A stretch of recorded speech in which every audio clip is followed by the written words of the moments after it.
What's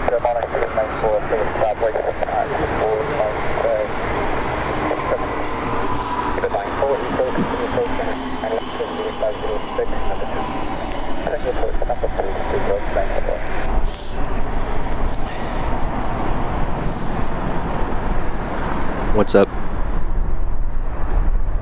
No worries, Sean. Thank you. How's everybody doing? Saturday morning, right? Still pretty fucking early where I'm at. But you know what? I want to get out here. I want to try some different times. I want to see what works best. I'm going to try to cater to as many people as I can. First thing, what I usually do, I just try to bring you into my home. Okay? So I wake my ass up first thing in the morning, get my little routine going. Once I get up and I hit the go live button, whatever I'm watching is what I post up for you guys to watch with me. Today it just happens to be plane spotting 787 inbound with a live stream. Okay, they're live streaming right now. YouTube channel called Speedbird TV, which I had never come across until today.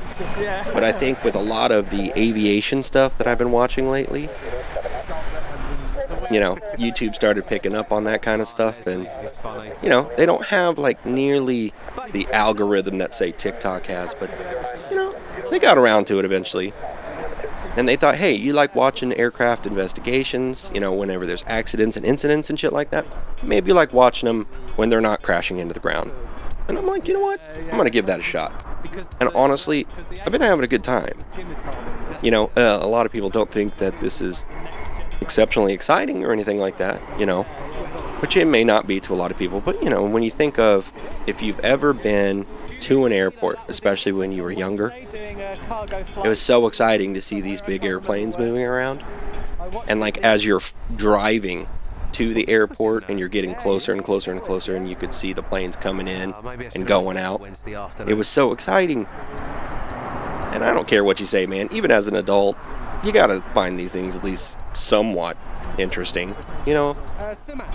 So, I'm very much enjoying these guys. They're obviously British. Alright, Speedbird TV is the call sign, or not TV, but Speedbird is the call sign for British Airways, I believe. Because each individual airline has its own call sign. And Speedbird is just one that kind of sat in my mind because I thought it was pretty cool as a call sign.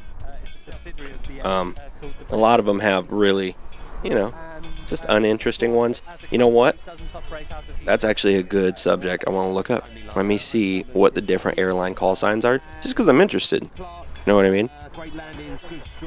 I think it would be cool to look them up. So let's see. Let me pull this back to full screen so you guys can watch it. Alright.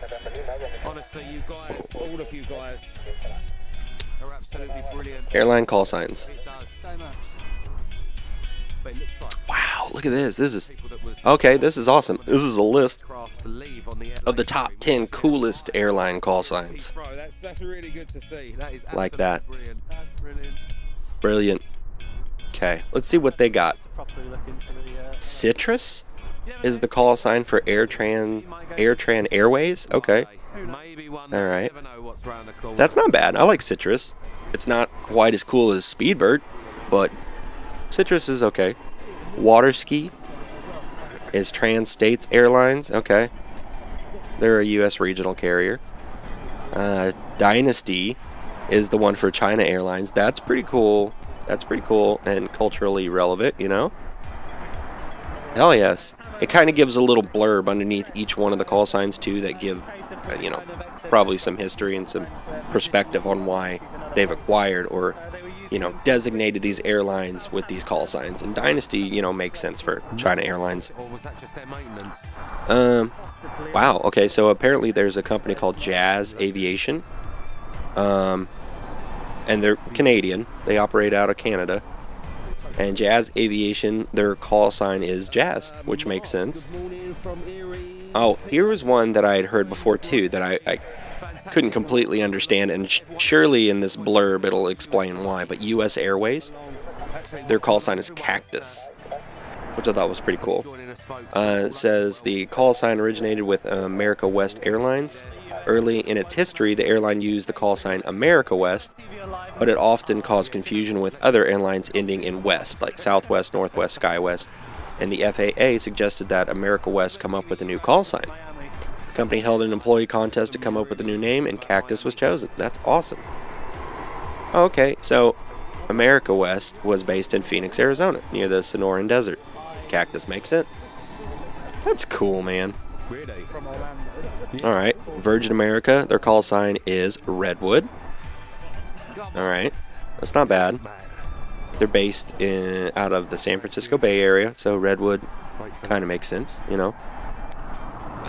Brickyard for Republic Airlines.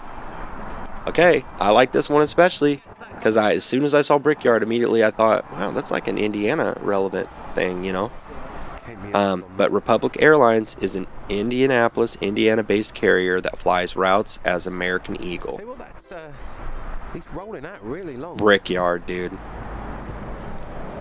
I think that's going to be my new favorite. Of course, I'm going to be partial to it because it's out of Indianapolis.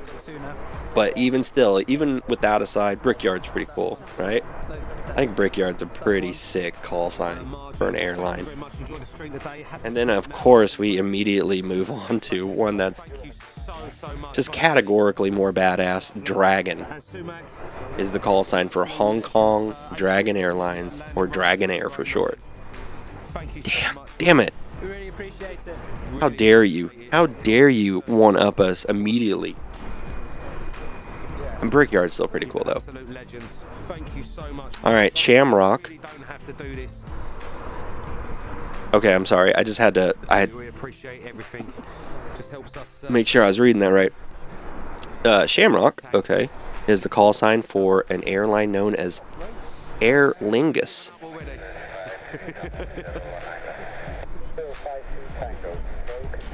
Okay. Aer Lingus. Aer Lingus, the national flag carrier of Ireland, is known worldwide on the radio waves as Shamrock. I mean, it makes sense. Since the early 60s, the carrier has featured a 3-leaf clover, Shamrock, on the tails, and now its winglets. The Shamrock call sign is a perfect fit. Aer Lingus flies to over 80 destinations around the planet. Okay, and of course it's Irish. And air, you know, is spelled A-E-R. I'm sure that's common in the Irish way of spelling. Beautiful. A-E-R space Lingus. L-I-N-G-U-S.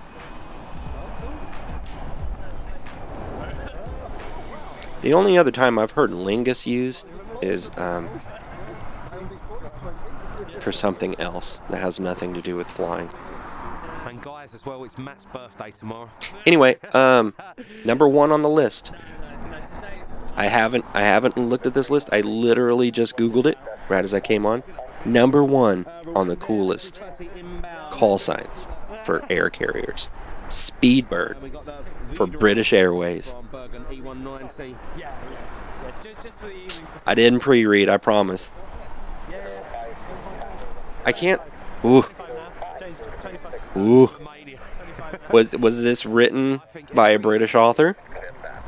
Somebody seems partial. Okay, this was actually written back in 2014. Goodness. Well, I did start off by saying that very quickly. That the call sign for British Airways really sank in with me because Speedbird was so cool. So, I guess I cannot contend with that. I'll even read the full blurb just because it's number 1. Choosing the number 1 coolest airline call sign was easy. How dare you? How dare you? Easy? Like I said, it's cool.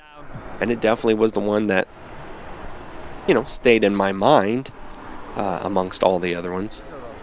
But I say all the other ones, but I didn't know any of these except for Speedbird and maybe Cactus. I had heard Cactus mentioned in a another show that I had been watching with crash investigations. And Mod Chris as well. Wishing him a But safe journey home. Brickyard, like those, give me a break. It couldn't have been that easy. Like, there's some pretty cool ones, man. Anyway, choosing the #1 coolest airline call sign was easy. In the 1940s, BOAC, also known as the British Overseas Airways Corporation, used the name of its logo, the Speedbird, as a call sign. In the early 70s, BOAC became British Airways through a merger and continued to use Speedbird. The call sign was especially appropriate when used by the supersonic Concorde.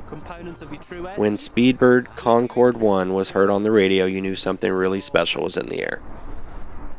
Yeah, hell yeah. When you get closer to the airport, I'll give them props for that, man. Speedbird is a pretty cool call sign. They do have some honorable mentions that didn't make the list, but still, again, are worth mentioning.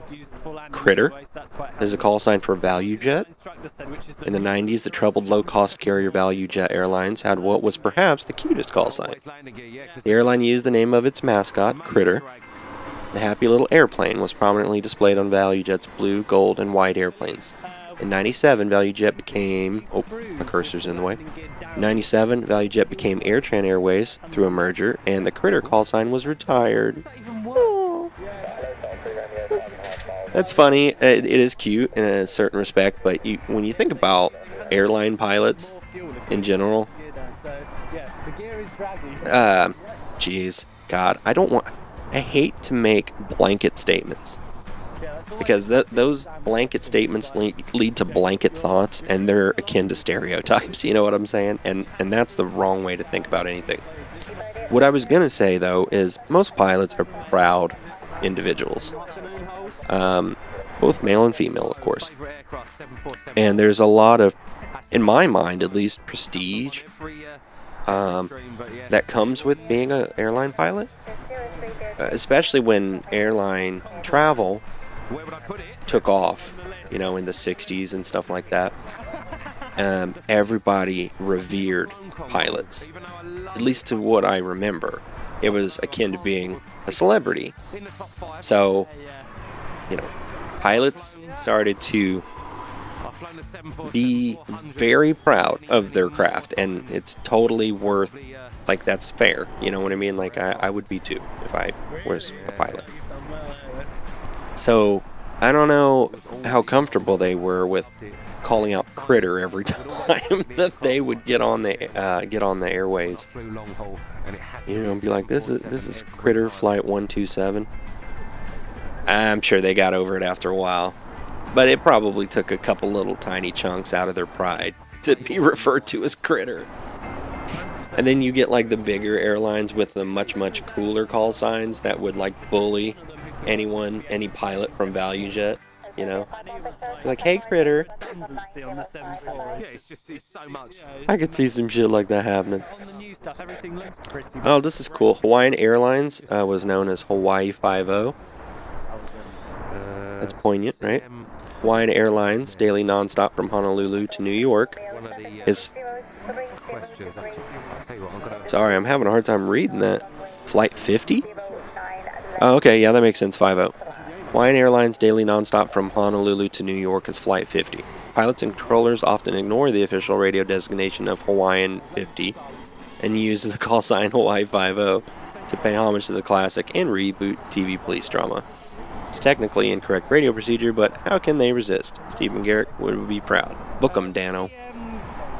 That's cool, man. If I were to reorganize the list, even for the top 5, let's say, I don't think I'd put Speedbird at #1. Now that I know of the different call signs from this list. Lovely. So the point about, Oh boy, man, it would be tough. And to say that, it was really easy to pick #1 on this list, I don't know about that. I mean, Speedbird, of course, is very poignant, right? Because it's an airplane. They're a commercial airliner company, commercial airline. So a speedbird makes sense.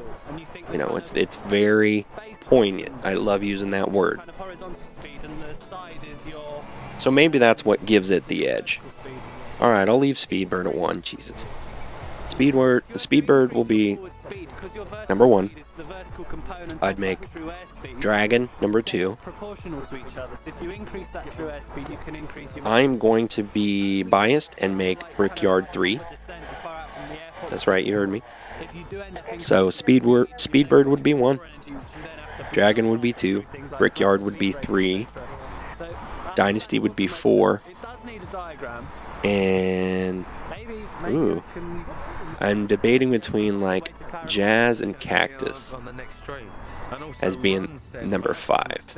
What's the point of flaring? Point of flaring. Okay, so What do you guys think? What's a better call sign for a commercial airline? Jazz or cactus? Approximately 5 times your ground speed. And, you know, again, I know I spoke on it a little bit earlier, but to give some more detail, a little bit of background insight might help make a decision. Jazz is for Jazz Aviation out of Canada. Okay, so it suits them.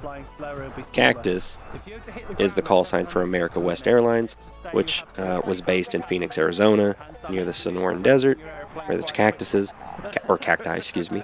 And truthfully, I think I prefer cactus just because it was an employee contest where they voted on a new call sign. I appreciate the camaraderie, or the fact that they voted amongst all the airline employees to determine what their new call sign was. I like that. Yep, cactus takes number 5. But that's cool. Those are really cool. And those are the top 10. Ooh.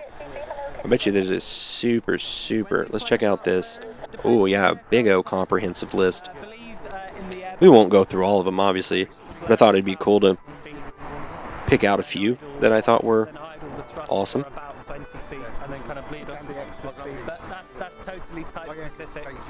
Most of them obviously make sense because they're just shortened versions of the company name, like American Airlines Incorporated. American is their call sign. They should oh god, they should change it to just Merkin. Merkin, but completely spell it different. M-E-R-C-A-N, American. Merkin. Air Canada is the name of the company.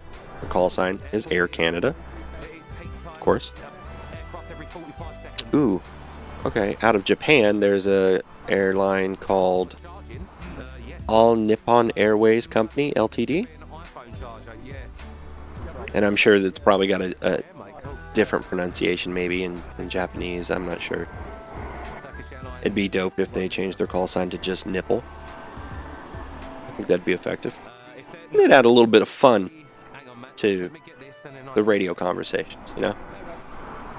Especially if you're a grown man-child like I am, and every time you say something like nipple, you chuckle. Nipple. Beautiful. So Mesa Aviation Services out of Farmington, New Mexico is Air Shuttle. I wonder if that was a merger between, say, Mesa Aviation Services and a prior company. Maybe that was known as Air Shuttle. Maybe they merged and they just kept Air Shuttle as their call sign. Speedbird, of course. Delta Airlines is known as Delta. Deutsche Lufthansa. Germany, of course. Deutsche Lufthansa, of course, is known as Lufthansa. Endeavour Air. Sorry, I know I just said that I wouldn't be going through all these, and here I am going through practically all of them. I also have something on my monitor screen that's driving me nuts, so that's what I'm reaching for right now. I want to try to get that shit off of there. At least to where it's not triggering me. Alright, let's pick out some good ones.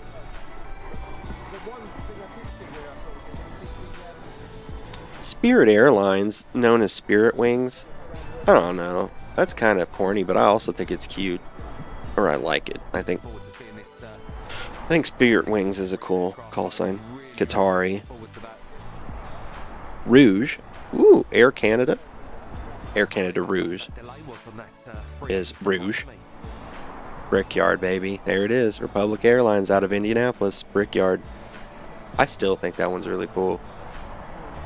Again, I know I'm partial, but by the same token, it's still a pretty cool name. It doesn't, I guess, doesn't generate a large amount of security in your mind. You know, you're flying and your plane is referred to as Brickyard. All right. Yeah. I mean, this is it. Oh, these are common ones. Okay. Jeez. So this isn't even the entire list. Oh my god. I mean, we're pretty pretentious in the United States, so I'm sure we probably have some call signs that are...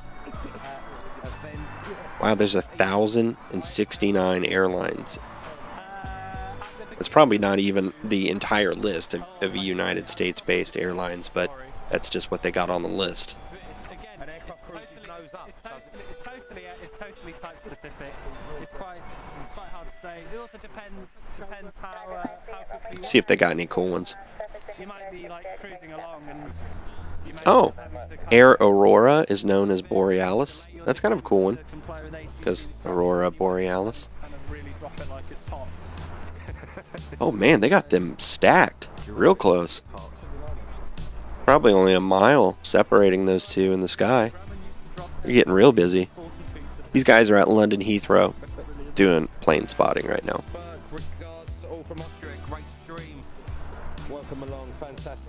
Any of these Big Apple? Trans International Express Aviation is known as Big Apple. Alright. Ooh, Bulldog. Mississippi State University? What, they operate their own airline? I guess. Anytime that the sports team of any kind needs to travel, I guess they've got their own plane, huh? And they need a call sign. Those will probably end up being some of the cooler ones. Bulldog. Seabreeze is Kingfisher Air Services out of San Juan.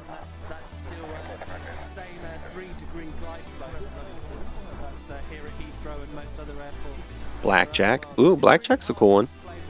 Atlantic Airlines out of Orlando. Run Biddy. Run Biddy is the call sign for Northeast Aviation.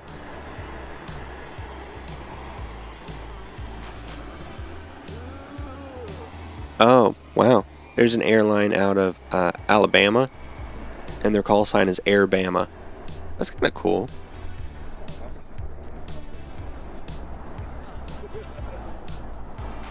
Jeez, there's so many based out of the United States alone.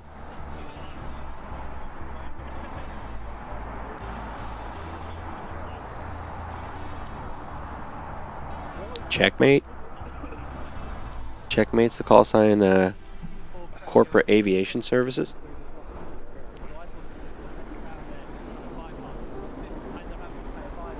A pretty cool one, I guess. Air Mike. Continental Micronesia Incorporated. They're known as Air Mike. Mike, but spelled like the name, not like short for microphone.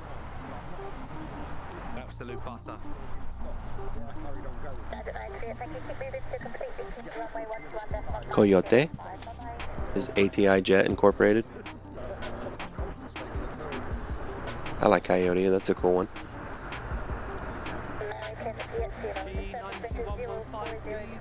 Sorry, I'm a nail biter.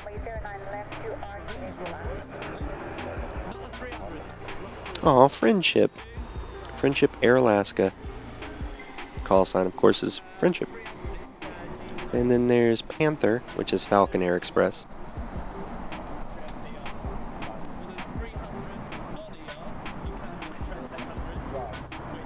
Friendly, Sun Air Express. Okay.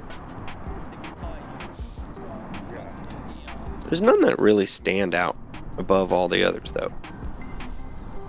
No worries, mate. Go on. I mean, there's a couple of cool ones, but Looks like we've got a little none that when I see them, I'm like, oh, that is epic.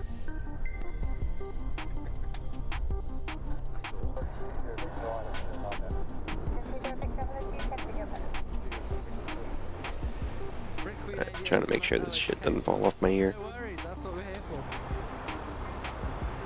And as you can Is probably Frontier Airlines based out of Colorado? see, we put that disclaimer up there on the top.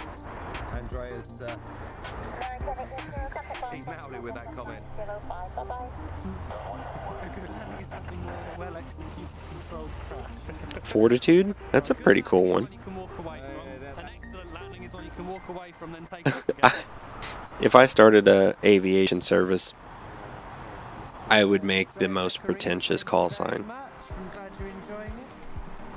And Chris, Emirates One, just gone over him in North London. Like Nice. So that will be. Yeah, I probably won't do it cloud basis. excellence, piss excellence. I wake up in the morning, piss excellence. Liner we have in next, Matt. It looks like. San Fran, Oh, there's somebody called Good Speed. Okay, that's their call sign. I hope I'm pronouncing that correctly. I'd make it like God Plane or God Pilot. Many planes are coming. God mode. Imagine how many people are working nations. That'd be our call sign. God mode. Well, I think, what is it? Is it like 30 minutes on, 90 minutes off, something like that for ATC, for the shifts? I don't. Yeah, because there's quite a bit of. a Yeah, change. one thing that they had said earlier in the stream is that so far out of Heathrow in London, Stuff that used to they've had to cancel 100 flights today alone because of like technical or staffing issues, which is crazy. Wendy, enjoy, fantastic. Sometimes sniffy noses keep warm. Don't worry, we are keeping warm. We're doing okay here. My thought was that, you know, of course some industries are going to have difficulty finding workers, especially after the pandemic. You know, there's a job, not a job shortage, but employee shortage. For some reason I was assuming that the, People do, don't they? But then I don't know why, but that the airline industry wouldn't have much of a problem. But again, it just kind of shows the systemic problem, right? That whatever the reason is, and you can sit there and argue and debate all day long about why there's an employee shortage, but Virgin Dreamliner. in my opinion, it has a lot to do with pay and compensation, benefits, you know, all that. And if people are, it really determines whether or not these people are willing to come back to work, you know. I think it just shifted people's priorities.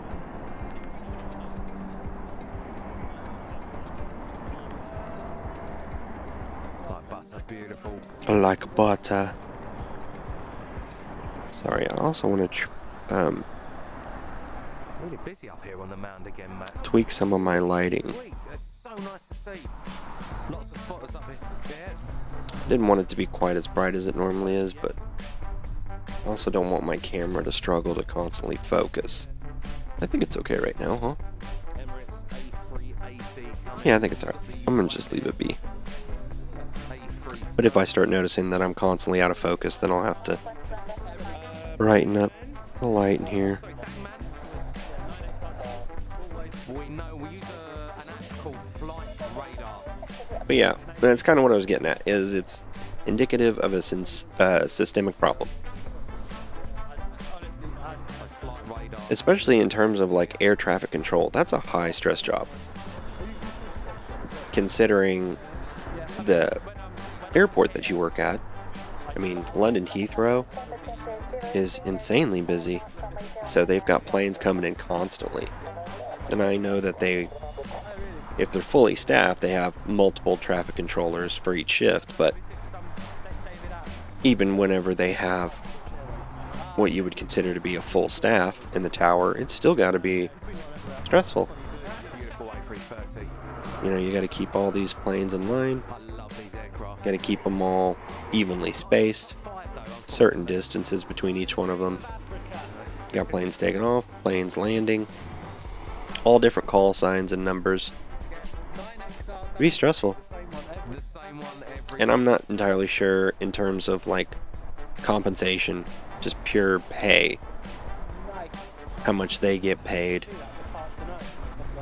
compared to some other job that you would consider to require a similar level of skill or talent or whatever, you know?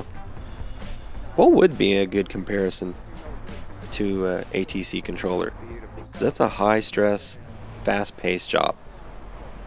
And it takes a lot of coordination and organizational skills. Geez, hold on. What would be comparable? That's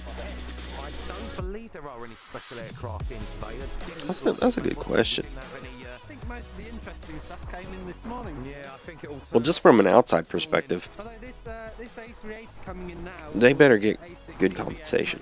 But, again, it goes back to what I was just saying. Of course, Scary, isn't it? what's occurring is that the people that work within those industries and all industries, Absolutely frightening. whenever the pandemic occurred and everybody went into lockdown and all that stuff, Should see that people any time. focused more on their priorities. he's on fun.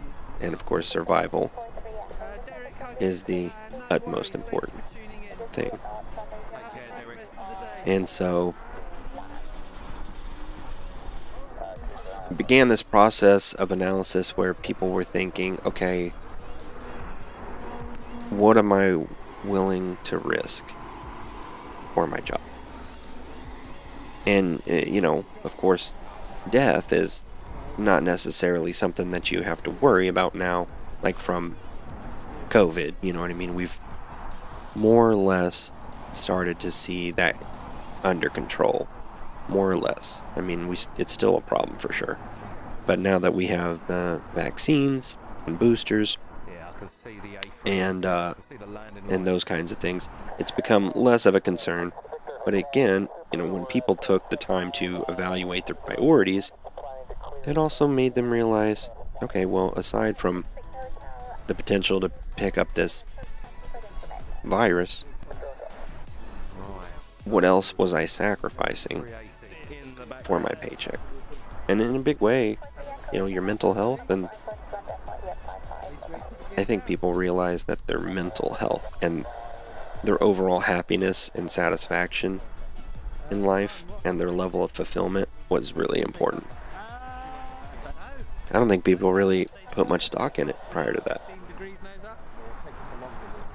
And so after the pandemic, it really Specific and I'm made people reevaluate what was important. So the vast majority of people were like, no, it's not enough. It's not enough for me to put up with, the stress, like air traffic controllers. Super stressful job at a major airport. Oh God, what is this? What is this one? This is the Big Daddy Airbus. A380? Yeah, baby. The one that's got a 5 head. Sounds like an American pilot, yeah. American pilot? Oh, cool. The 380 I was on. Airbus, I think, is a British company, One was a British manufacturer, so of course they're partial to Airbus. And I had made a comment earlier that, and I was actually, when I first started reading or watching their stream, flight crew. They were these guys that are filming it, doing the plane spotting, and people in the chat can just identify and fire off the type of plane like it's nothing. Like, oh yeah, that's an Airbus A380, or that's a Boeing 777, and they can even get like the sub variant, which is insane. I do like cafe. And so I pulled up an article of how to just differentiate between Airbus and Boeing, like not even considering the sub variants or anything like that. And it gave a lot of suggestions on how to identify, but it's more or less those things that you need to be pretty close to the plane First flight back though. to pick out the details that differentiate the two.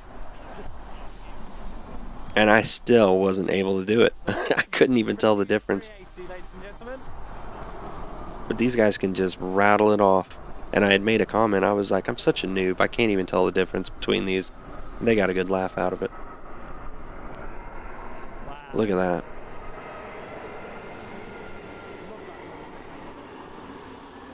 That thing's a hog.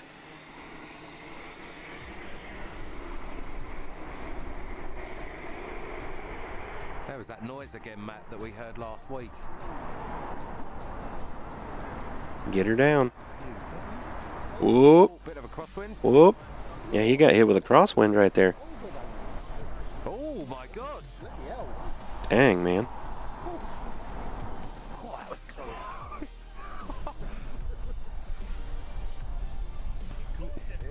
Wow. About lost her there, huh? Nearly took out engine 3 and 4. Did he really? The 2 right side engines? Let me run that back a little bit. Oh, he did. Look at that. Especially 4. He almost dropped her down.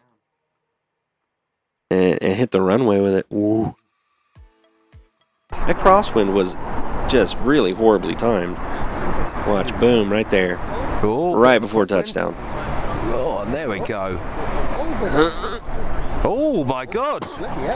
He did a fantastic, he or she, whoever the pilot was, did a fantastic job of fixing it though.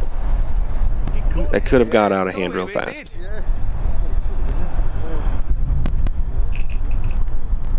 Nearly took out engine 3. Literally the crosswind. I can't believe the crosswind caught him. And that's still one. We've had a stable like 1,300 to 1,400 viewers. So thank you so much, everybody. Michelle Taylor, that was exhilarating. That was It always is exhilarating. with a 380. Yeah, you can see, if you pay attention to the clouds, you know, behind the planes. They're moving at a pretty good clip, so there's some Even he's a bit wobbly. decent wind as they're coming in here on final approach. Very busy.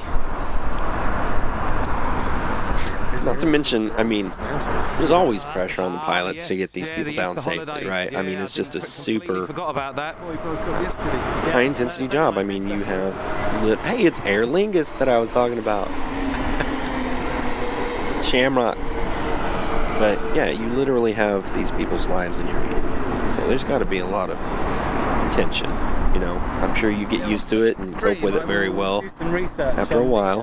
On the spoiler logic for the 321 Neo, because I've noticed that That's a the nice little one. A little bit hard, but he was alright. 3 doesn't seem to raise. So truthfully, yeah, there's a lot of pressure that goes into being a pilot, of course, So I will look into that. especially commercially. Yeah, this. And then you got these people out there that are filming, you know, that are doing the plane spotting, that are filming you. And if you can even catch them out of the corner of your eye. Because the spot that these guys got, I went to their Instagram. And the pictures I looked at were probably from a different airport or a different day. But when they pan from left to right as they're following the planes, if they're zoomed out, you can see that they're like set up in a grass median, like between Depends on what course you do. a split, like on the side road from the highway or whatever that they're right next to. So it's like really prime spot to shoot from. So I would imagine that the pilots that are used to flying in and out of Heathrow know these guys are always watching, which it's, again, it shouldn't be like a big deal. I mean, they're pilots. They do this crap all the time, and I'm sure they can compartmentalize the pressure to a certain extent, but There was. What was it? it's a lot. It's a big responsibility, Right, lads, you know. thanks for the action. Off to bed. Got work in the morning. Enjoy the rest of your weekend. Not a problem, Brad. Take care, mate. Thanks for tuning in. Hope you're having a great one. LK, yeah, crosswind's got to be a pilot's nightmare. To a certain Yeah. extent. Well, Yeah. nah, I don't know. Are you a pilot? Jake Taylor, is there any air mortar planes? You missed one about 40 minutes ago. We've got Jane, BA A380 from Miami, just passed over me into London Heathrow. Thank you, Jane, appreciate it.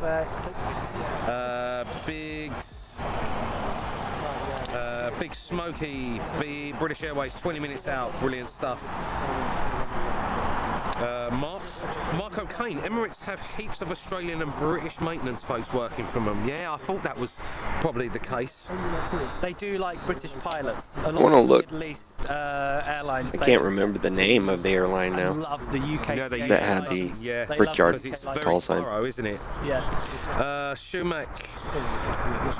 I'm sure they probably might be here. very limited flights, you know.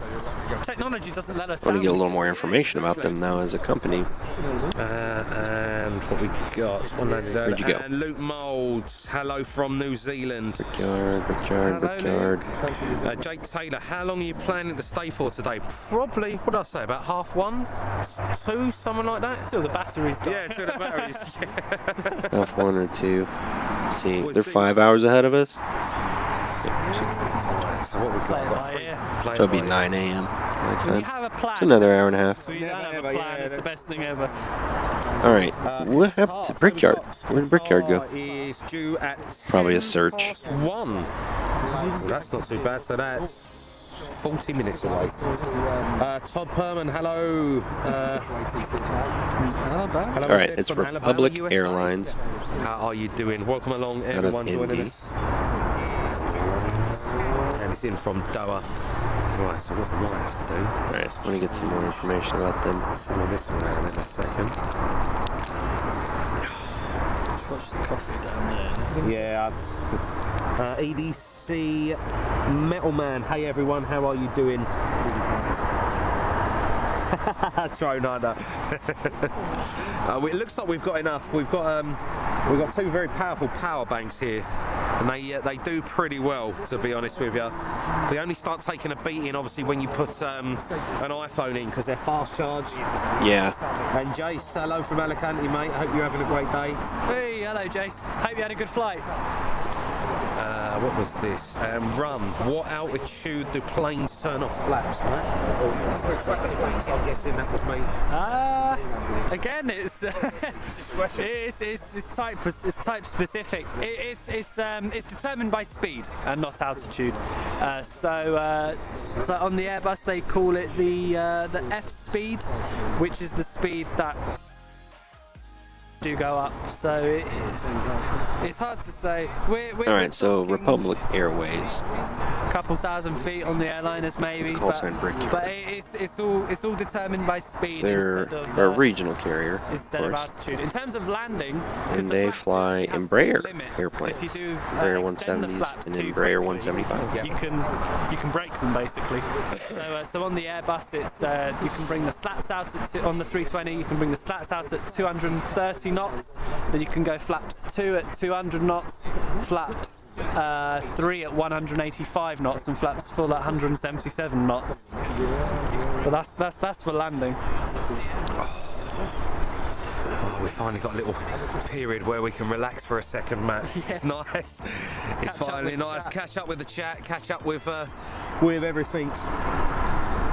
Yeah, sorry if we missed the odd message here and there, guys. It's Look just at quite It has been a quite few hectic destinations sometimes. that they fly to. And Todd Perman, do I Cool. detect a Mancunian accent? Unfortunately, no. More East End of East End of London compared to Danny Dyer.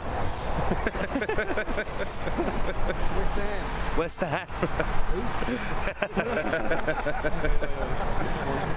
Oh, brilliant stuff.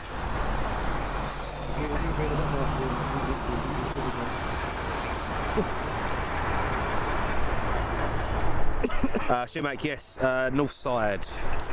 This side, Cool. runway 09. So we're just waiting on the. Just got This that is what slight pause, folks. Yeah, so we've got a their 320 from Sophia. jets That's just look like turned onto final. with their livery. On the base leg, ready to turn on to Republic final. Airways. 319 from Barcelona. This is Brickyard out of Indy. lovely. What's that? That's a departure. So yeah, it says smaller regional jets. We've got a 319 from Inverness. This one looks Yeah, like so it we've got needs a- some we've work got a though. It's few been of the beat up small on the bits. front. Probably flew through a hailstorm. New liveried SAS 320 Neo. pilot strike. Apparently, Simon said a pilot strike in Seattle has affected lots of flights. Oh, there's a pilot strike in Seattle? Yeah. There you go, man. So even the pilots, How you doing, mate? And even the pilots are like that. 700 likes. Wow. Yeah, hit that likes button, guys. Yeah, 'cause we smashed 1K like We did. Absolutely brilliant. Pause. Yeah. Nice. What is... Hold up, I was going to look up a thing. I just forgot what it was. They're decent. They're really. Damn it, I hate that, man. I hate how my memory just sucks. Yeah, I don't even go there. Yeah, let's not go on about that. Oh, blimey. We were going to sack him at one stage. I thought I was going to burn down the stadium. To be fair. Someone put the leaderboard as the profile picture for the group chat, didn't they? Yes, they did. Yeah. Well, Glenn I is guess a it's Tottenham not super supporter, so relevant. it's- I just get really I'm upset getting that yeah. No love lost there. my mind just goes, and I can't remember shit 4 seconds after I thought it. Just had Usually a because message something from, else Glenn in the studio creeps who's into my just ticked mind over 30,000 and hits completely on the replaces stream. the first thing I was Thank you so much, considering. I buddy. don't know. Wow. Sucks. Big Smoky, have you visited Big JFK Smoky. yet? If not, you should come here sometime. Lots of good catches. I have heard that. I've heard JFK is a real good place. Yeah. God, yeah. And Is JFK in New York? in Heathrow Wednesday, A350. Yeah, I thought that was what I see on online. Pot in the back burner. It's that Formula 1 team I feel sorry for. Hats. Of all the American stuff, Miami, LA, I'd love to go to LA. Yeah. Oh my god, LA. Looks like a lot of good. I'm sure, like, we were talking about air traffic controllers. I bet you the ones in LA. In and out burger. Christ. God, I hope. Let's do that. Let's replace the frustration that I have about my memory being garbage. I want to look up, like, the median salary for air traffic controller. Uniform Victor. Okay. As of 2015, it looks like their median pay is $122,000.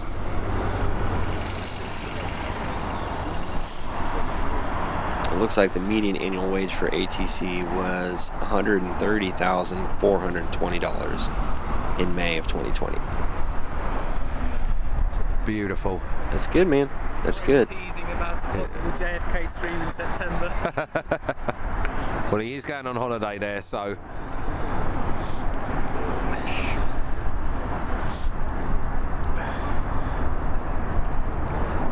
Brilliant stuff. Ugh. Immediately, it's like I run through in my mind, oh, that'd be a cool job, you know? Of course, since Yeah, go for it, mate. decisions about our careers are less to do these days about what we want to do and more oriented around how much does it pay. Immediately when you see, oh, they make more than $130,000 a year, Surprise me if they put the BA3. immediately it's like, oh, that'd be We had that with the 747. that would be a this morning. cool job. But again, like I said, that's intense, man. Because you, as an air traffic controller, Wayne, yeah, on it the looks like a same spot. lines as the pilot have backlight. It looks the way that the lives of these people in your hands. the LAX Right. is actually sort of lit up. It Like- looks very good even for sort of night streaming. Although the pilots themselves have the ultimate decision-making authority. There's nothing As a really air traffic around, controller, apart from obviously the, when you're the terminal coordinating lights these and planes, the taxiway lights. you can create accidents, and it's happened. You know, it's happened a lot of times where due to some minor slip up or even major slip up of the traffic controller, lots of people have died. And I know they get much better, you know, when the training's gotten better. But even here, like, it just gives a brief summary, some quick facts. Yeah, I wouldn't mind a bit Typically, of it looks like they prefer an associate's degree from their applicants. I'm not entirely sure what would be you know, what associate's degree? Communications, maybe, you know, would be a good one. I would imagine that you may not be absolutely required to have an associate's degree, but of course, it's very long-term on-the-job training. Alright, in a bit. Which is right up my alley, personally. I know that there's a lot of people out there. And one of the biggest issues I've seen in terms of labor force across many industries is there's less emphasis being put on the job training and more emphasis on college education. And to me, the college education stuff is just book knowledge. And again, you might graduate, but how much of that information did you actually retain? Nathan. You know what I'm saying?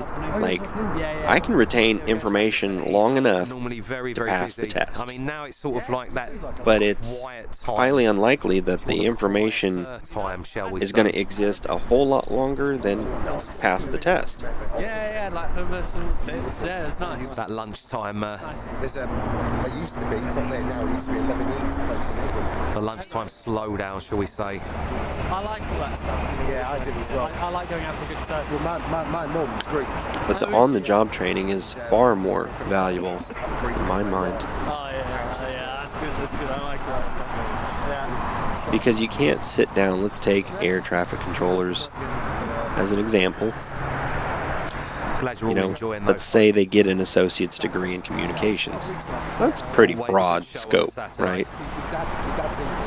Communications can be utilized in so many different industries, and the communications degree and the knowledge that they give you isn't going to be specifically pointed towards ATC.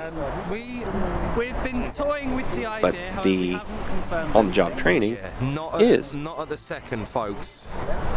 And you're not only going to learn how the communication aspect of your job applies, but they're going to give you the very specific ins and outs of what you'll be doing every day. You know, you come in and you sit down here and you log in and, you know, whatever it is, and you get very specific instructions on how to do your job. And it's far more relevant than the book knowledge that you'll get sitting in a classroom, where they teach you about the most effective ways to communicate. It smells like a tube. A tube. You know when you like go underground on the tube? Oh, okay. It smells like a tube. I'm kind of reading some more of the information about ATC, how to become an ATC controller. This morning, or this afternoon now.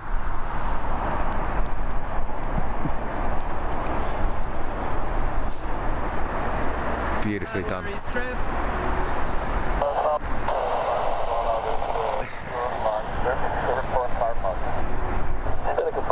afternoon. Continue approaching to 360 degrees at slowdown.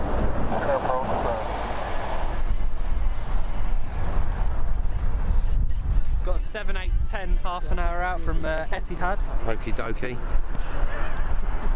God, it gets really cold when the sun does. Todd, it's morning in Alabama, USA.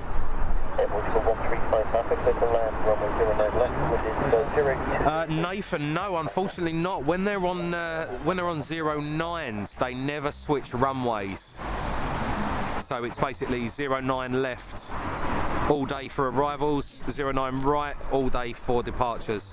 The only time they'd ever switch is if the winds would majorly change. And they don't change on easterlies because of something called I think the Cranford Agreement. Cranford, yeah. Whereby it's basically like a really old, outdated agreement that they've said that the guys living on the departure path of 09 left won't be disturbed by departing aircraft. End up departing from 9 left, which was absolutely brilliant. So many good spots to go and watch. Do you know what? That's rain. I thought I felt rain there as well. And just when you didn't bring the rain cover. Umbrella? Tell you what though, Matt, could you imagine being at this spot when they was doing 9 left departures? I would have loved to have, I should have come down here last year. Oh, okay. So I'm reading this paragraph about how to become an air traffic controller. It says candidates typically need an associate's or bachelor's degree from the Air Traffic Collegiate Training Initiative program. So there's essentially a college specifically for that, which makes way more sense. Yeah.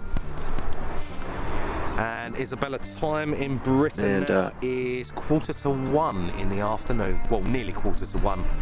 Yeah. You are watching Speedbird TV. From Heathrow, it's 12:43. Yeah. Oh, please. So other applicants must have 3 years of progressively responsible work experience, have completed 4 years of college, or have a combination of both. So we've had all kinds of weather. Medical and background checks, take exams and courses at the FAA. Wow. Well, it's a lot of hoops you got to jump through. But if it gets again, really, really bad, that 100% makes sense because of the sheer responsibility of the job. Cover, Matt. I can't believe it's snowing or sleeting. But 2 minutes ago it was. It's going up.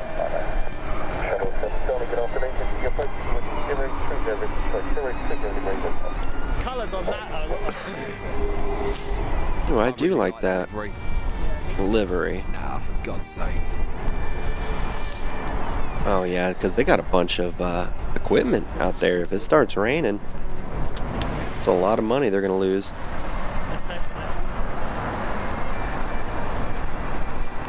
Beautiful.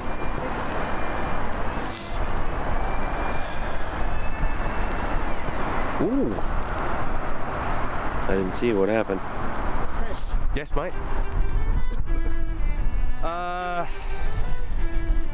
No, because it needs. No. Hopefully this should pass over in a second, mate. Yeah. We got Man, I would just be disqualified so fast. Nah, Matt, we should be alright, mate. It should be okay. Yeah? Yeah. Currently 7 degrees C at London From this Heathrow. collegiate training initiative. Surely not. It must be colder than that. Yeah, right? but it feels a lot colder than that. I'm sure there's so many. And now there's sleet and... Oh, God. So many reasons they would give me the big no, sir. No, thank you. Yeah, let's see if we can make it to 1,000 likes, guys. We're at 941. Whoa, look at that. Help us get to that 1,000 likes. That'll be absolutely brilliant. Yeah, look, it's just passing over now. Hopefully.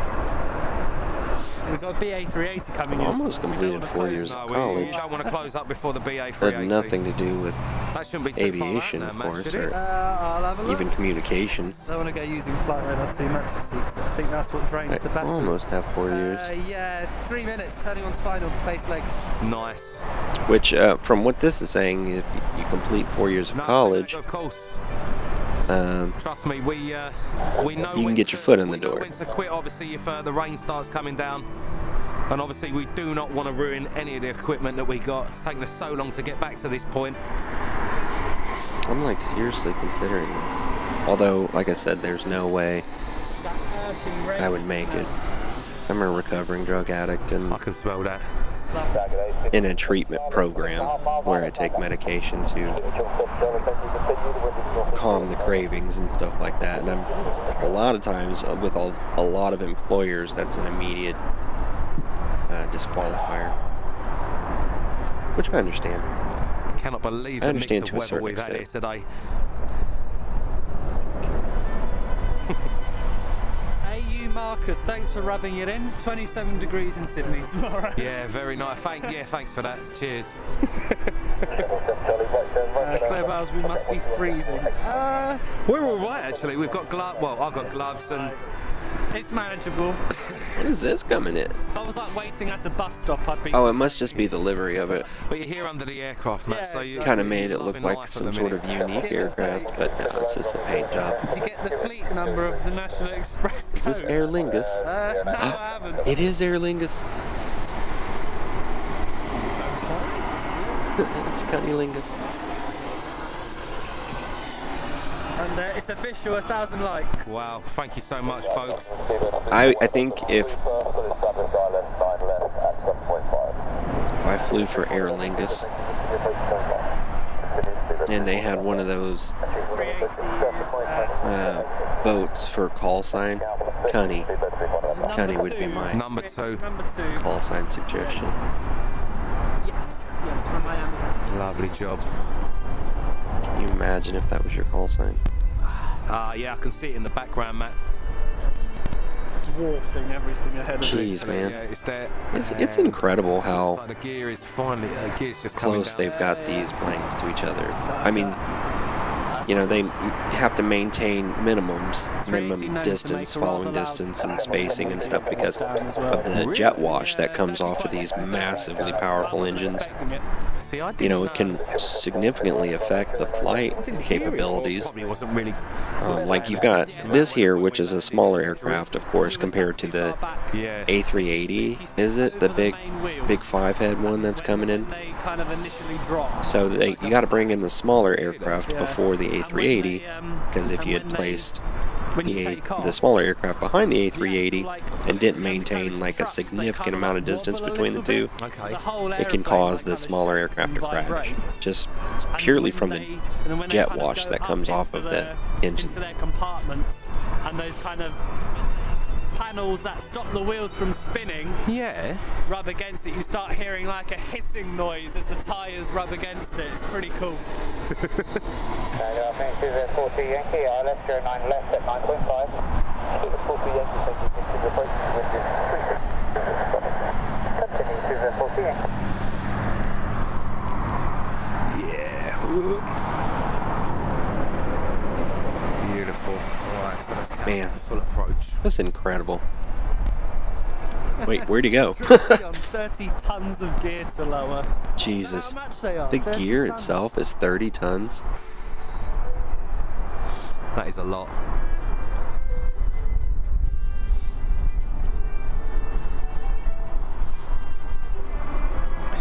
It literally just looks like it's floating.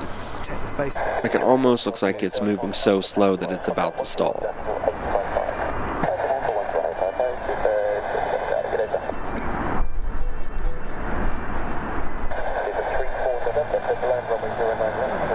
It's 4.5 hours we're done. Wow, Matt. Doesn't feel like that at all.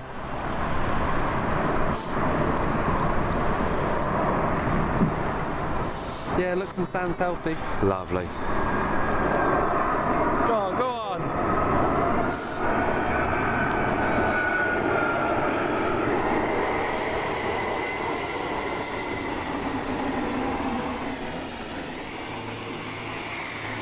There's that noise again. It's definitely that metal railing. Probably. I wonder what noise they're talking about. To this one. Yeah, He's done a it. good job of that. He's done a good job of that. Beautiful. God, that thing is massive, dude. Beautiful. Cheese man, I just think it's really incredible to see like the feat of engineering. Love that. You know, like these are massive pieces of equipment. Yeah. I reckon they're And probably gonna truthfully, just to be able separate these to by about 6 nautical miles if my make them fly operation minimum memory is serves me impressive right. in itself.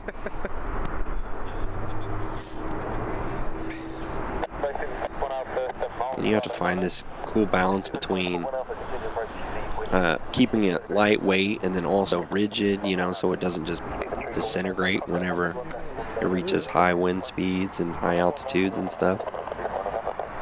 And then you got to develop a way to pressurize the inside as you go up in altitude. You know, pressure on the outside of the aircraft greatly decreases, and you know, human beings can't breathe without a certain level of atmospheric pressure. Sorry. So they have to Stuff, that A380, you know, that's what pressurize it's the waiting for. cabin where the passengers are. Have we got a Dreamliner out as well, Matt? It's just a lot. Like, there's just a lot of thought and engineering that had to go into it. Yeah, and I think it's really impressive, and I find it fascinating. Just over Basildon. Nice. Sorry, that's home, 2 seconds. That's alright, mate.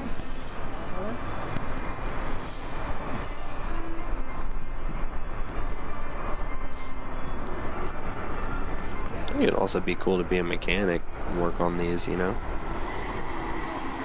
We've got a pretty easy job with it. In theory, That'd be one of the jobs in And the sleet and snow has gone. the field of aviation that I would feel confident in my capacity to do effectively is maintenance. Beautiful. Because I'm pretty good at maintenance, I'm pretty good at working with my hands, pretty good at fixing stuff and troubleshooting, and knowing what's at stake in terms of, you know, the lives of the pilots and people who ride on the planes.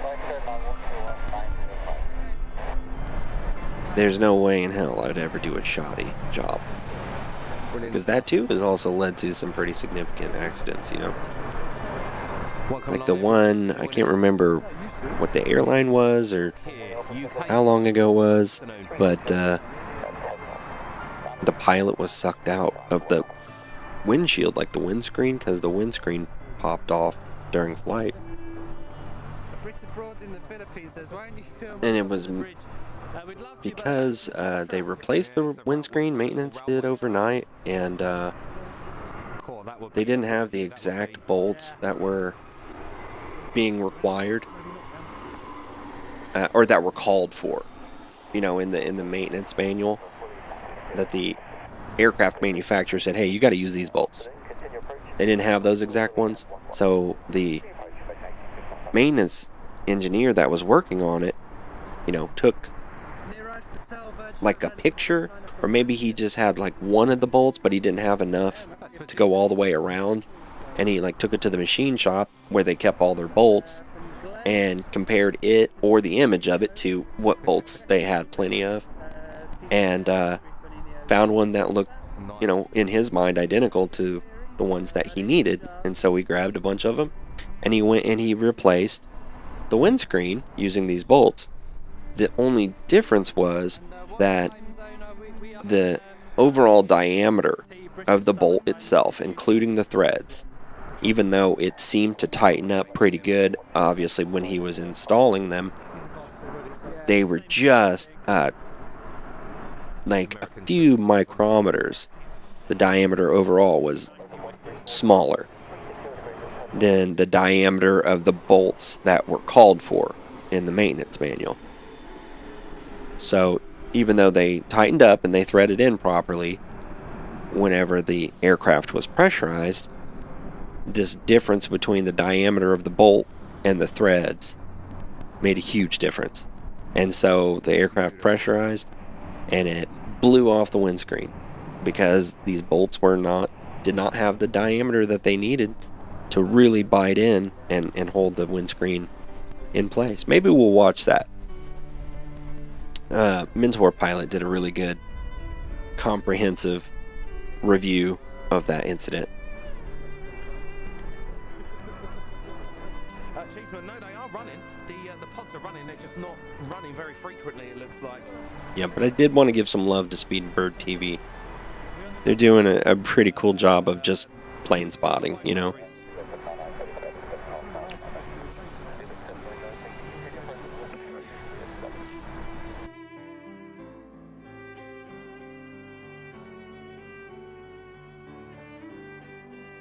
Yeah.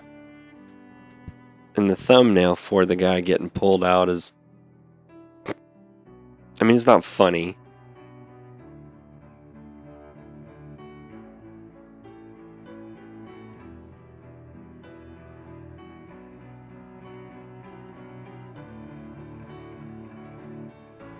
Oh my god, Alaska Airlines hits bear on runway.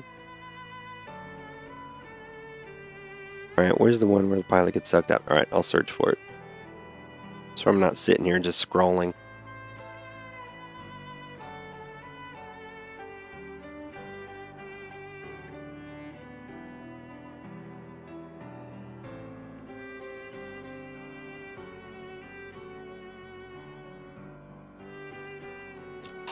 It was British Airways. It was Speedbird. This video has been made possible together with Brilliant. Use the Jeez. link in the video description below for your special deal. This was when he was still fighting with his audio level, so it's pretty quiet. BAC 111 aircraft from British Airways is I can on fix their initial departure from Birmingham International Airport on their way down towards sunny Malaga in Spain. The cabin crew is getting ready for their breakfast service, and in the cockpit the captain and the first officer is relaxing a little bit and they're starting to loosen up their seat belts. Suddenly a bang is heard and the entire cabin is filled with dense condensation fog. The cockpit door is violently thrown into the cockpit, and when the cabin crew looks through the debris inside of the cockpit, to their horror, they realize that the captain has been sucked halfway out from the aircraft through a hole where the forward left windshield used to be. What happens next is an incredible story, and it is the story of British Airways Flight 5390. Stay tuned.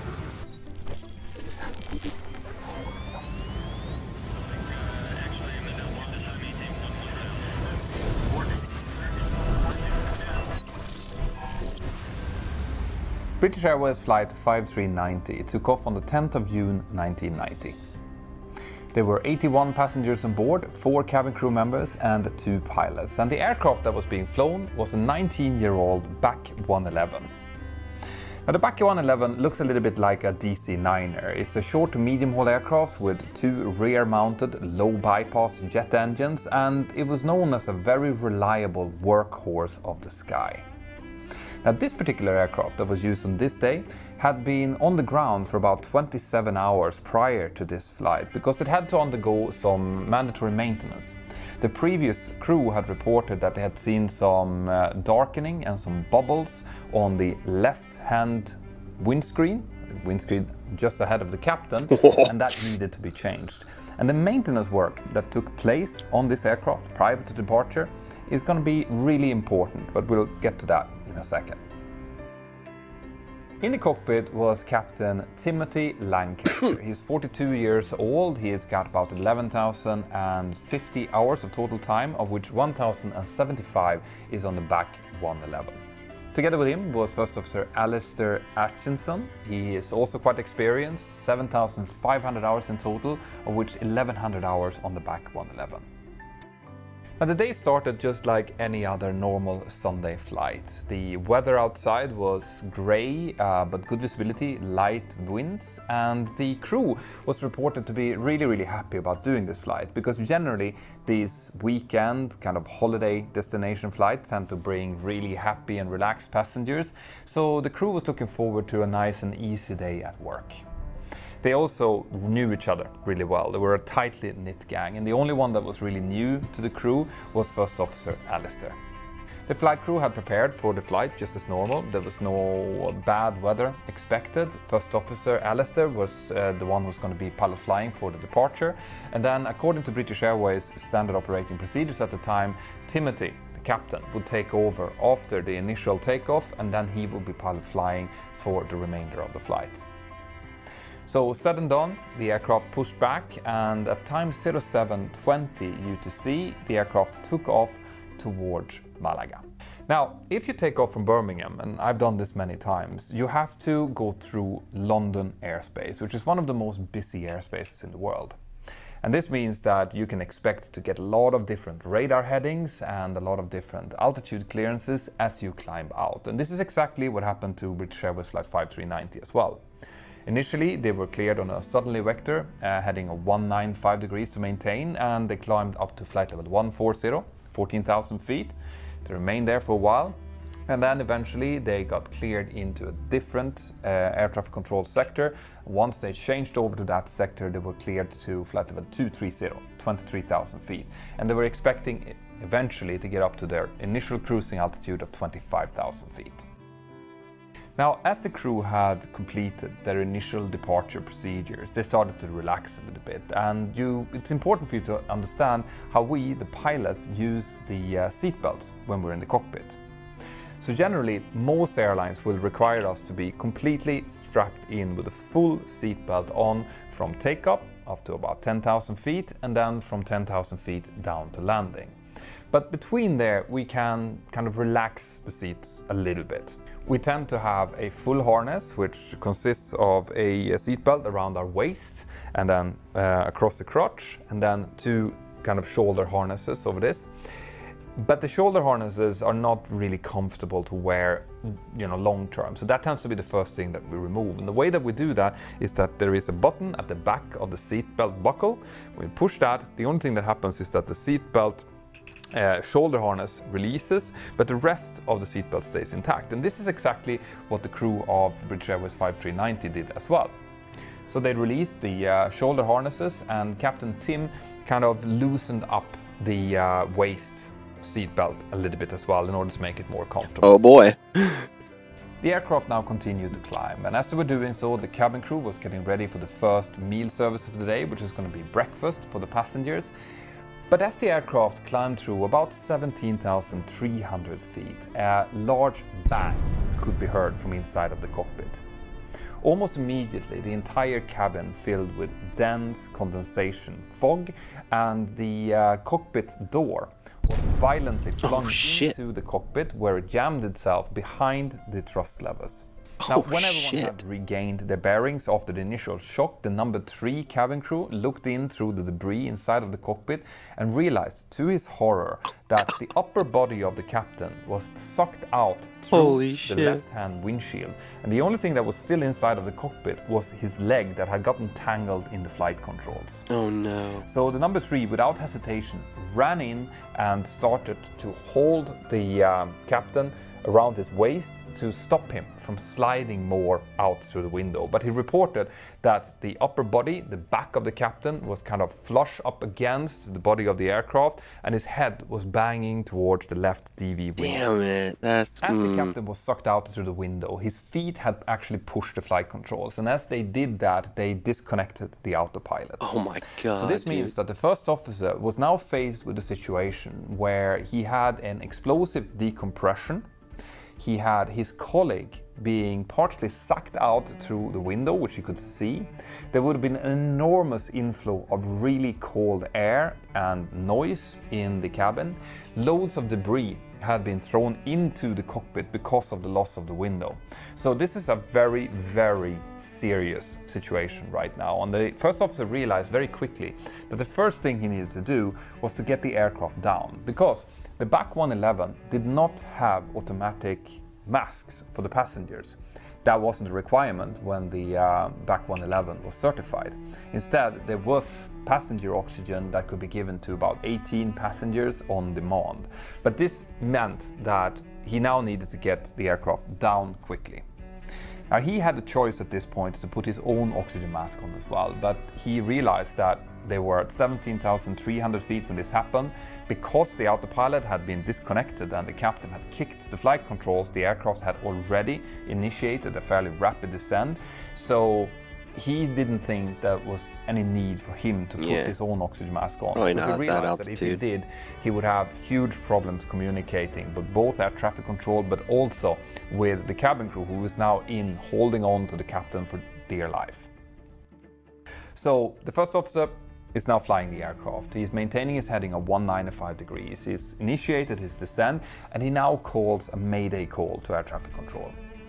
Because of the enormous noise inside of the cockpit, air traffic control could hear him call mayday, but when they responded, he couldn't hear them properly. So it took a few minutes to establish the nature of the problem with air traffic control, and even when air traffic control realized that they were dealing with a serious emergency, they kept taking on other traffic onto the frequency as well. And this is going to be something that the investigation was going to hone in on later on. Yeah, you probably need to prioritize the emergency aircraft until everybody else has shut the fuck up or get to a different frequency. His name is Nigel Ogden, who's holding on to the captain, is starting to lose his grip. And that's partially because of the slipstream pulling on the captain, wanting to pull him further out, but also because Nigel is in the direct stream of air. And the temperature outside, as the maneuver initiated, was about minus 17 degrees Celsius. And with the speed of the aircraft and the rush of the air, the wind chill factor with that kind of temperature would probably been around minus 42 degrees Celsius or minus 44 degrees Fahrenheit. So it's extremely cold. And he's getting frostbite, both on his arms but also onto his left eye. Damn. The rest of the cabin crew is seeing this happening. The purser has already gone in and started to collect the parts of the broken door. He's taking care of that, putting it inside of the front left toilet. But as he's seeing this happening, both the purser and the number 2 cabin crew comes in to try to relieve Nigel from holding the captain. The purser kind of rips his arm around the seat belts on the jump seat, which is behind the captain's chair, and holds the captain as Nigel gets out of the way. And then the number 2 cabin crew comes in, sits down and grabs hold of the ankles of the captain. And he's going to be staying inside of the cockpit for the remainder of the flight. As the aircraft is now descending down, the first officer is asking for as much support as he can possibly get from air traffic control. And he's asking initially to get radar vectors toward Gatwick Airport, because this is an airport that he knows really well. Air traffic control is accommodating his requests. They say that they can give him vectors towards Gatwick, but they also tell him that he has Southampton Airport really close by. And he can choose which one of these airports he wants to go to. First Officer Alistair is a little bit hesitant at first, but then realizes that he really wants to get down on the ground as soon as he can. So he asks for vectors towards Southampton Airport. But he also says that he needs about 2,500 meters of runway. Southampton Airport is only about 1,700 meters. Air traffic control relays this information to the first officer. The first officer is a little bit hesitant at first because he recognizes that, you know, they just took off from Birmingham. They have a lot of fuel on board. Yeah, they're gonna be heavy. Probably quite heavy. But after some quick calculations, says that he can accept 1,700 meters and Southampton, and he starts getting vectors into that. The problem in Southampton is that they don't have any instrument landing system. They only have a VOR. God damn, it's just one problem right after another. For a visual approach in towards Southampton. Now, just to give you a little bit of perspective here, the first officer is now faced with a situation where he is dealing with a serious emergency to his aircraft. He doesn't have his colleague helping him out. He's not able to use his cabin crew to help him out with reading checklists and so on because they are holding on to the captain. So this is now all up to him, and he has to do a visual approach into an airport to which he's not very familiar. So this is going to cause a lot of stress on the first officer. But even though he's under this pressure, he still managed to safely set the aircraft up, configure it for landing, and he even remembers to switch on the auxiliary power unit, the APU, so that he has electrical power when he gets down on the runway. Because that's impressive, man, because that's a lot to deal with. I mean, just the stress of everything that's going on, but then to remember everything that you need to do to get the aircraft set up properly, that's impressive. Show of cool airmanship and situational awareness on behalf of the first officer, and this is something that he's going to receive prizes for after this is over. So what's happening to the captain then? Well, the crew report after the incident getting the shit kicked out of him, that he had beating his head against the window. Right? You can even hear on the transcripts from the air traffic control interaction with the first officer. Here, negative, sir. The air captain is half sucked out of the aeroplane. I understand. I believe he is dead. Oh my god. Roger, that is copied. Our flight attendant's holding on to him, but requesting emergency facilities for the captain. I think he's dead. God, that's incredible. That he so reports sad. That the captain has been sucked out through the window. I think he's dead. So, as the aircraft is descending down through around 3,000 feet, they are really surprised to see that the legs of the captain is starting to kick. Now, the captain, after the incident, actually describes that he, as he got sucked out, he was initially conscious, right? He was surprised that he was able to breathe. Eventually he lost consciousness, but that he regained it later on.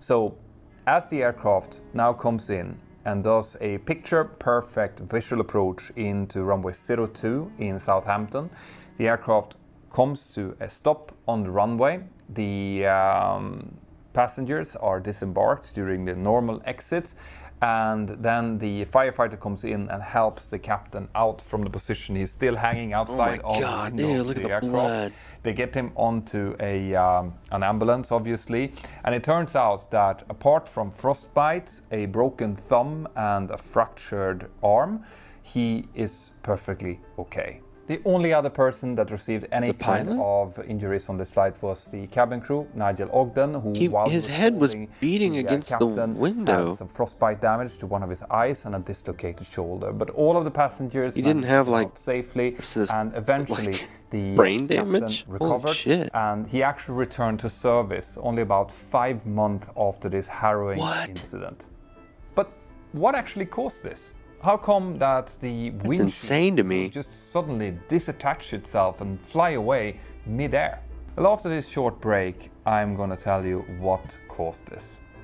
This video is brought to you together. Mentor, I love you, my dude, but no. Use the link. Brilliant. Okay, we got it. As the investigation started into British Airways Flight 5390, they started looking back into the maintenance records of this BAC 111. And they realized that 27 hours before the departure, during the night shift, the maintenance crew that had been working on the aircraft had seen that there was a need to replace the captain's side windshield. Now, they were a little bit short of people, so the manager, the maintenance manager himself, had decided to do the job. And he had gone to the aircraft that was in a hangar at that time. It was raining outside, and he'd set up a working station in order to do this. The problem was that it was a little bit tight, so he couldn't really get the workstation into the right place. This meant that he had to work with himself on top of the scaffolding, kind of hanging over the nose of the aircraft to kind of reach all of the bolts that was needed to fasten the See, windshield. that's what I was talking about. That's what I was talking about. That kind of... And see, I hate to categorize people like this, but man, this is very important work that you're doing, okay? If you're having to rig up a scaffold, or if you're not in perfect position to ensure that all the bolts are going in straight and aren't getting cross-threaded, and if you're not in a position where you can ensure that every single one of them is receiving the appropriate amount of torque, then you need to reevaluate your setup, and you need to get it done so that you can do this safely and with confidence that once you get done, you couldn't have done it any better. If there's any doubt in your mind whether or not you could have done that job better, you need to do it again. In this context specifically, there are some industries and maintenance jobs where you can be a little bit shoddy, but this is not one of them. This is life or death, okay? Now, the windshield on a BAC 111 is not fitted like most other aircraft from the inside and out. That would have given it a kind of plug type, which meant that as the pressure inside of the aircraft builds up, the pressure would hold the windshield in place. Instead, the BAC 111 has a windshield that is mounted from the outside and in, and because of that, it needed a quite large amount of screws to hold it in place. In fact, it was 90 different screws needed. And as the windshield was dismounted, the engineers found that a lot of the screws were damaged because of the way that they dismounted them, so they needed replacing them. But when they went to get new screws, they didn't look at the maintenance description of how to actually do this procedure. Instead, they just took the screws that they had used before and they went over to their storage to get more of these screws. It turned out that the person that was working in the storage at the time only had 4 of these particular screws. So the manager just went down into kind of the basement where it was very poorly lit and looked to find similar screws. But instead of looking at the description, as in the type of screw that he was using, he held these screws up next to each other and until he found some screws that he thought looked identical. The issue was that when he used these screws had the same kind of thread size as the original screws, but they were about 0.66 millimeters thinner, as in less diameter. So this meant that as 0.66 millimeters. The holes, it felt like they were actually attached, but because they were thinner, they didn't actually attach to the holes the way that it should be doing.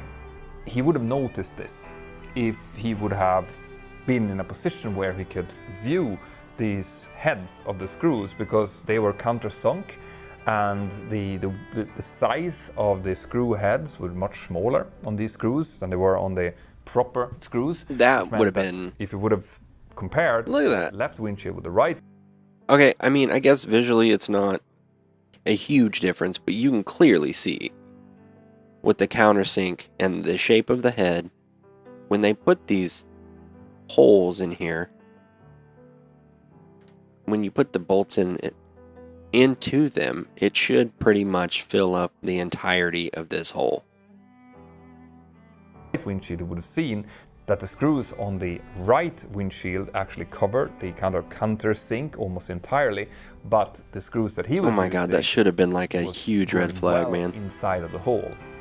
But he didn't notice that, partially because of the way that he was working over the kind of top of the nose of the aircraft, but also because he was using some incorrect tooling to actually fit the Oh my screws god, into just the hole. all the no-nos.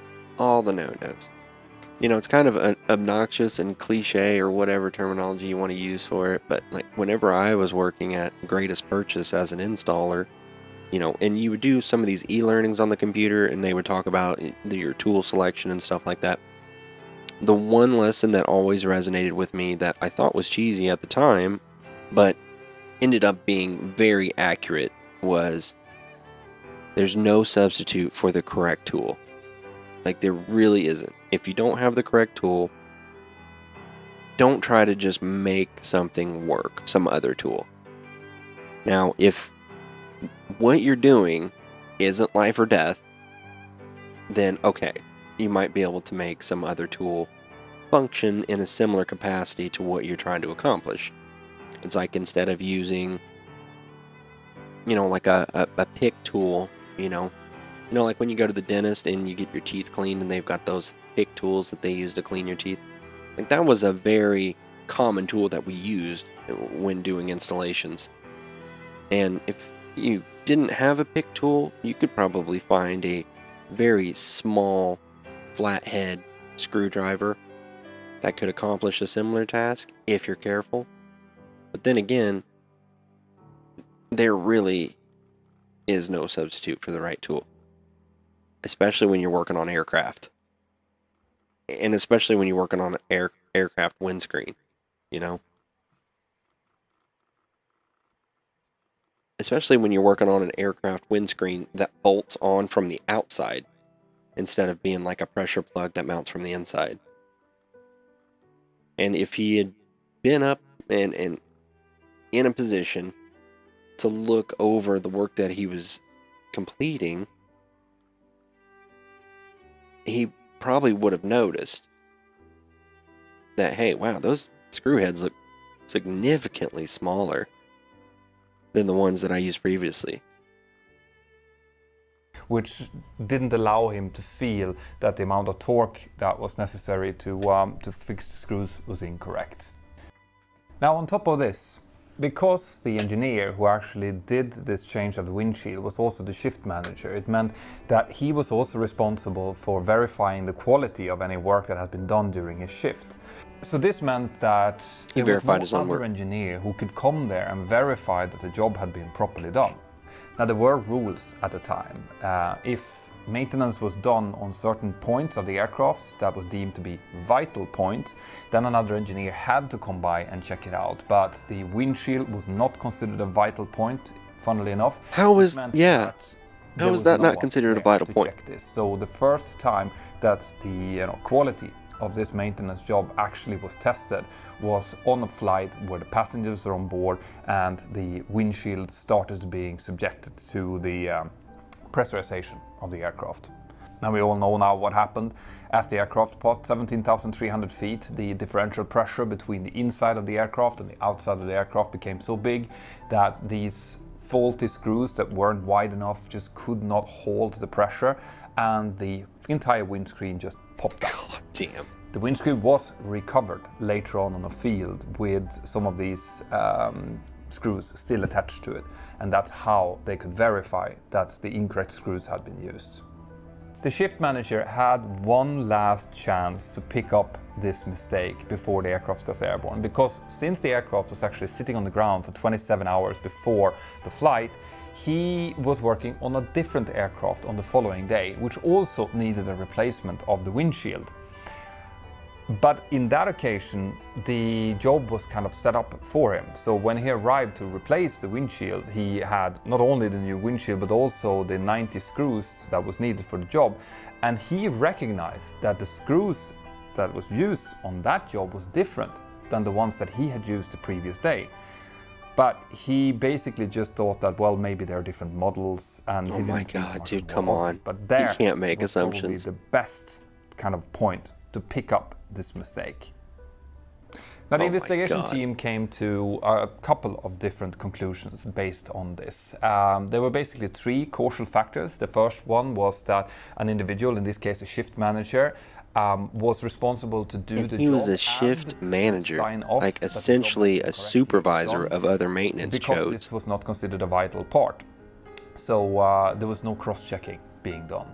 The second point was that this shift maintenance manager's ability and potential to do this maintenance job correctly was severely eroded by his lack of professional attitude, of adherence to the standard operating procedures that were available, and his use of incorrect tooling. So this was kind of seen as being the main factor in here. And the third point was that British Airways had not been able to, through their quality systems and their reporting system, find out that these I've got a rogue nose hair that I'm having to address right now. To stop this from happening in the first place. That's some quite damaging feedback coming from the investigation team. And when I read this report, I couldn't help but feel sorry for the engineer, because from all I could read, he was an exemplary employee by British Airways. He'd done an absolutely fantastic job up until that point. He seemed to really care about the quality of his job, the quality of his colleagues and its teams. But it's just been one of those cases where inadequate procedures and care for procedures had kind of crept in over long term. And the fact is that engineers were not giving recurrent training at the time. So once you had your engineering job and your engineering license, you could just continue to work. And whenever inadequate kind of procedures and ways to work creeps in, there was no way really to catch it. Yeah, and you get these bad practices that people develop over time. Okay, and it may not be intentional. It might be where, in his perspective, he's coming up with ways to trim off time, where he's more efficient and he's able to get typical jobs done faster because of innovations in the process that he's come up with himself. And since there is no real check, and there's no additional training or review process that they have to go through as they go through their career, nobody can correct those bad habits or bad practices. And again, they may not be bad habits in the traditional sense, where somebody starts doing shoddy work intentionally, knowing and being fully aware that the way that they're doing it isn't the way it's intended to be. It could be that honestly he's got so much experience and he's so well versed with aircraft maintenance that he thinks that what he's doing is improving the process. So he's not trying to, he's not being malicious or ignorant or, what's the word I want to use? He's not being negligent. Negligent, that's a good word for it. He honestly thought, and at first I was like, no, fuck that. I don't feel bad for this guy until our pilot, Pita is his name. Until he pointed out that this guy had been a fantastic employee up until that point. So that kind of sucks. That this occurred. I'm glad that nobody died, but still is a very, very dramatic incident. So it just needs to be looked down on, of course, and that's what he's probably about to explain, is what kind of changes did they make as a result of this incident? 8 different recommendations that came out of this accident investigation. The most important ones were that there needed to be a review of the system where one engineer could be both doing an engineering task and self-certifying that it had been properly done, even though it was not considered a vital point. Okay, so that system needed to be reviewed. There also needed to be a better, more efficient quality assurance program outlined, where people that was actually working, like the engineers in this case, could clearly and easily outline faults and problems with procedures and so on, and that could be brought to the attention of the company.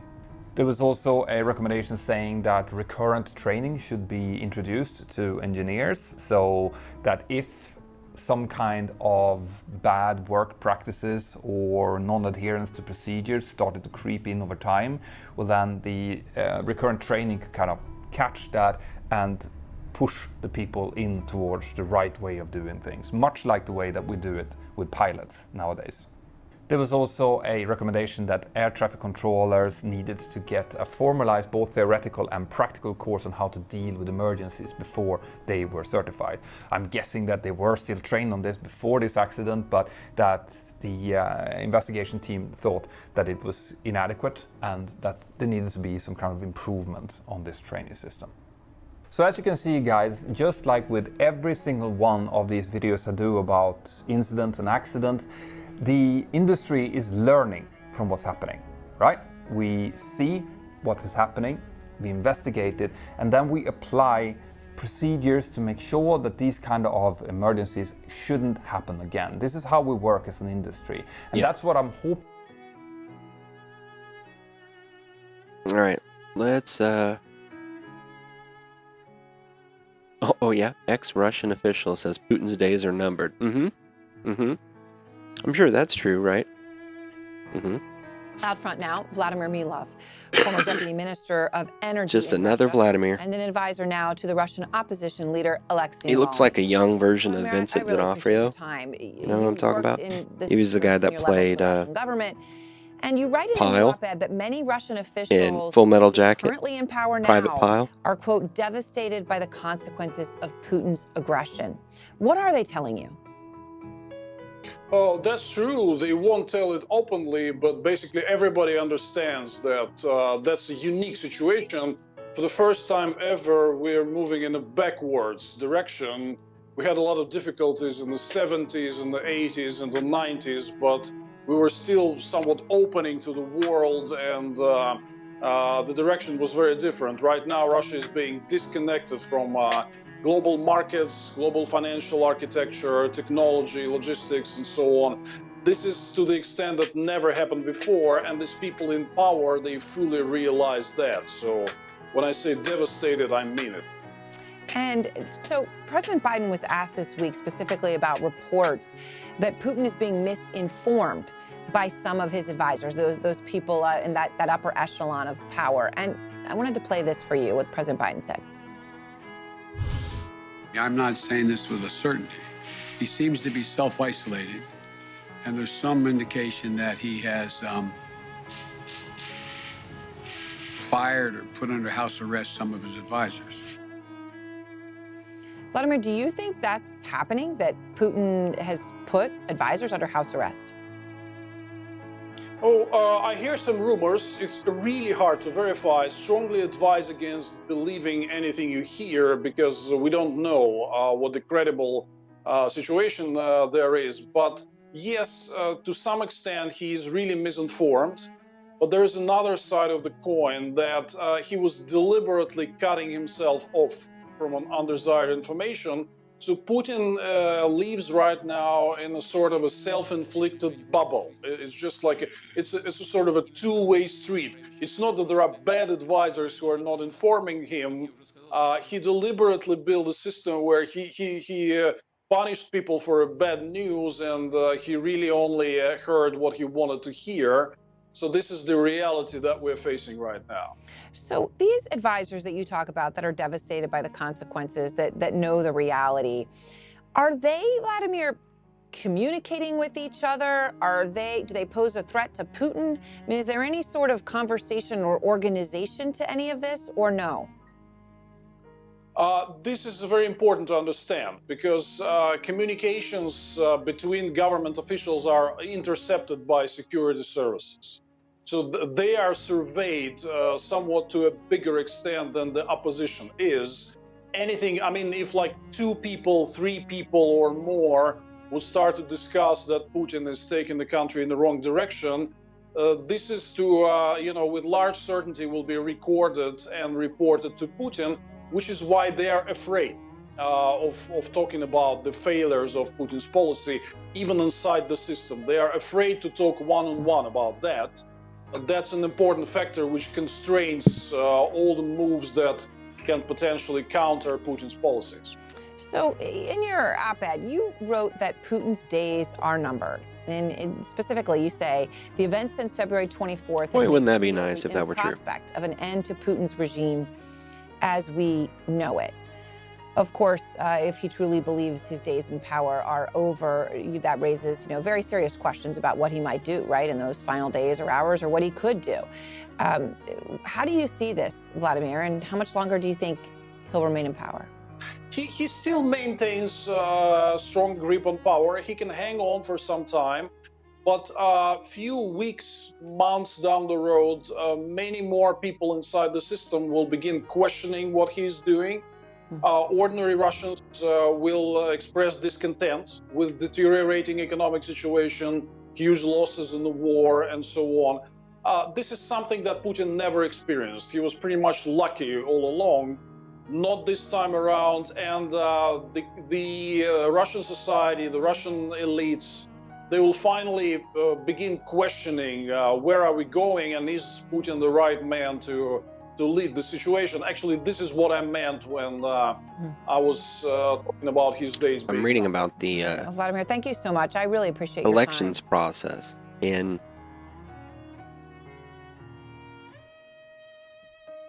Let me see if Ukraine's this is, deputy prime minister says 7 humanitarian corridors are planned for the besieged. What I'm reading over here on the side is about the presidential elections in Russia and how often they're held and how long is a presidential term, because I had no idea, didn't really give 2 shits until now. Because, the guy that she just interviewed is of the opinion that his days might be numbered, Putin's days. No, I mean, let's just put it out there. No, because he seems to be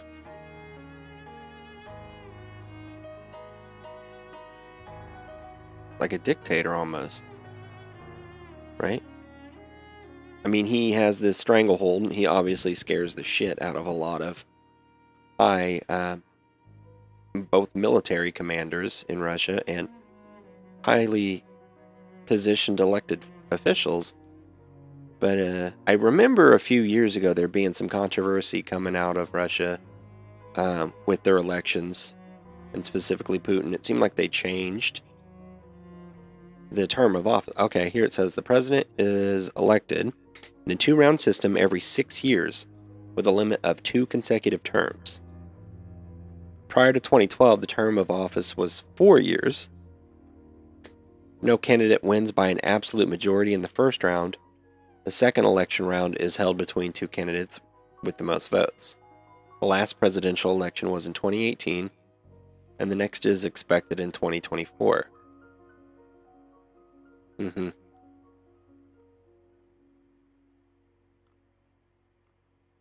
So, and Putin changed the term limit, right?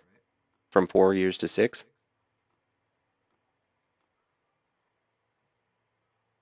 I'm sure he did.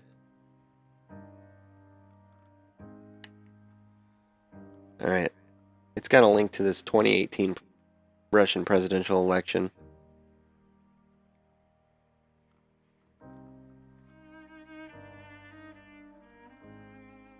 And there were three candidates. Putin, who claims to be an independent. Pavel Grudinin from the CPRF, and Vladimir Zhirinovsky from the LDPR.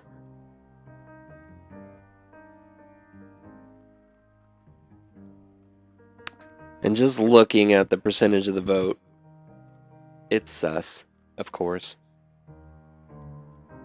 Putin got 77.53% of the vote. Seems likely, right? All right, the 2018 Russian presidential election was held on 18th March of 2018. I'll pull it over.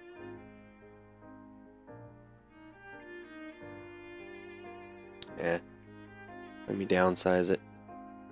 Got my widescreen monitor, so it's probably hard for you guys to read it all.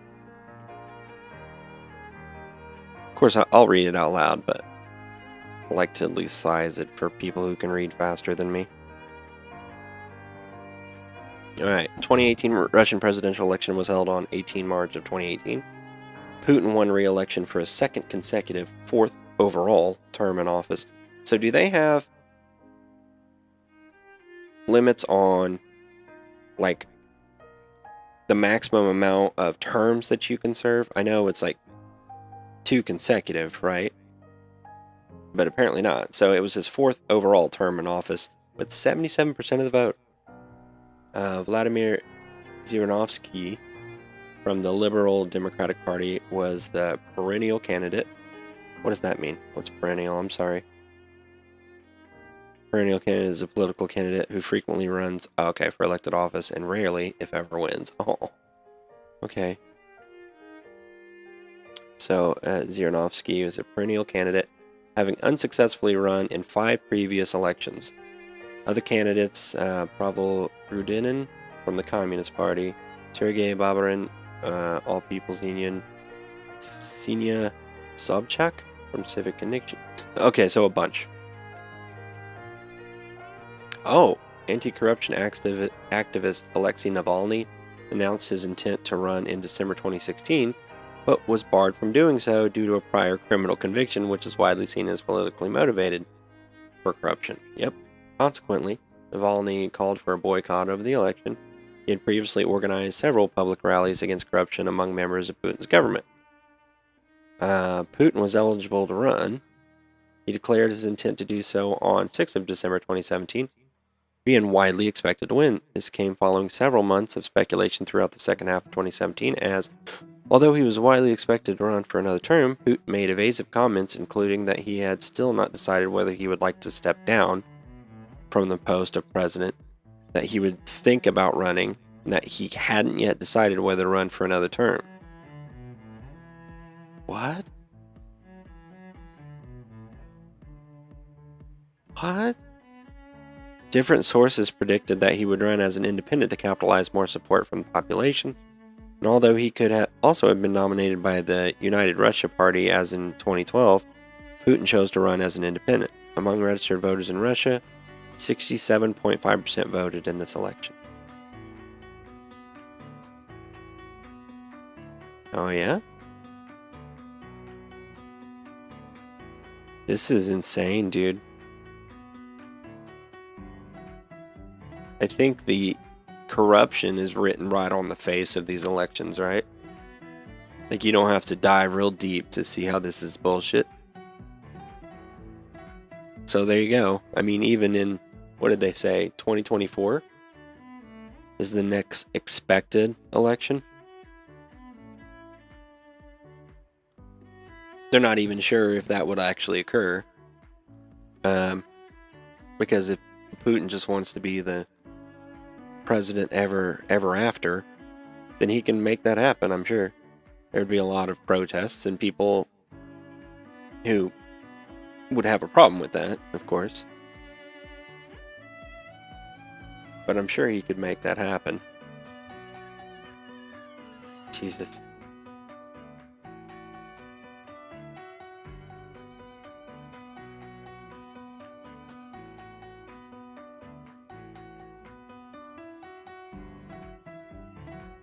Because based on their constitution, he can't continue to be president, as this is his second consecutive term.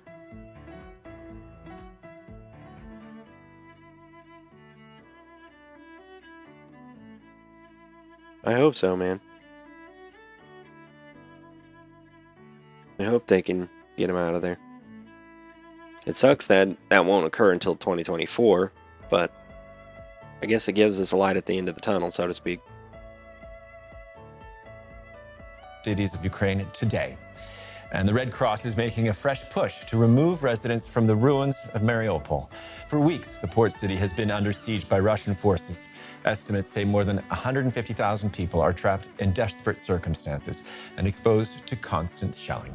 Ukrainian President Volodymyr Zelensky said on Friday some people did manage to escape against the odds. Arriving to relative safety after weeks of shelling, over 3,000 were able to escape Mariupol on Friday. But it's a journey full of risks. One woman recounts her fears as she crossed a Russian checkpoint. It was very difficult, she said. I was afraid they would take my son away. They made him throw his phone on the ground and trample on it because he had American music. An attempt by the Red Cross to deliver aid and evacuate civilians ended in failure. Not American music, that's The unacceptable. organization said the lives of thousands depended on evacuations. There is no plan B here. We have been working for weeks and telling the media about our efforts to get into Mariupol with aid and to allow the safe passage of civilians out of the city. Time is running out for the people of Mariupol. They are desperately in need of assistance, and they are desperately Listen in to need the quality of those if they wish AirPods to do so. on the microphone. Unable to wait, others fled the bombs in cars. The white cloth, a sign they mean no harm. As many as 170,000 are still trapped in this city that's been devastated by war. This former orphanage, now a makeshift bomb shelter for those who can't escape. We came here to the basement, she said. We stay here because we don't know what happened to our apartment. We ran here with what we had. Jesus Christ. The Red Cross said they will attempt once again to reach the city on Saturday in a bid to rescue the innocent from what is left of Mariupol. It's just been trashed, man. And joining us now is Maria Sirichenko, former resident of Mariupol, who is now sheltering in Lviv in western Ukraine. Maria, welcome back to DW News. Over the past month, you've been giving us regular updates on what you've been hearing from the port city. And now some of your friends and family, we understand, have managed to get out. What did they tell you? Hi, thanks for having me. Yeah, most of my close people, my relatives and friends managed to escape the city, and they share horrible, terrifying stories of their weeks under constant shelling with no food, no heat, no power, and no... I just wanted to make a comment real quick. This anchor, this male anchor from DW News, this is the second time now that I've heard him while an interviewee is speaking. He just gives this big dramatic sigh. And it was more appropriate in this instance than it was the last time I heard him do it. Because, you know, she's talking about drastic, very sad subject matter. And so I think his sigh is more of exasperation. And the last time, it just sounded like he was getting super sick and tired of the chick talking. It was another anchor for DW, correspondent. And I think he was just getting tired of her talking. But he has this habit of just... like while the other person's talking. Here. No answer. Hi, thanks for having me. Yeah, most of my close people, my relatives and friends managed to escape the city, and they share horrible, terrifying stories of their weeks under constant shelling with no food, no heat, no power. Like, this is really funny to hear. Any information. They are very afraid. And as incredible as it may seem, thousands of people are trying to escape, pretty much everybody, but some people, we're told, are trying to return. And I understand you actually have a friend who tried to go back. Yeah, There's my like close nothing, friend, there's she no couldn't livable find her structures really. parents in the city, and she couldn't find a way how to evacuate them with the volunteers because, as you know, there is no humanitarian help and no green corridors, nothing for people to evacuate. So she decided to go there on her own and try to find her parents and evacuate them. Unfortunately, I have no connection with her for 3 or 4 days already, so I don't know where she is right now. But I hope that she managed to find her parents and get them out of the city, out of that help. And we hope so too, of course. Listen, the city. As Promise I'm not picking my nose. I've got, I swear, just rogue nose hairs that are constantly annoying me. We'll remember that maternity ward that was came under artillery barrage, and the theater that was destroyed, which was sheltering people. Do you think, despite the devastation, that people, once peace comes, will want to go back to that city? Well, it's a very hard question because this is our home, even despite the constant shelling and all the ruins that are currently there. But you can imagine that, for instance, in my yard, there are graves now. So I can't imagine when we can go back there.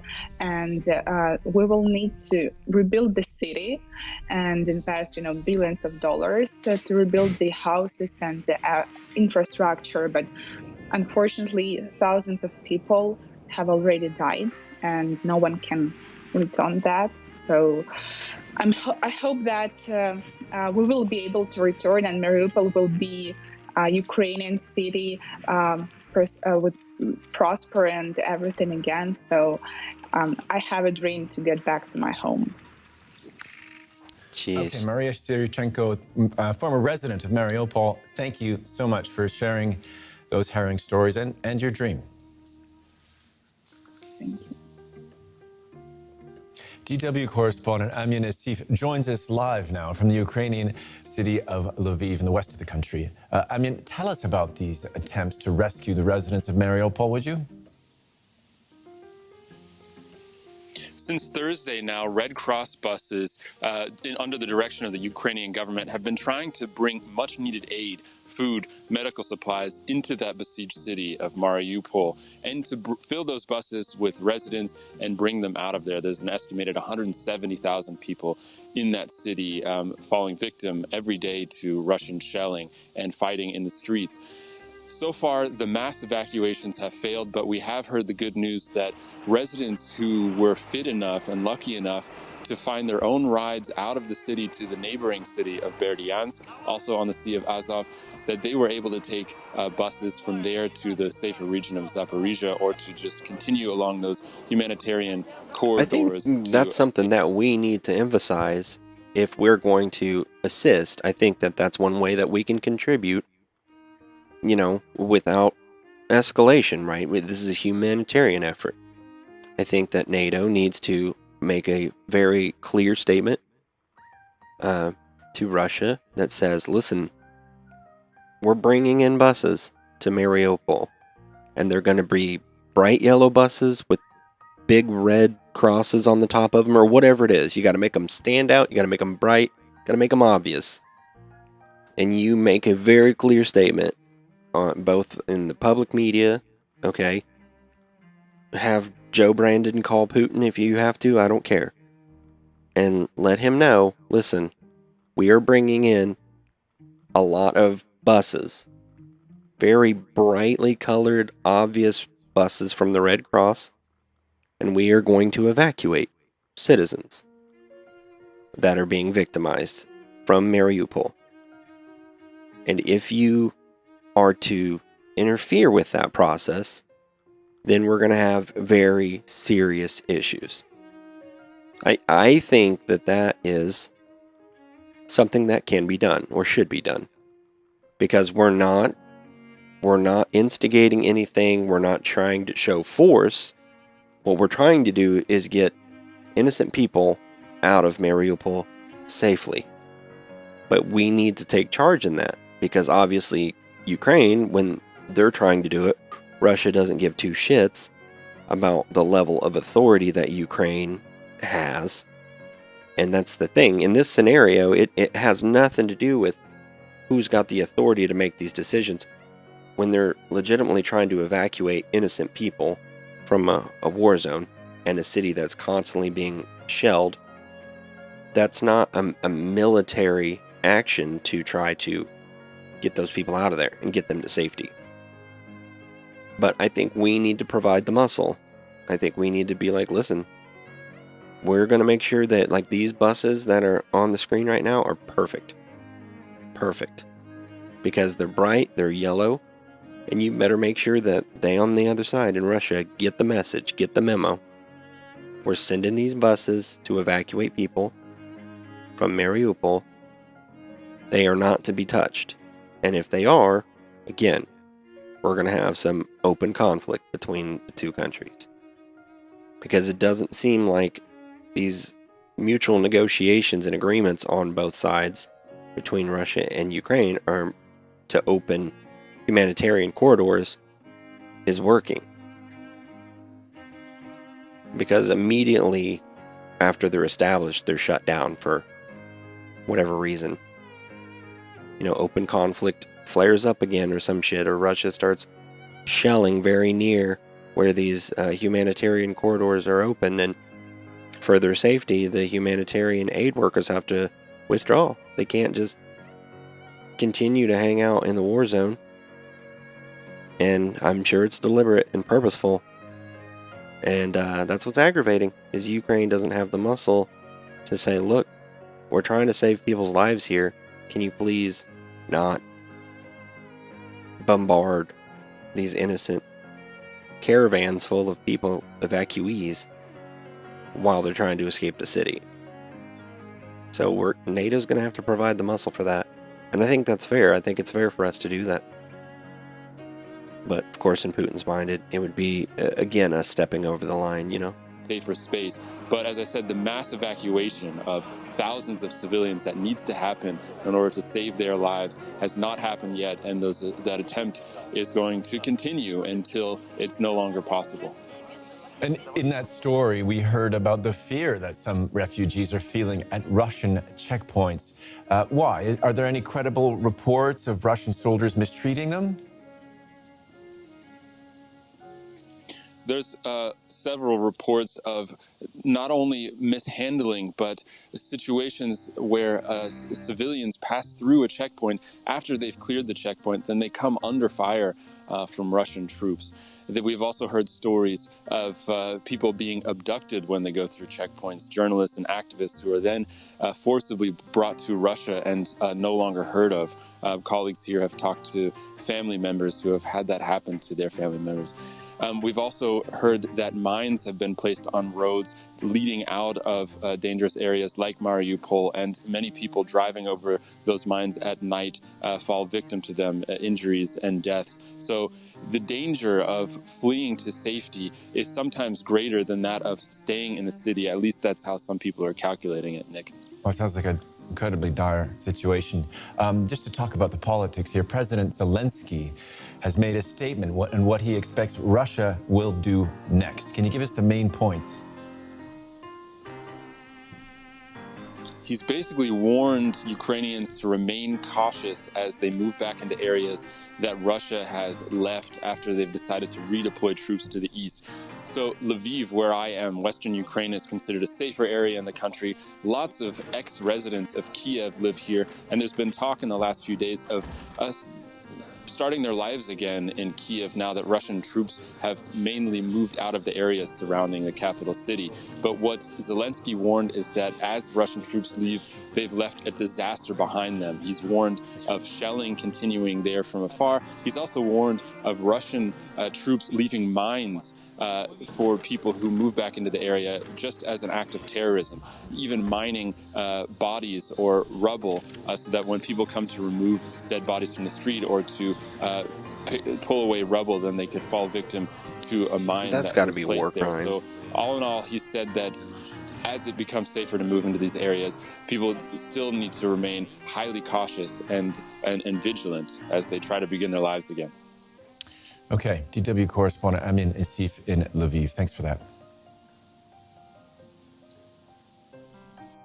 Jesus, man, that's unreal. if they're actually setting mines on dead bodies and stuff like that, no excuse for that shit, man. There's no excuse for that shit. That is absolute bad shit.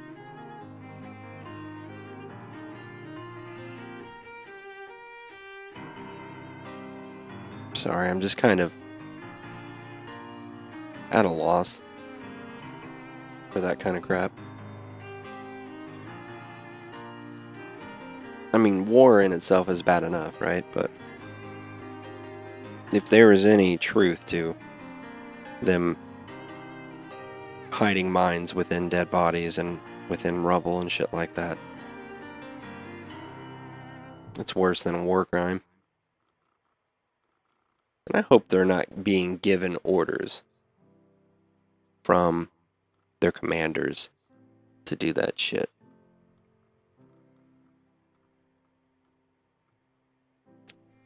Alright. We gotta do some gameplay.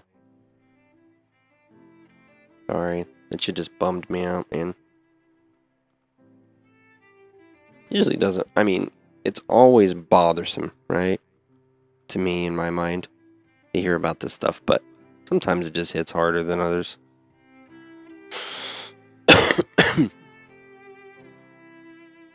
And right now it's hitting harder than others. Because especially when you see images of like children, you know, on the bus with their mom and the mother's quietly sobbing in an effort to express her emotion but also not upset the kid.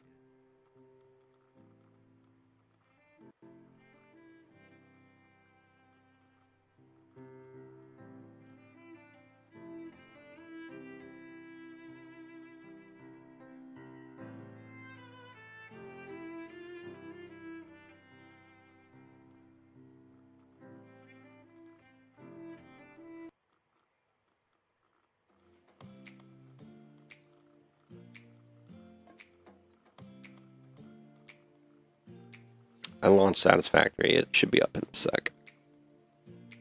Sorry, I know the content today is not great for me, but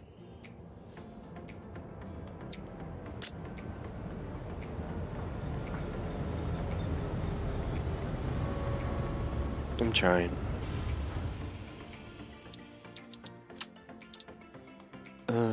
Oracle. Oracle main? Was it the latest one? Nope. Apparently not. I guess I just did a autosave, huh? 6:55 on the 29th? Yep, I guess so.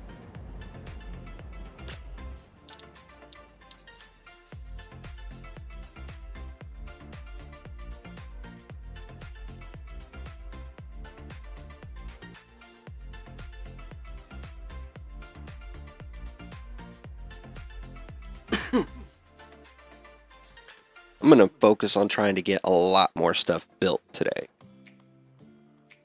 A lot of times what holds me up is I'm explaining it as I'm doing it, but truthfully, there's also a lot of time that I spend changing my mind about how I want to do it, you know?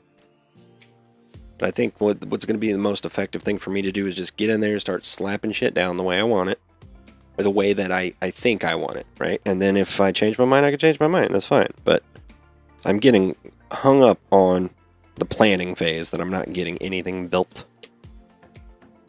I need to fix that for sure. I need my nose tampon. Allergies a little rough today, as they are every day.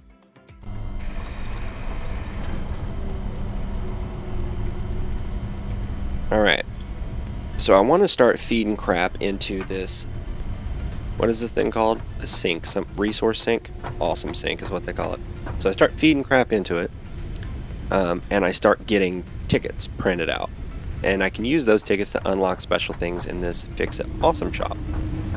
One of the easiest ways, starting off especially, to get these tickets printing is I utilize one of my concrete machines. One of the machines that I've got over here that are making the concrete, right? And I just have it start feeding concrete into the awesome sink. And as you print off more and more tickets, you know, the basic resources don't reward you as much, right? So after a while, putting concrete into the machine's not going to do a whole lot to reward me with these tickets. But when you're first starting off and you're just putting stuff in the beginning, it's, in my opinion, just fine to feed bullshit into the machine just so I can start getting some tickets. Alright, I'm gonna go ahead and throw down some of these because I'm the kind of idiot that I'll walk straight off the edge if I don't have these already placed. And I'm just gonna run. You know what I want to do first, actually? Is I need to upgrade. I don't think I need to worry about upgrading these conveyor belts. I think Mark 1 is fine for them. What is it? Is it 60 resources per minute that can be put out through this conveyor belt? Yeah, it's 60 per, and then the Mark 2 is 120 per. And this can only put out 15 per minute anyway. So yes, Mark 1 conveyor belt on the output from the constructor machine is fine. Alright, so I don't need to upgrade those. But I think, let's see, that's 2, these are 1. Okay, I need to upgrade the ones going into the machine for sure. Right? Oh no, actually it's pretty full up. Well, let's just, for consistency's sake, I want to do that. Alright, in order to build it, it takes these plates too, doesn't it? Let's see, Mark 2, yep, alright. And it takes regular plates and screws to make those. What do I have? Do I have those? No, not that. See, now it's switched my buttons again. Anybody who's paid attention to me bitching about my Tartarus, is just a little handheld keypad. Or not handheld, but you know what I mean, like an individual keypad that replaces the full keyboard. And it switches my caps lock and my tabs button, I swear to God. All the time. Right now, caps lock brings up the paint, and that brings up that. Oh my God, dude, how obnoxious. And then I have to go in here and fix it. I've even gone into the Razer program and mapped the keys to make sure that they're correct. It's so annoying, dude. Okay, inventory. I want it to be... Nope, nope, nope, nope, nope. Wrong button. Yes. Confirm. Yeah, see, now it's got marked as tab. Okay. Customizer. That's right. That one. Okay, got it. Alright, I got some screws, and I got a bunch of plates, and I got quite a few rods. Okay, I need to make the reinforced plates, and I don't want to run all the way back down there to do it. So I want to throw down a craft bench. Not her. And I'm going to make some more screws. Get those rolling.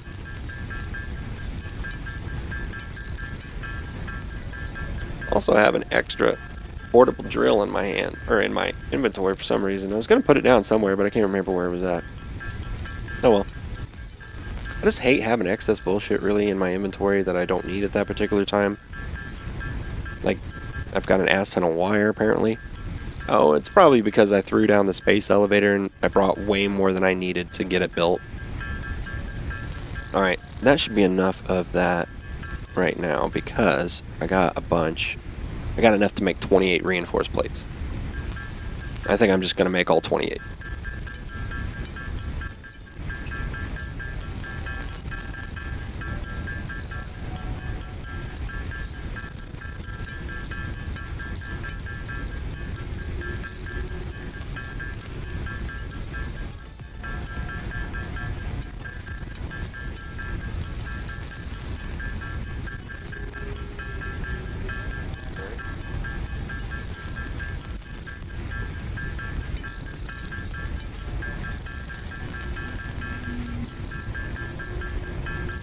Dear baby Jesus. I really got to get machines set up that start making these reinforced iron plates so I don't have to do it by hand. It takes forever.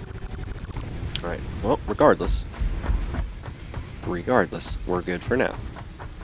Alright, so I'm gonna pick that there and there. And then I think I'm gonna go through, oh, come on, get around there. Try to optimize These are good, right? Yeah, that's good. That's Mark II. That's Mark II. Yep. Is that Mark II? That's Mark II. Is that Mark II? That's Mark II. All right. So total, just running at 100% capacity. These need 45 per minute. So what's 45 times 3? I know 45 times 2 is 90. And so what? 135?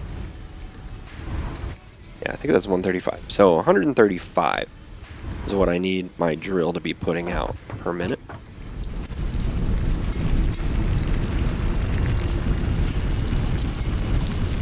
And it's putting out 120 and it's getting overloaded. Really? Does that seem right? Did I do that math wrong? Or do I have one of these constructors beyond 100% or less than 100%? No. Oh wait, didn't I have one of them shut off? Yeah, baby. That's right. I got it. It takes me a minute to get it figured out, but I eventually do. And as a way to determine whether I got the efficiency set correctly, I like to clean out the resources that have accumulated on the input side. Just throw them away. So it should be 135 is what I need this to be at. I'm going to throw these away. Okay, it's already a good sign because they're not backing up. They're not accumulating in the drill. Okay, I was just making sure that was Mark II. So, theoretically speaking, I should be able to set my drill here at 135 parts per minute. And I know I know I'm blind. Ah, there they are. So what does 200% take me to? 180? Okay, so I need 135 parts per minute. And sometimes you can't get exactly that.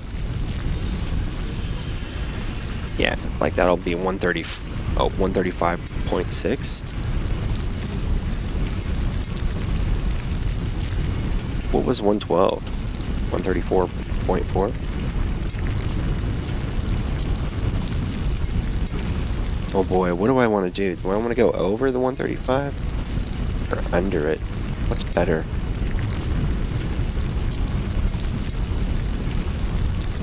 Jeez. I hate when I can't set it exactly what it needs to be. Can I do a decimal? 112.5? Oh, I can. Holy shit, that's incredible. I had no idea you could do decimals. Oh, that makes me so happy. Awesome. So that's set at a perfect rate. Perfect 135 parts per minute. And betwixt all three of my machines here, it's exactly what I need, 135.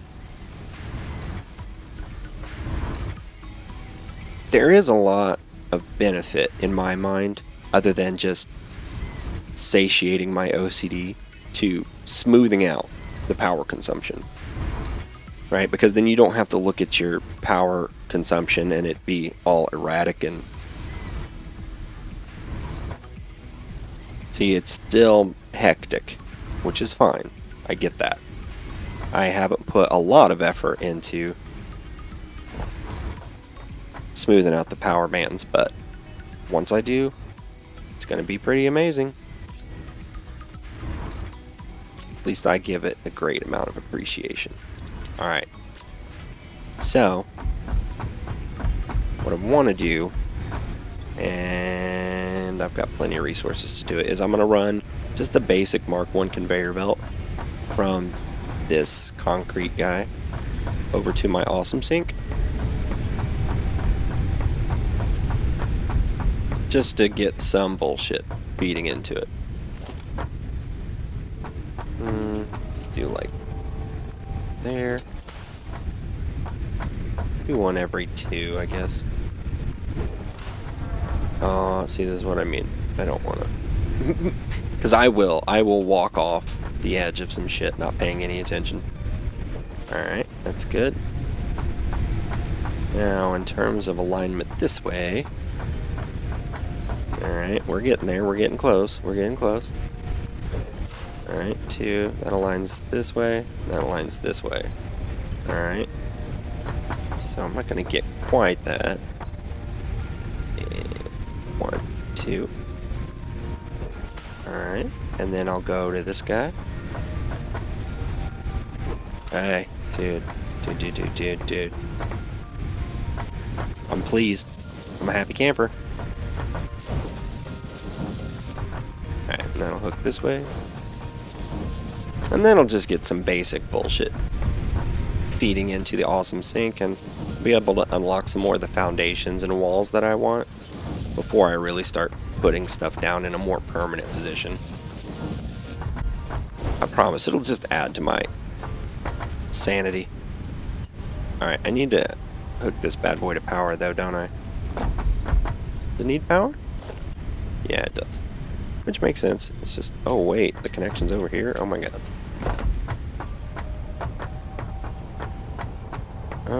What's a good spot for it? Boy, they give you kind of carte blanche with placing this. Usually there's limits on how close you can get to the machine, but oh my god. That's probably something they still are working on. I mean, I like being able to put it close to the machine, but I don't need it like intersecting with it directly. Alright, where's the next nearest power connection that's not going to drive me insane? Okay, alignment is... Okay, what is it, just 1? No, it's 4 off of that? 1, 2, 3, 4. Yeah, okay, it's 4 off of that one.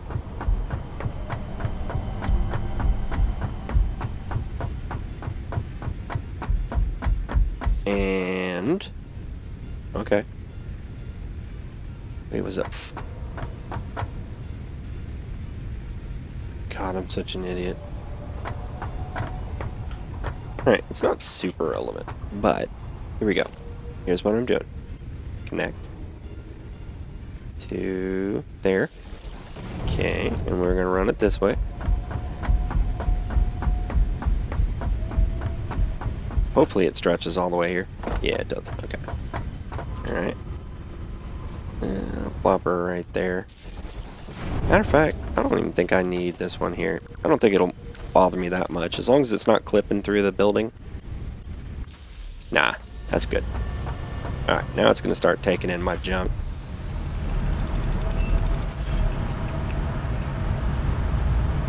That's pretty cool. That's pretty cool animations, at least. Alright. Now it's taking stuff in. And you see, it's filling this up. And as it gets filled up, it's going to spit out these coupons for me. Honestly, they've tweaked, I think, the rate at which each coupon fills up. Because I feel like what it used to be before is the first few coupons that you get, you got pretty quick. You know, you could feed bullshit like concrete into it. And it'd be like, oh, Chuck E. Cheese, man. Winner, chicken dinner. And it'd just spit them out at you. But then, of course, the more that you printed out, the more complex items that you had to feed into the machine to get the next coupon. It's still a pretty decent rate. Alright, I'm going to let that run for a minute. Because... architecture. Oh, they've got so many cool things now that I never saw before. Metal pillar set. Look at all that. Pillar supports. Fix-it roofs. Roofs. I don't remember there being roofs.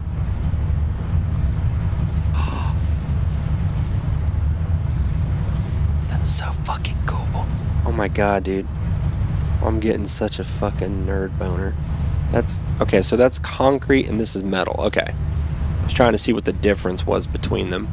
Road barriers, modern railing, industrial railing, walls. Door walls, finally, dude. I remember they used to have, you know, door walls where it had like a larger opening, but there weren't actually doors on them. It was just a larger opening. Gates. Yeah, it used to be like this. The one that says gate hole wall, it would just be like an opening, but it didn't actually have a gate that would open and close. Ramp wall bundle. Oh my god, that makes me so excited, because then I can put those on the ends of the foundations that are angled upward, and they won't look as jank. Kind of clean them up a little bit. Is this music still playing? Sorry, yeah, I just want to make sure my background music was playing. I know the machinery is a little bit loud, but tilted walls, oh my god, dude. I am nerding out.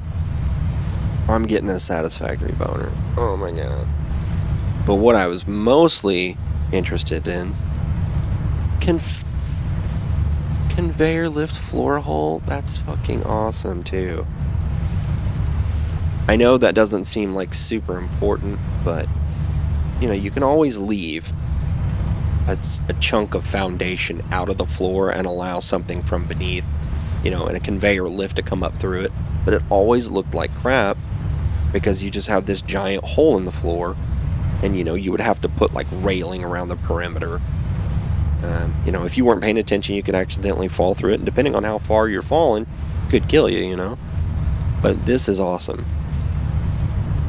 But I was mostly interested right now, although all of it's fucking sick, in the foundations. I need to start unlocking some more foundations. I like this, the quarter pipes pack. So you can build a skate ramp if you want, or a skate park. Which ones do I want to get first, though? Probably this, the corner ramps. Corner ramps, and then the inverted corner ramps, probably. Yup. Quarter pipes will probably be last. I still want them for sure, but probably corner ramp, inverted corner ramp, double ramp, and then inverted ramp. So total for all those, I need 16 coupons. I don't even want to look at the other stuff, dude, because I know I'm gonna get a wicked boner over it, and I need to stay focused. The coffee cup. Holy shit. Customizer. What?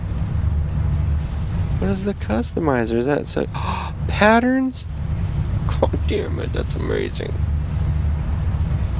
Oh my god. Stay focused, Nick. Stay focused. Stay focused.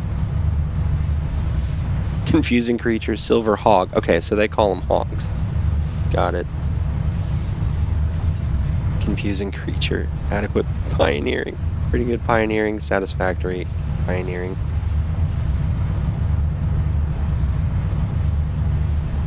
Oh, there's medical box. Oh, that's cool.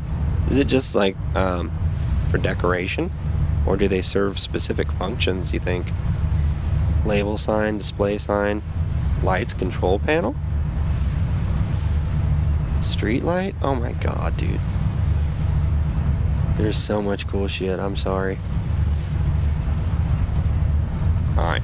Staying focused. Staying focused. Foundations is where I need to put my focus right now. Alright. I got 3 printable. I need 16. Wait, I got a bunch of plates, right? Of those reinforced plates? Because that, I mean, that would assist in... Because right now it's just unloading the excess that was built up in this storage. I guess it would work faster if the 27 reinforced plates that I currently have could... How many is that going to take for this stretch alone? 8. Oh god. That'll take 8. That'll take 8. That right there is 16. That's 23. Yeah, that's not going to be enough. I guess I can make more, huh? Yeah. Yeah, I can make more.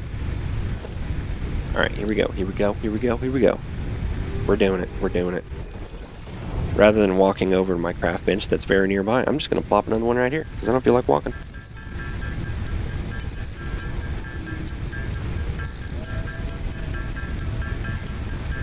But yeah, I think ultimately here in the beginning phases, I'm going to put down Mark II conveyor belt. That way it'll unload the excess concrete that's in the storage container, and it'll help increase the rate at which those coupons get filled out and printed. Of course, it won't make a whole lot of difference once the resources inside the storage container are depleted, but still, the transportation speed will be a little bit quicker, I guess. But, you know, again, that constructor is only putting out, I don't know, was it 15 concrete a minute? So, again, it's not going to serve a whole lot of purpose right now, but it's going to make me feel better, okay? 27, 28, that should be sufficient, I think. Combined with what I already have.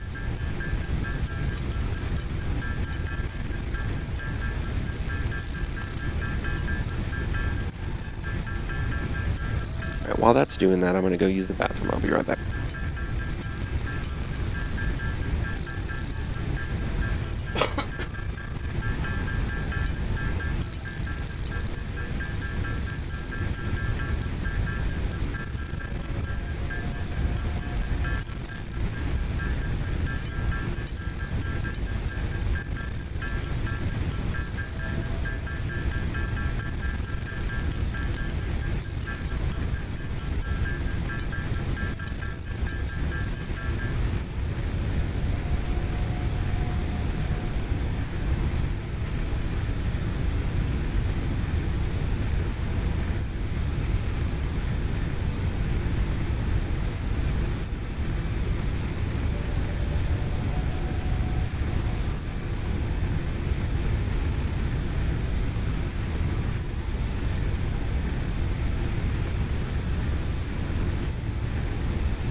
Sorry about that. I had to get a little snack too.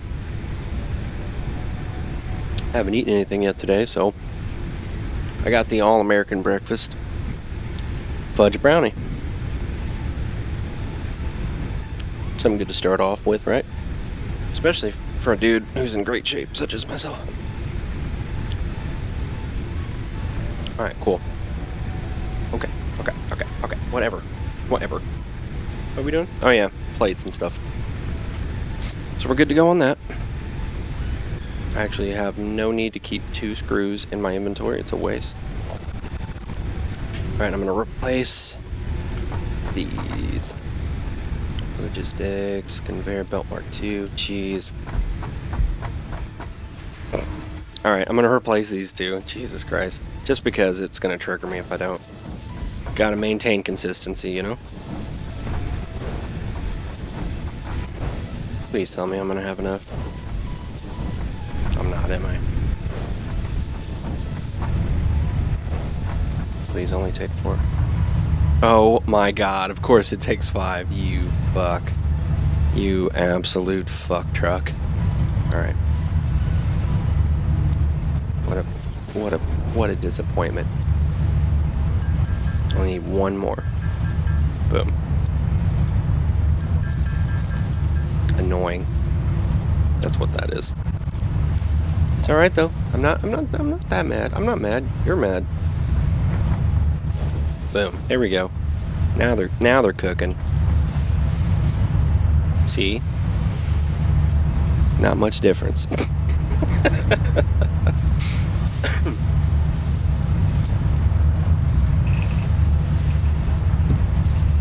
Oh well. I'm a patient dude. I got other shit that I need to get done. Let me check and make sure these guys aren't about to come up empty. Alright, I'll start to top them off. I do have some biofuel around here. I think it's stashed in this guy. Yeah, baby. Take out a few of them. I'm going to need to resume my operation where I actually create the solid biofuel, truly. Because, I had an ass ton before, and now I'm burning it at both ends. Which makes sense. I mean, once your factory gets bigger and you got more fucking machines, it's gonna burn the shit up faster. I mean, it's just the way it is. But, do I give a shit right now is the ultimate question. No. What's gonna happen is I'm not gonna give a shit until I run out, and then I'm gonna be pissed that I didn't give a shit. Alright. That being said, do I want to keep this drill on me? Probably not. Probably not. I probably don't give a shit. I'm gonna put these down too, because I don't need that many stacks of that. I'll keep these. I do like to keep all... Wow, I've got a lot of plates. Oh yeah, that's right, because the foundation...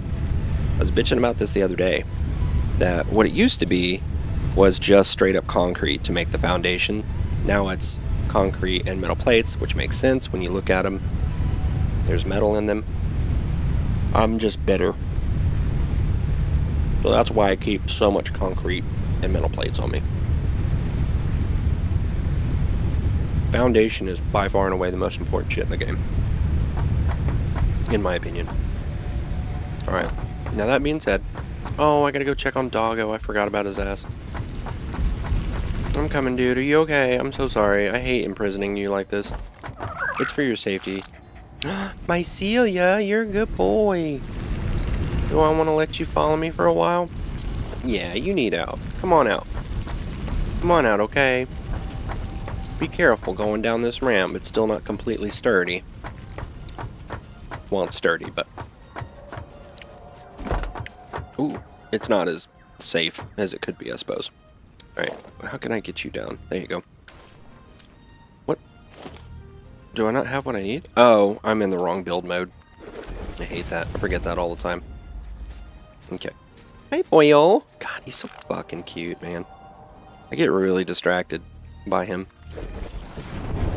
Alright, let's throw down some more of these. I just made a fart sound inside my mouth. I don't know if anybody heard that.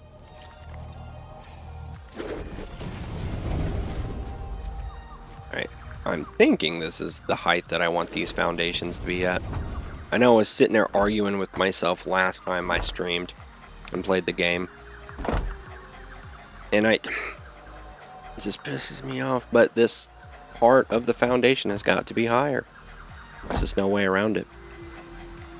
I mean, of course there is a way around it to people who aren't as obsessive as I am, but there's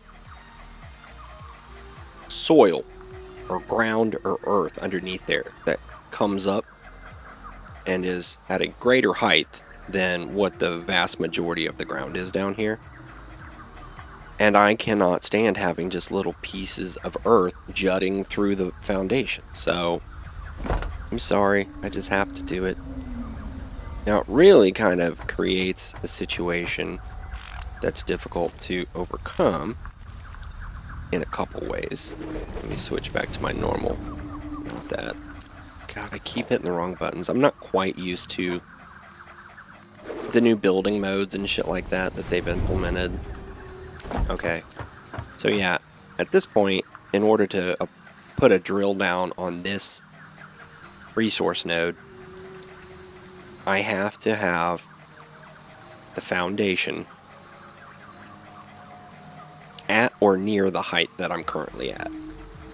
It can't be up as high as the rest of it. I wish it could, but it just won't recognize that there's a resource node there if I don't leave it at this height. How far can I go down? Hi, Lucifer. Dude, stop. He's such a fucking dick, I swear. Like, he immediately starts trying to tug on me, on my blue jeans. Did I put that drill down? I didn't, did I? Okay, thank God. Hey man, you can't be down there. Alright, let me check. Alright, so it does recognize it there, which is good. Sorry, I'm thinking, and it's causing smoke to come out of my ears, I think. Okay, so theoretically, I could have it to where it's just one single layer, the skinny bitch. What is this called? The 1 meter? The 1 meter foundation.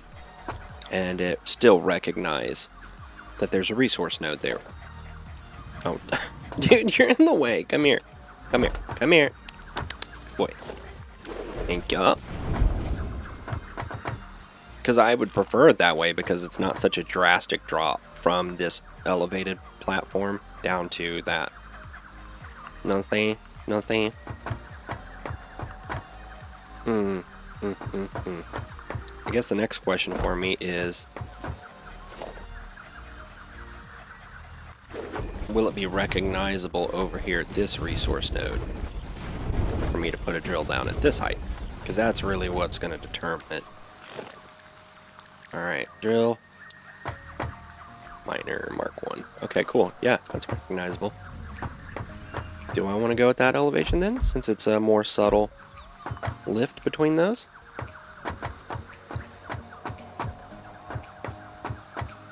I kind of like it, honestly.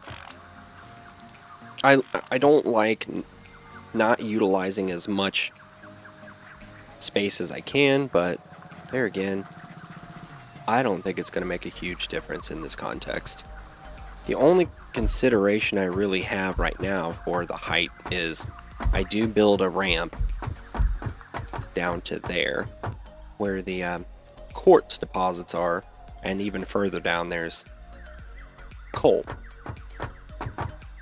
So I want to avoid elevating as much as I can because I'm eventually just going to have to build downward anyway.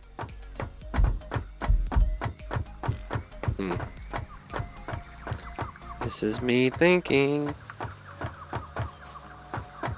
What would be the benefit of that though? Is this just a... Okay, it's just the double, the 2 meter foundation. I love the dog's head just sticking up through the foundation.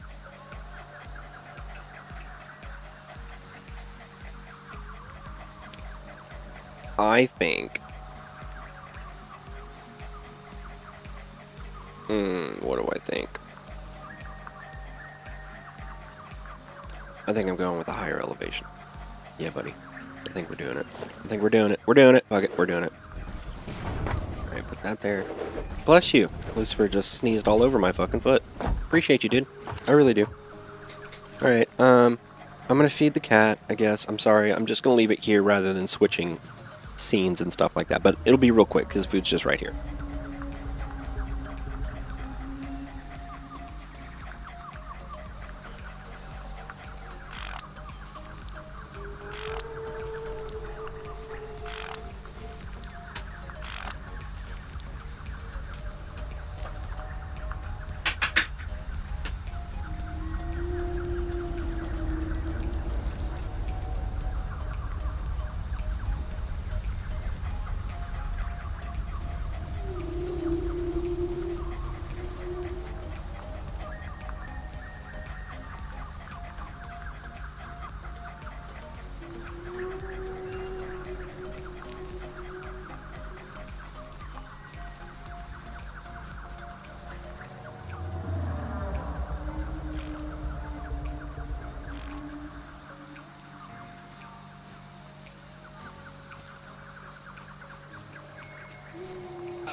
anyone that watches my stream, even on a fairly consistent basis, will probably think that I never change out of this hoodie.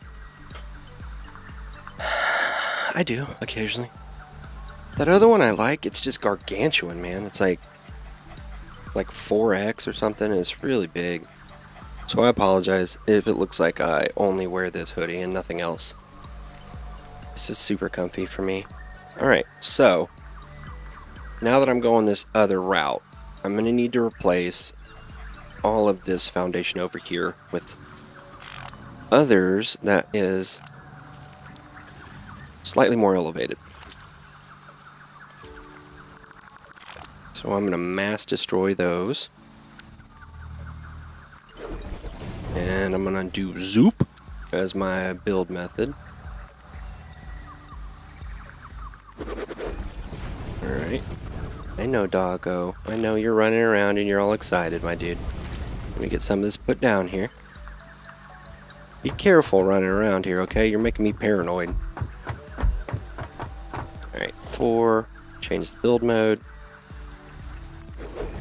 Go back to doing one at a time. Cool. 2, 3, 4. Yeah, I think I'm gonna like this better.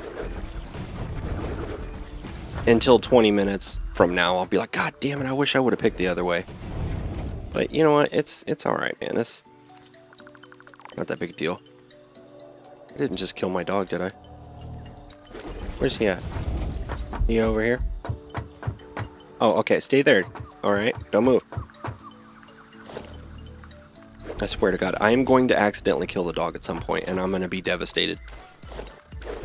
Because he doesn't seem to be any smarter than the previous iterations of him.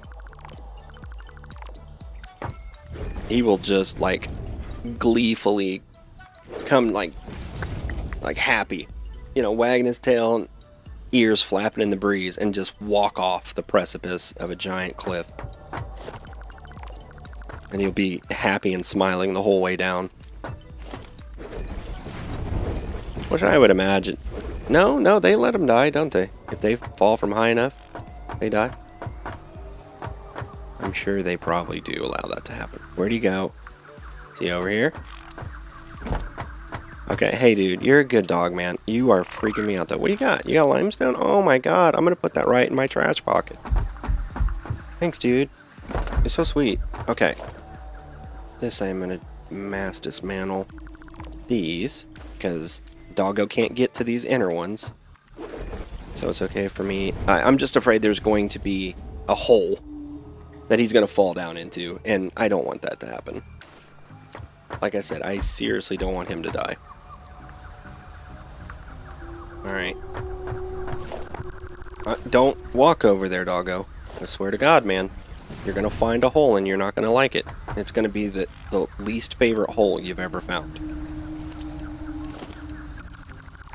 Just don't walk that direction, okay? Give me a second. Oh, come on.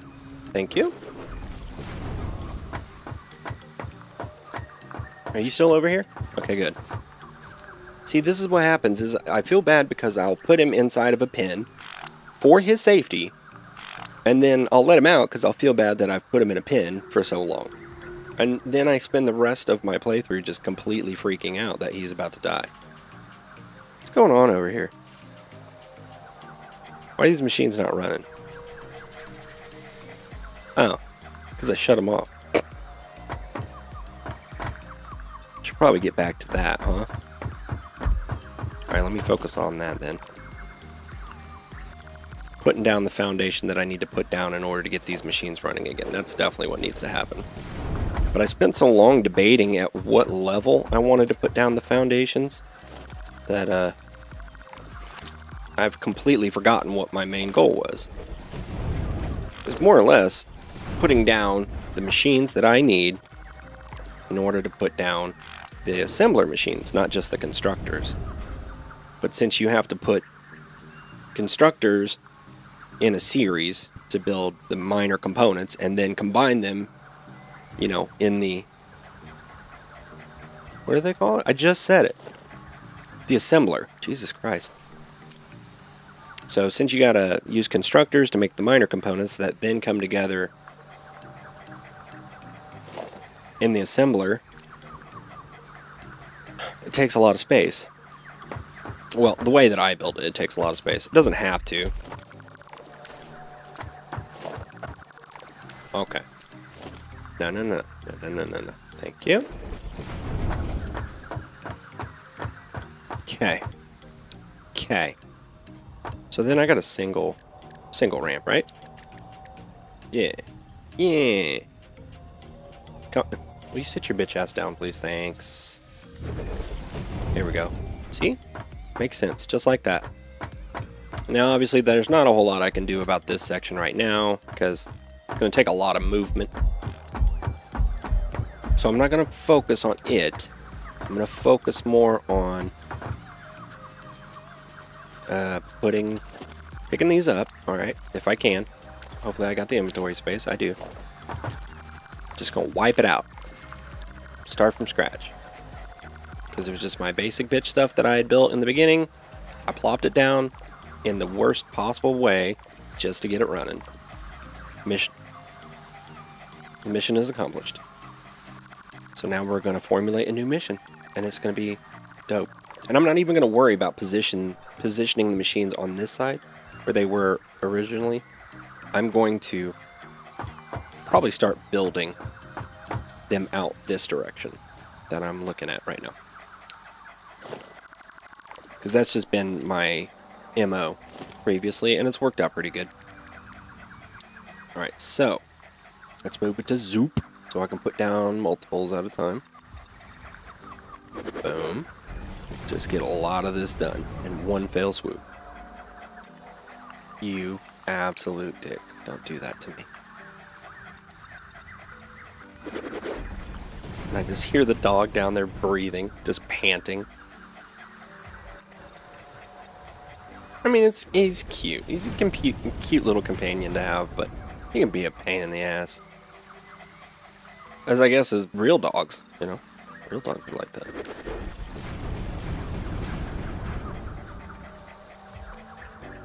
What's the volume like on this? You guys okay? Can you hear that?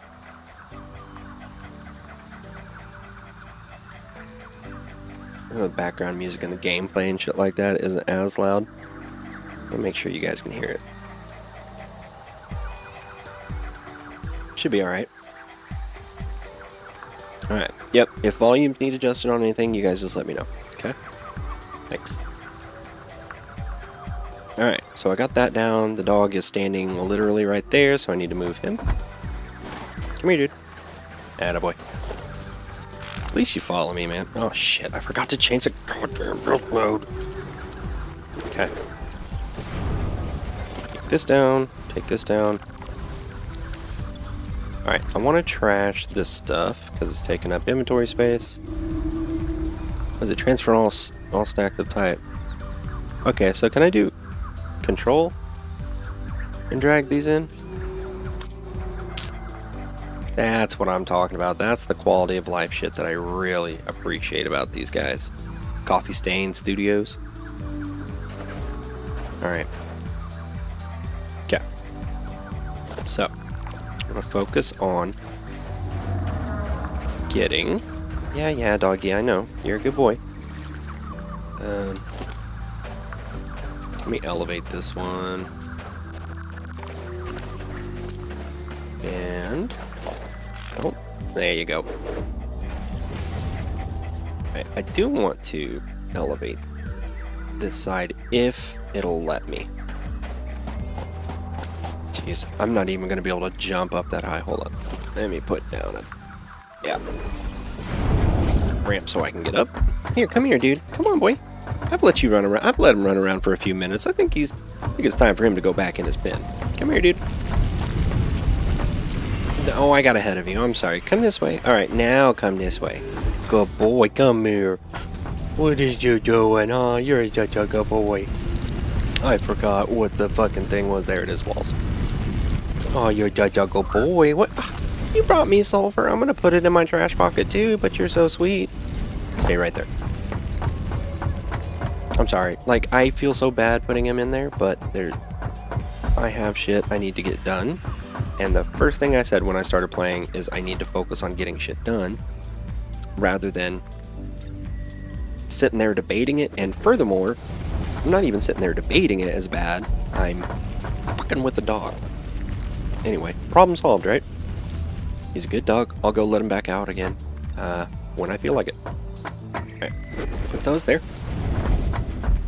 How am I looking on concreto and plates? I still got a pretty decent amount, so we can keep building. Okay, here's what we're gonna do. Here's what we're gonna do. I'm going to zoop a loop that out to there.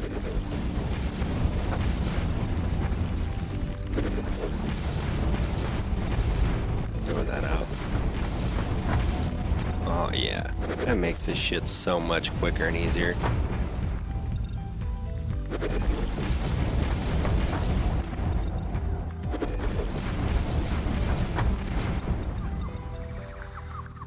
No, I don't want you clipping. Don't be clipping. How far out can I go without clipping? Right there. Beautiful. Alright, now this is a critical pole, but I'm going to replace it. Right here be okay. Again, it'll probably be moved again, but that's fine. Alright, so it needs to go from there to there, from there. Where is it at? Can I reach there? Yep. And from there to there. Beautiful. Ooh, she's rolling.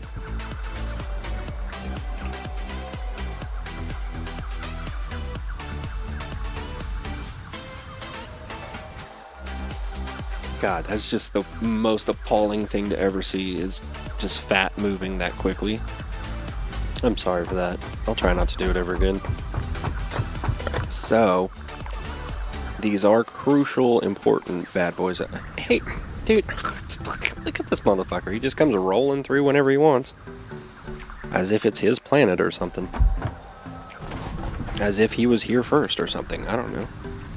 Here, no, don't get scared, okay? I'm gonna have to chop down this barrel nut bush. Nope, we can put it away. Put it away. Oh, got it. Look, he's just gonna go walk up the ramp and hopefully he doesn't accidentally walk off the side. Look at him. He's gonna walk into a power line. I don't even give a shit.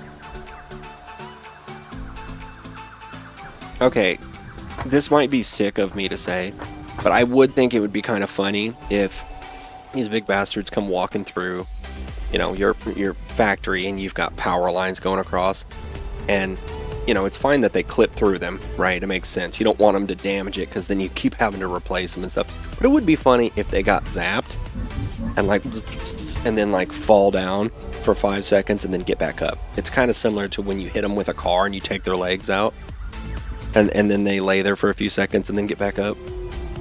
I would love for them to program that little bit into the game where they get zapped by your power lines, but they don't get killed. That would be a nice touch, in my opinion. Alright, I am going to let this one clip for sure. Because I needed to show me the difference between where it was placed before and where it's currently placed. Alright, and I can zoop a loop from here. I know I keep saying that, the zoop a loop. It's the build mode, they call it zoop. I'm not sure why. So when I say zoop a loop, it means I'm switching from the default build mode to the extended build mode that allows me to place a bunch at a time. I'm sure you guys probably figured that out already, but if not, there you go.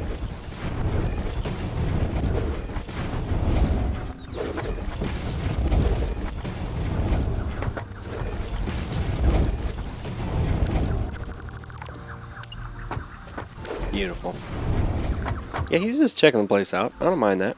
Yeah, man. Let me know if you need any help, or you know, if you want a tour. Just let me know. I'll help you out.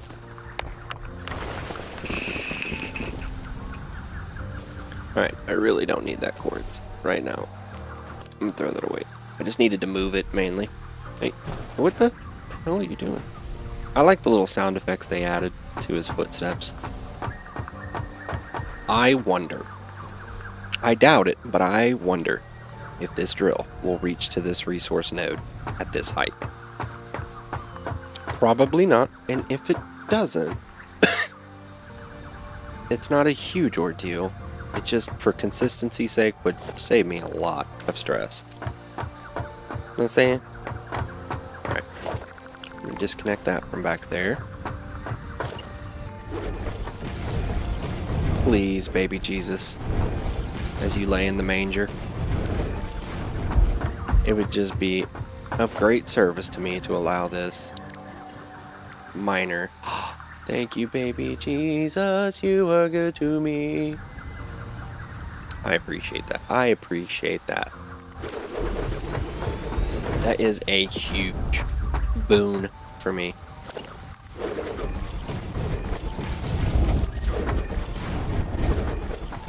Thank you, baby Jesus, for your help right now. Alright, so this is it's gonna go right there. So, power. What's better aligned with that? Either one's fine. Put it right there, baby.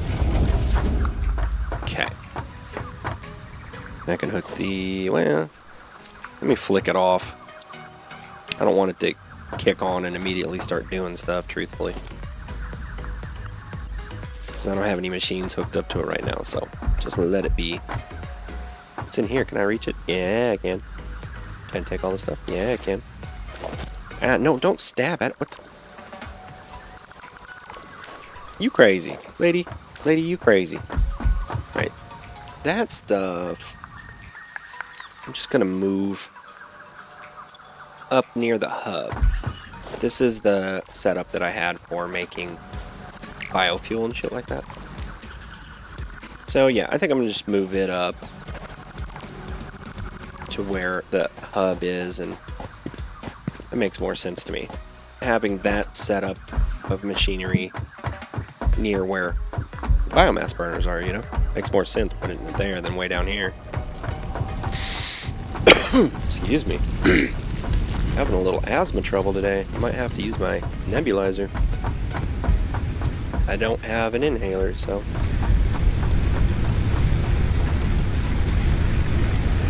Alright, that's max. Okay, that's the max that's being used, right? If all the machines were kicked on. I appreciate that line as well, because then it shows you if all your machines were on, you know, that's the maximum that it would consume. Maximum consumption, that's what CONS probably stands for. Alright, then, oh, I forgot I could do this. Transfer all those, trash this, so I don't need it. I don't really need this little bit of mycelia either. I think I grabbed a shit ton of it.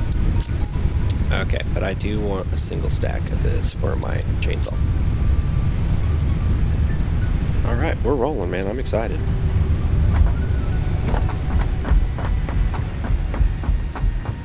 Alright, let me check on Doggo. I like to go over and give him a couple pat-pats. You know, I got him in his pen and I'm sorry. Hopefully that's something that you can unlock with the coupons, is like a dog bed or dog pen. Because I'm sure I'm not the only one who has inadvertently murdered his pet dog 6 or 7 times now. Alright. Boom. Forgot to put down the machines that make the biomass, but I think I have a sufficient quantity right now up there in storage that I'm not super worried about getting it rolling just yet. I'm sure I'll regret that here in the next hour or so.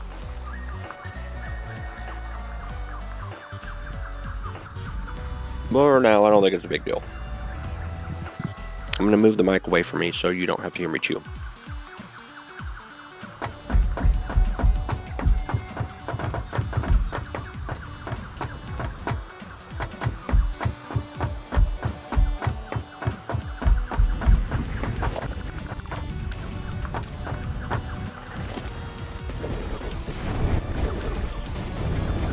Okay.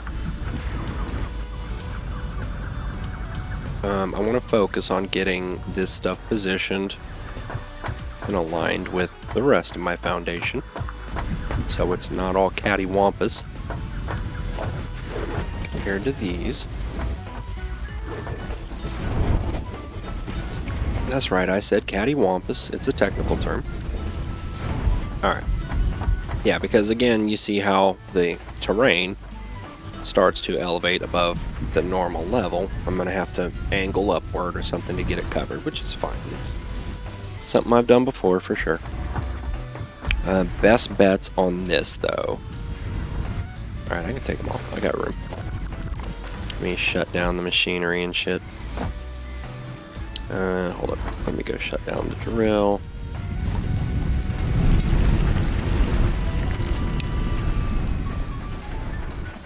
Pull this. Jeez, I'm gonna run out of storage room at some point. But that's okay. I think if I keep throwing this stuff away. Whoa, whoa, easy phone. Whoa, whoa, why does it do that all of a sudden? It just decides to get super ballsy with its volume. Sorry about that. There we go. A little bit better. This is like some 8-bit audio. Did it switch to a different playlist? Huh. No, it's still part of the same station. Okay. Alright, here we go. Resuming where I left off. Sound was getting a little funky there.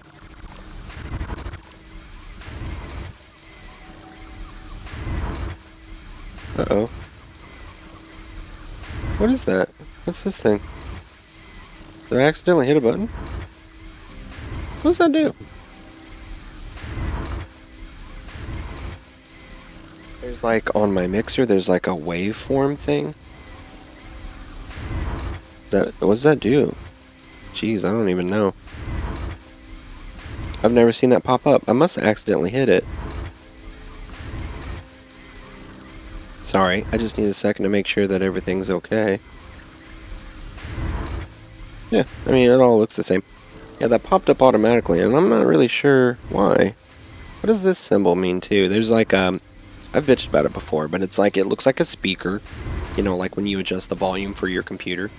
It's the speaker icon with the X next to it, and the icon itself is gold. Almost like it's a warning or an alert. And to me, it pretty much is like, hey, there's no volume coming out of it, but I can see the waveform popping up there, so. Anyway, alright, sorry about that. This technical bullshit that I deal with all the time because I'm a pro. And I certainly know what I'm doing. No doubt about that. Alright. You know, I think I might have the inventory space to accomplish the vast majority of what I'm trying to do here. Ooh. Of course I get to this point. And the cable is valuable shit, so I do want to put like a little storage container that's out of the way. Maybe up here. Just to put it in.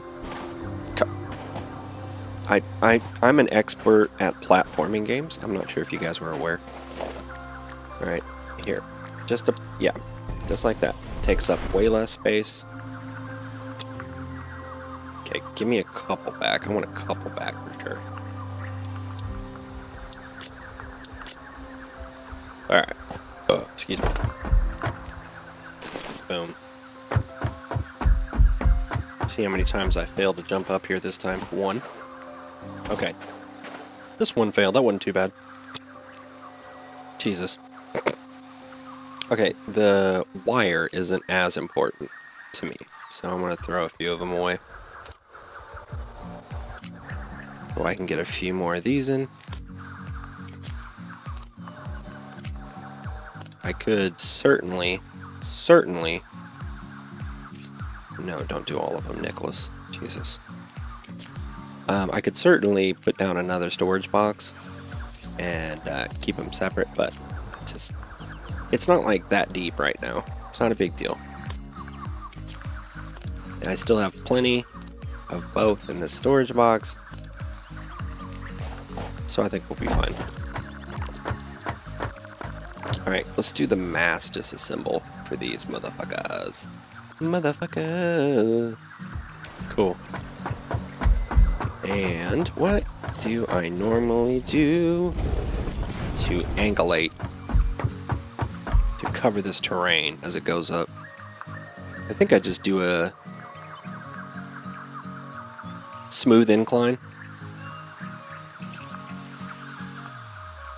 Let's do this. I'm gonna go check on the coupon situation up there at the Awesome Sink and see what I've unlocked. Let me pull this down. Yeah, those are fine. Yeah, I'm gonna go check my coupons itch. Put these away. One cable. Yeah, let's go do that. Oh, I need to unlock the blades. What do they call them? The feet things, the Caterium blades or whatever. That you put them on your feet and it makes you run faster. I want that to be my next focus. See what I mean? I just get so distracted.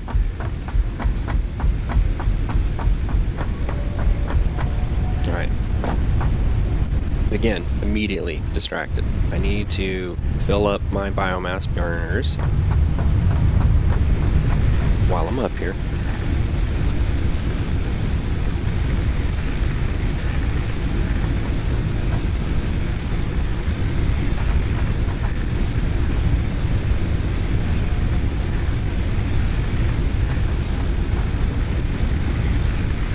Okay, those are good.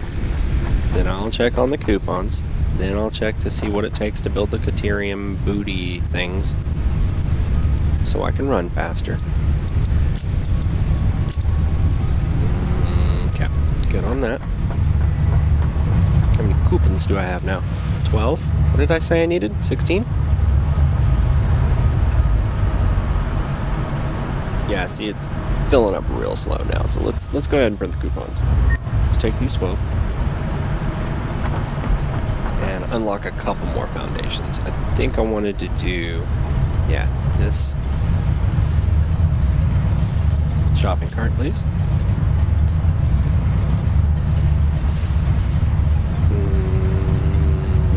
Ooh, see, now I'm debating. Do I want the inverted corners? Yeah. There you go. Alright. And I'm going to put a little storage thing here to keep my extra tickets in. So they're not taking up space in my regular inventory. Alright, dope. So I've unlocked those now. What is it? God damn it, foundations. I always go so blind when I get in here. Alright, cool. Corner ramps, inverted corner ramps. Those are exciting for me. Because it really helps out a lot to smooth out some of the construction stuff that you need to get done. And, I mean, if it bothers you as much as it does me to maintain a certain level of consistency, you know, between them, then you understand what I mean. I'm going to go ahead and up these to Mark II conveyor belts just because consistency again. Take all those because I use a lot of it. Are you guys doing 100% efficiency? 89? What's happening? Oh, the drill's not putting out enough.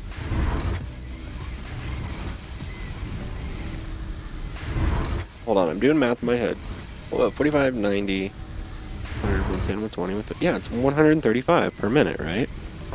Make sure that I'm not just assuming. Is this 89% as well? Yep. What the hell happened? You're all running at 89%?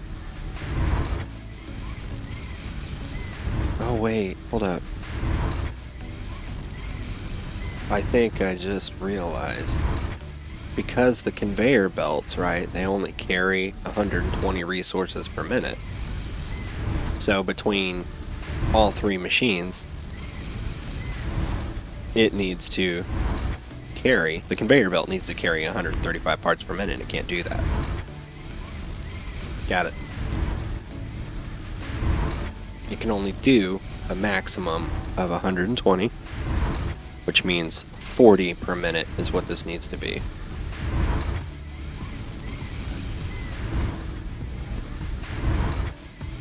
What is that? 42.75. 90. 40.5. What is that? 89.5. Let's try that. Ooh. 0.275. So is 89% straight up gonna be fine? 40.05. Okay, that's fine. Let me put it at 89%, I guess. What I'm doing is I'm slowing all these machines down.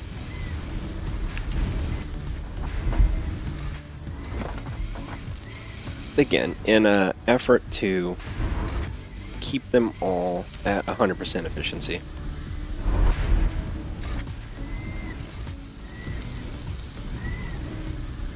The conveyor belt can only carry so much, you know. So between all three of them, it's just over 120 parts per minute that need to be supplied. And of course, this guy's getting full up because... Take that out. There you go.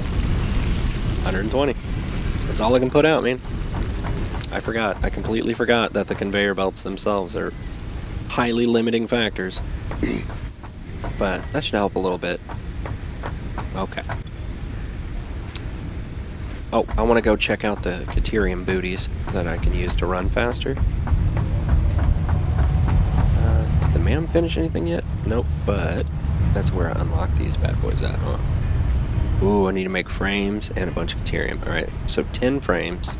Wait, can I add that to my to-do list? No? Damn it. Alright. 10 frames and Caterium. I needed a bunch of Caterium. What does it take to make the frames? Rods and reinforced plates. Okay.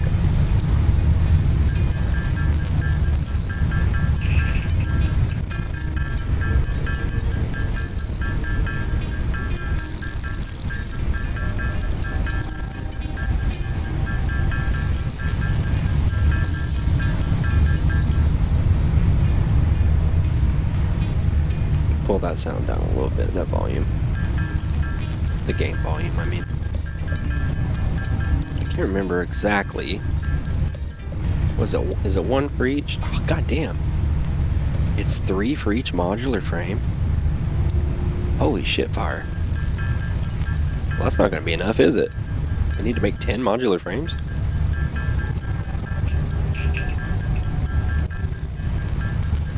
Oh, okay. There we go. So I can make the 10 modular frames. Good, good, good. And then I just have to focus on going and grabbing more Caterium. I do need to set up a drill and machines over there to start making the wire and at least extracting the Caterium that I just haven't gotten around to it yet. So much shit going on. So much shit that I want to focus on doing first. Alright, so I got those 10. Oh, you know what? Let me make a couple more because there's a drop pod that I haven't been able to unlock yet, and it requires modular frames. I can't, it might just be one that it requires to open. Okay. But I'm gonna make a couple.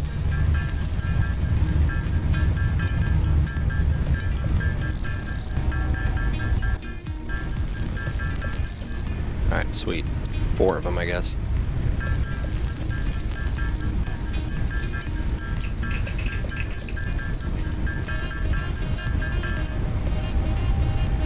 Funky music, dude. I like it. It's upbeat. Alright, so I got that, and again, it's just Caterium wire I need, right? These are going to make my life so much easier. Okay. And to make the Caterium wire, it just takes Caterium ingots. Oh, God.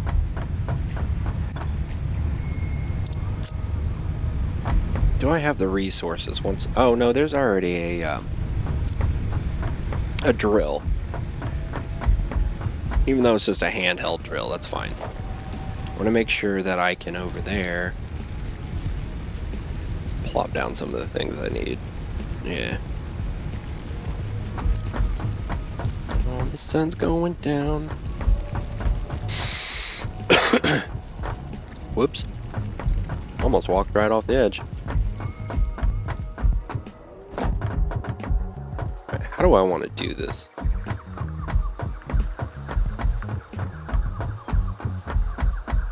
Because while I'm headed that way, I might as well try to supply the power going that way. You know what I mean? Because I will need power to go over there at some point. Oh boy. Okay. Hold up. Oh boy. This is gonna be fun. Alright. Then again, all this shit's gonna end up moving for sure. It's just a temporary slap the shit down just so I can have power over there. If I decide I want to put down machines, great.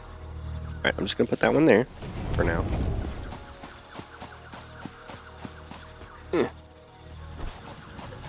Hold up. Make sure there aren't any assholes here. I think we're okay. I think I killed them before, but sometimes they respawn. And I want to check, because I don't think this is actually connected to the main power grid, is it?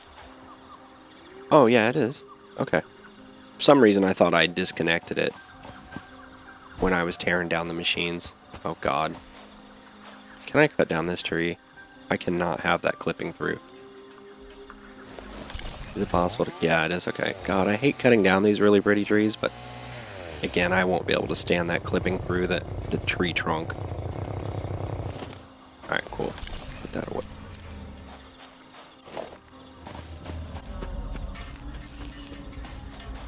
Did you hear that? Oh, was it the big fat dude wandering around here? Big puffy man. Where you at? Oh, okay, he's down there. Just want to make sure. It gets me a little paranoid. Alright, while I'm here, I'll just open this up. So I can get a hard drive. Cool. Data on the hard drive. Oh my god, she scared the shit out of me. And can be repurposed to unlock an alternate recipe. Salvaging more hard drives will provide additional alternate recipes. Thank you, Ada. It took off 5 years of my life by startling me, but that's okay. I still appreciate your help regardless. Alright, let's go back to putting these bitches down. Alright. Can I just put it up here just a little bit? Oh, is it too long? Oh, too steep. You're too steep. Shut up. Bitch, bitch, bitch. Oh, oh, oh, oh, oh, oh, oh, oh, oh, oh, oh, oh. Come on. Little bit. Just come on. I saw you did it. Oh, pop, pop, pop, pop. Pop. Got it. God, there's noises going on, and they're normal noises, ambient noises, but I haven't played the game in a while, so they're making me paranoid. Where is the Caterium? Yeah, I still got a ways to go. Okay. Alright, I want to put it up over here. Come, okay. Come on. There you go. Get up. That right on the titty. Alright. We're getting there. We're getting there. It's not much farther now. Oh, they've added so much more foliage, and I love it, but at the same time, I'm like, oh god, I'm gonna run face first into one of those hogs. Oh, that's right. I gotta unlock dynamite before I can actually blow the stuff up. Oh, it's too long. Sorry. Back it up. Back it up. Alright. I thought I might at least put down like a smelter or something like that so I can feed it in.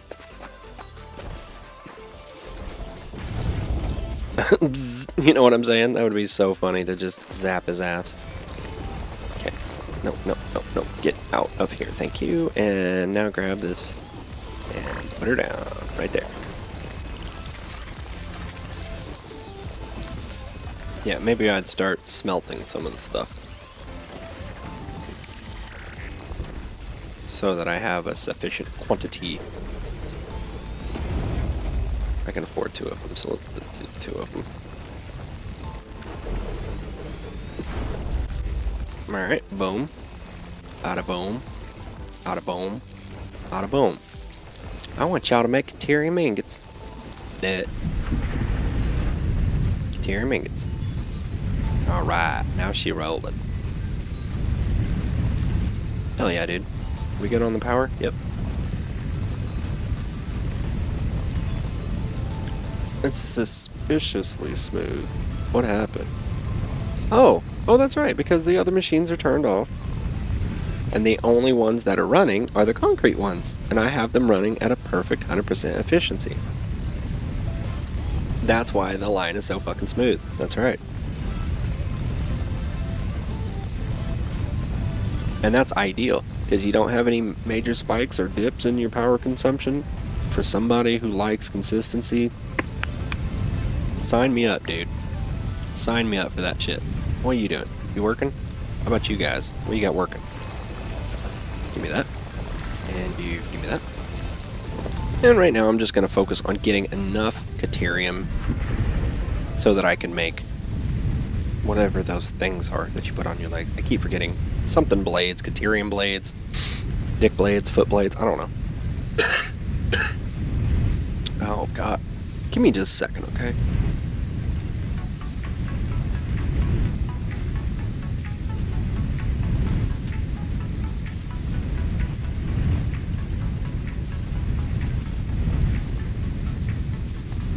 I've been having some trouble lately with my asthma.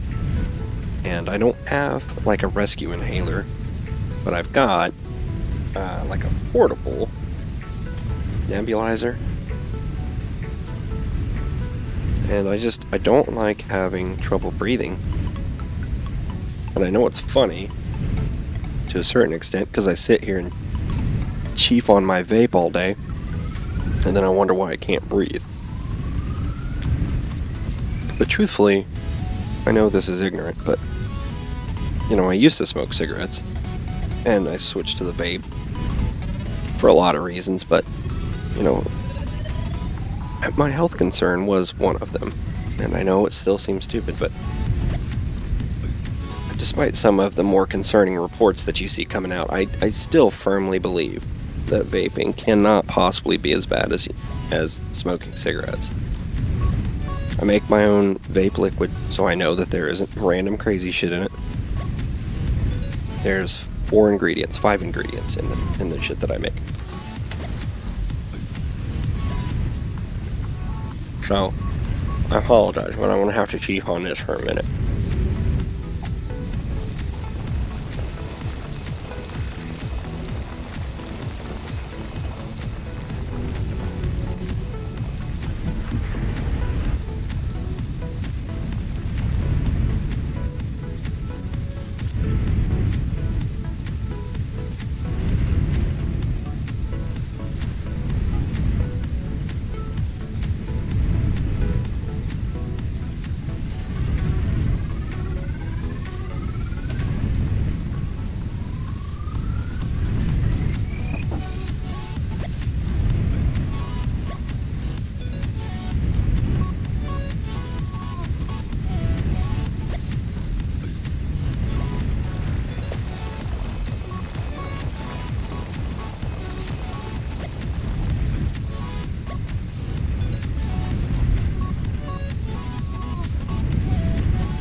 Oh, that's so much better. Even just that short bit is like a lifesaver to me. Let's just keep that over there just in case it gets bad again, you know? Yeah, anybody with asthma out there? Let me know how you feel.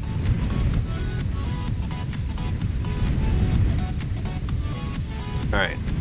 I'm going to throw down a workbench so that I can determine how much I need to make my little booties. Ooh, I can make 475 with the ingots I have right now. I feel like that's plenty. I think I only needed 50.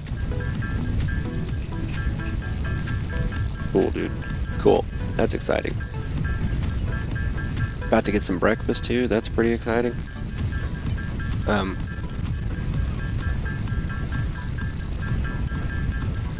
What was I gonna say? I was gonna say that maybe I'd get out of the game and we'd watch some videos while I stuffed my face, but it don't take me that long to eat. Damn, this is gonna take forever to churn out this quick wire, dude.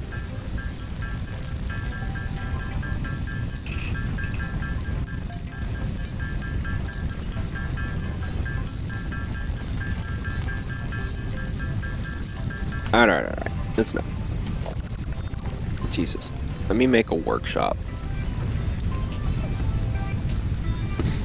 It's thinking about it. Hold on. I clicked. I swear I clicked. It's thinking about it. Atta girl.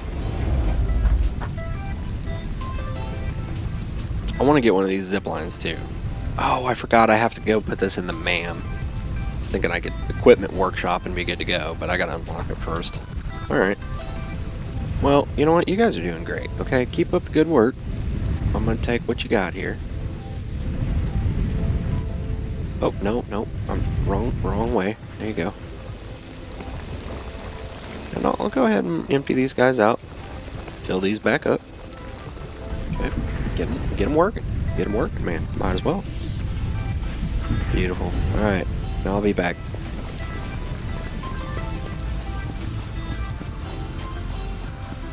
Jesus, this is what I'm saying. This is why, this exact moment is why it's going to be awesome to be able to unlock those goddamn, whatever they're called. They're something blades. Xenoblades? I don't know. You know what I'm talking about. But you run like twice as fast. It doesn't bother me. I'm patient for the most part. It doesn't bother me running around like this. But I know that from like a viewer perspective, this is kind of the boring stuff. Hey man, you doing okay? You're a good bird, man. You're a good bird. You guys are freaky as fuck when they'll open their bills and it like splits 5 ways like a star, and they'll pretend to be a plant. That's like their camouflage. And it's kind of disturbing, to be completely honest.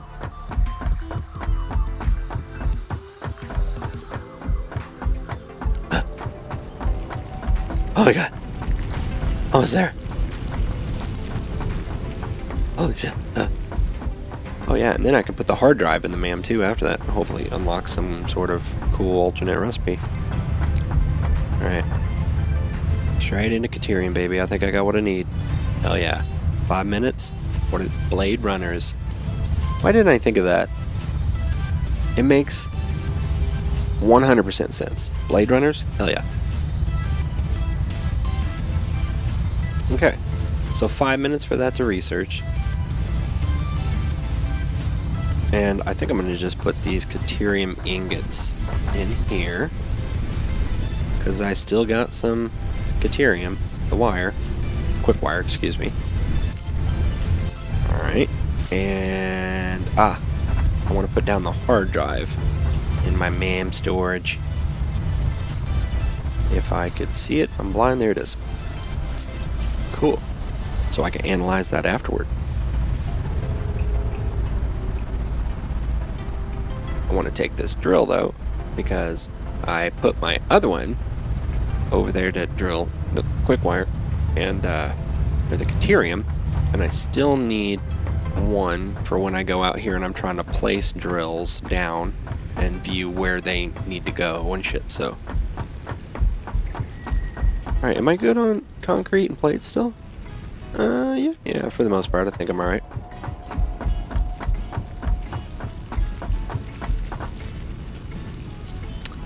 I'm just looking at that elevated area. It's it, man. I mean, it's like, it's the best I can do.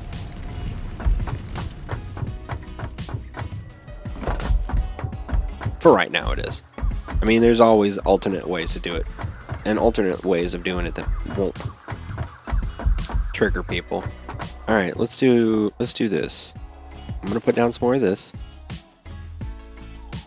Oh god, I forgot what button it was. There you go. Zoop. Time to do the zoop. All right. Zoop it up. Down to there. Alright. Now. That's right on the edge, isn't it? Oh, God. What I mean by right on the edge is if, let's say I put like a normal foundation there. Ah, crap. Default. There you go. And I want to do like a ramp upward. Does that cover it? Oh, it does. Well, look.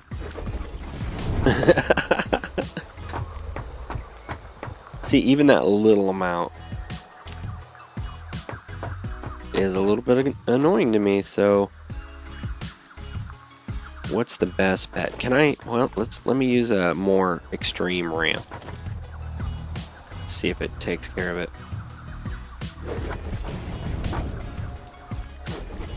Okay, that I can tolerate. That's not gonna bother me all that much. I mean, it's a little bit annoying, but it's not that bad. And truthfully, I think I'll need that level of elevation to clear the ground as it comes up here.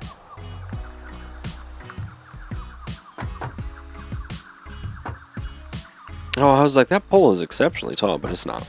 Alright. Yeah. Alright, I'm going to cut the power. I know this is the power that's going over there to my smelters, but that's okay. I just got to reconnect it when I'm done. And if I don't, it's not going to be the end of the world. Alright. Yeah, let me put some of these here. And okay, I've got those. What do I want to do? This is going to need to angle up as well. I'm trying to see how far out I'll need to go. I guess I can go all the way out. Do that, and here, and here. Oh shit, see that? Yeah. I hate how it intersects with the ground right there. Because I do ultimately want to try to create the illusion. You know, even though I'm building these rock formations and shit like that into the structure itself, I would ultimately, in the end, like to make it a factory with walls and all that shit.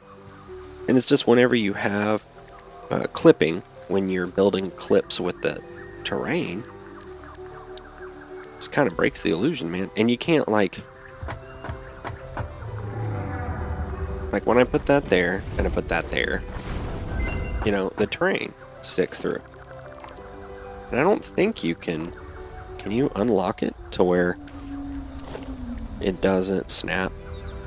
Like where I could just freely put it somewhere? Wait, what's the build mode? Zoop? Oh no, it's just the normal. Okay. Shit. No, I don't want you to snap to guidelines. Can you not snap to guidelines? Like, how do I freely move you? Is there any way I can freely move you? What are you doing? Come on. Don't blame me. What? Come on. Yeah, so you get what I'm saying, man. In order for me to have, like, this structure, this rock structure, enclosed behind walls where you can't see it, then the edge of the foundation that I'm placing down has got to be just on this side of the rock. Like, I don't know, it's just annoying. I guess you could, like, put double walls, maybe. Can you do that? Like, put one here and then put another one on top of it? Nope. Not on top of it, but, like, in front of it. Nope, can't do that. Fuckers, you absolute dickweeds. How dare you? Oh, you guys were doing so great, too. I guess there's really no good way to do that. I think that you could create, and maybe it's a lot more work. I mean, I'm not into game programming. I don't know what it takes to do that. But I'd like to unlock it to where it doesn't have to snap to the edge of the foundation. That it could snap to interior guidelines like these do, right? These conveyor poles. They snap anywhere inside of here, but there's predetermined spots that it can snap to, and it doesn't have to snap to the edge. I would like that for walls, please, so I can just move the wall out a couple spots from this edge, from the edge of the foundation. And I'm actually kind of surprised that you can't do that.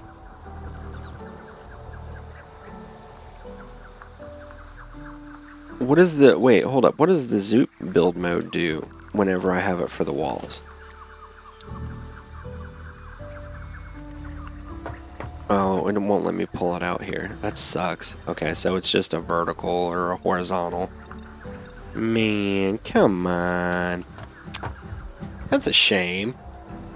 How would you get around that?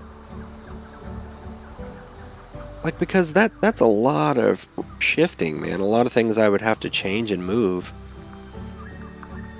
to not have that. I mean, especially when you're a person like me, and even this clipping through there is kind of aggravating. That sucks. That does suck. Well, maybe at some point they'll have like some sort of... I remember Subnautica, when that game came out, they had like a terraformer. And it was cool. Okay. But I think they had to take it out of the game because it was creating issues. I don't know if they ever got the bugs worked out of it to where you could use the terraformer, but it was such a cool thing because you could change the terrain when you were building. And I'm sure that was like super difficult to make. And it was breaking shit, so they took it out for a while. Again, I'm not sure if they ever put it back in. But, I mean, it's pretty cool. It's a pretty cool little addition. Because then I could just trim off little bits of the terrain, you know, and not have to take off huge chunks. I mean, maybe you could if you wanted to.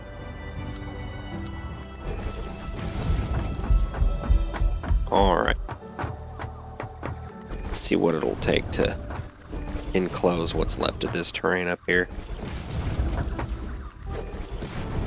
Maybe might have to go up even further.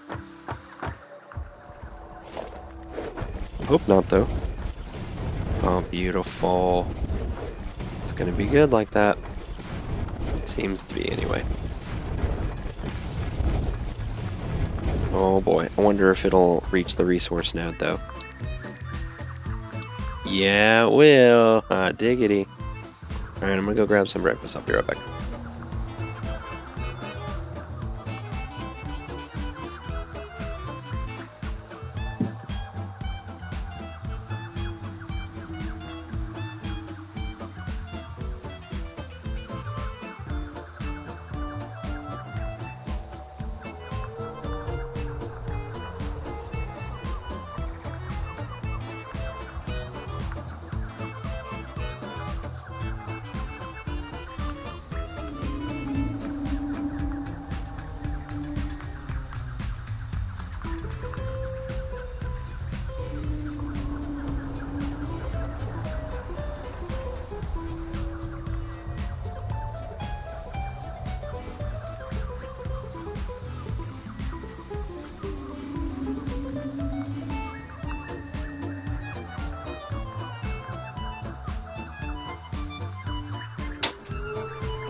Matter of fact, I mean,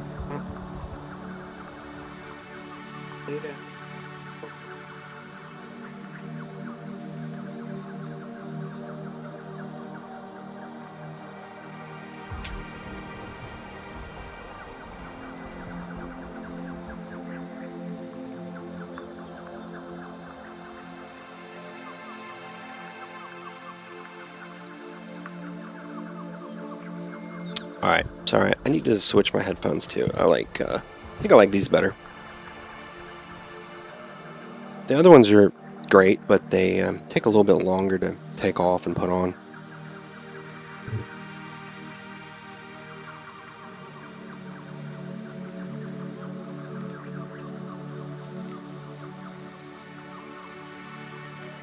Alright, so looks like that's at a good height, which pleases me for sure. And the same thing with this. I'm gonna zoop a loop. I'm gonna zoop a loop. And it'll start to clip through here, I'm sure.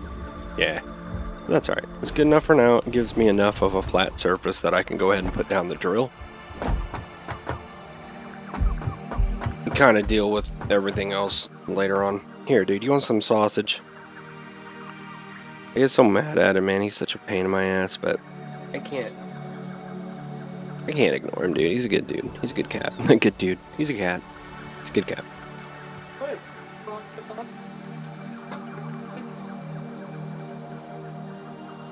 Usually he likes meat.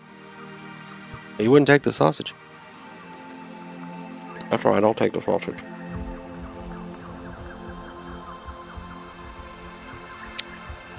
That's what she said.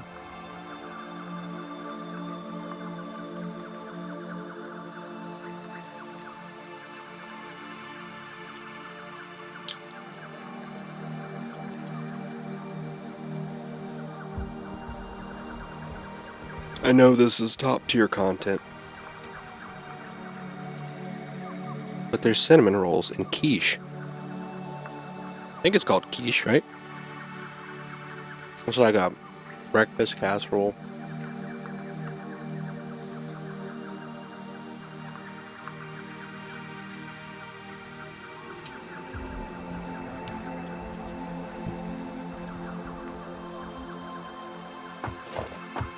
Alright, it's always a huge debate for me too about which direction to put the drill, like which way to have it faced. Historically, I think I faced it that direction because it gives me a lot more options in terms of spacing. Because as I build outward over the drop off, I have a lot of free space for me to spread out machines and stuff like that. So I think that's historically been the best bet. So we're gonna run with that. Let me switch from Zupa Loop back to default. Put down some more of these. Okay, now back to Zupa Loop. Oh shit, I forgot. Can't stand on it, man. Just when it's there. Just because it's there doesn't mean it's there, you know what I mean? I'm glad I didn't make that mistake at the very wrong moment. Oh no, default. Jeez. I'll get better at that, switching between build modes. Just takes practice, you know?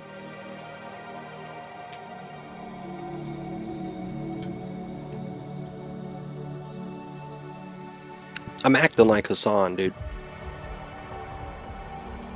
I don't have followers like that. I don't know what makes me think I can eat on stream and it's okay. Or acceptable. I guess I could do ASMR. I love ASMR. And what's funny about ASMR, truly, is only certain people have the meridian response. A lot of people don't get it. I mean, there's an actual sensation that occurs in the brain. And most people don't get that sensation.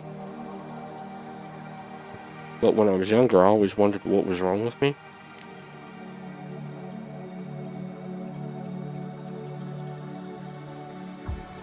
And a lot of people like to get super weird and make it out to be something perverted, which it's not. Because you don't get that kind of sensation from it. Not at all. Not even. There's nothing arousing about it. And if you're finding something arousing about it, then you're not actually getting the proper response. You know, the meridian response.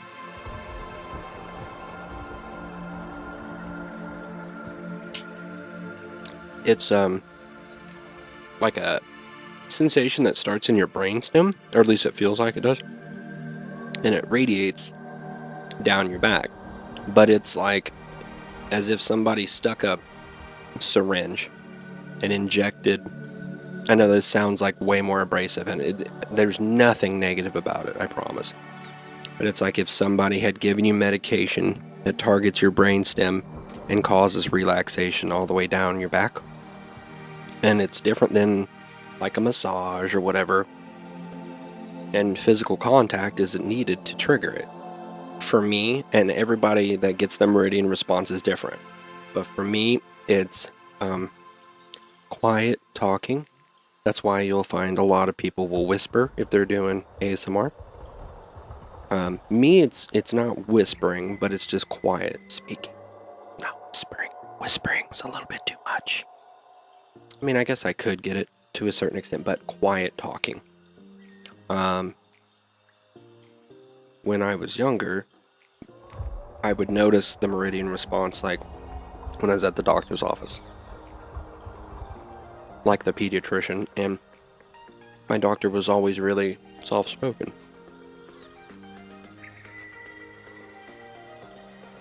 And like the examinations, you know, where was it, the stethoscope, where he'd put the thing in his ears and then he'd listen for your heartbeat. Just that quiet examination, like when, and then he'd be like, okay, well, you know, and just be real soft-spoken, and for whatever reason, you know, I'd get super relaxed and get that tingle. And again, it's not a sexual thing at all. So when I say tingle, it's not a tingle in that spot.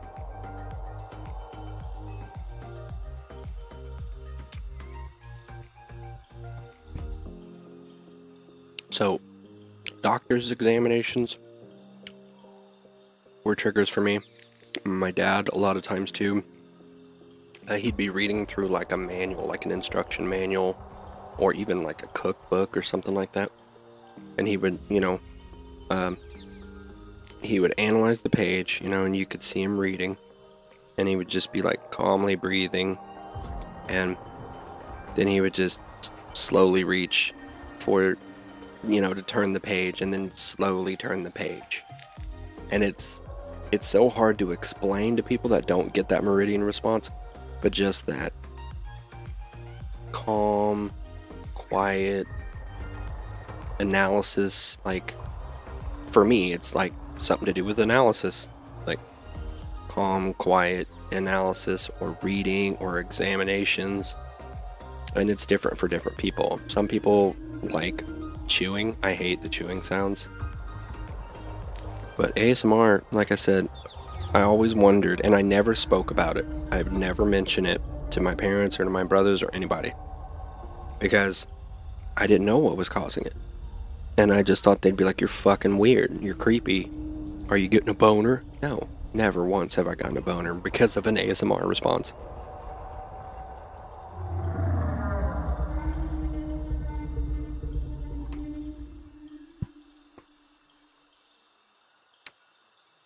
I also find, you know, I've always really been into paranormal, like ghost hunter stuff. And I've gotten the ASMR response a couple times because specific ghost hunters, you know, when they're looking for ghosts, they're being really quiet, and, you know, they're proceeding through the house or whatever quietly, they're speaking quietly, you know, or like night vision cameras. Some of the ghost hunters, you know, they'll turn on their night vision camera and they'll be whispering to the audience that's watching and trying to be quiet, and that's triggered the response a couple times. It's like the ultimate relaxation.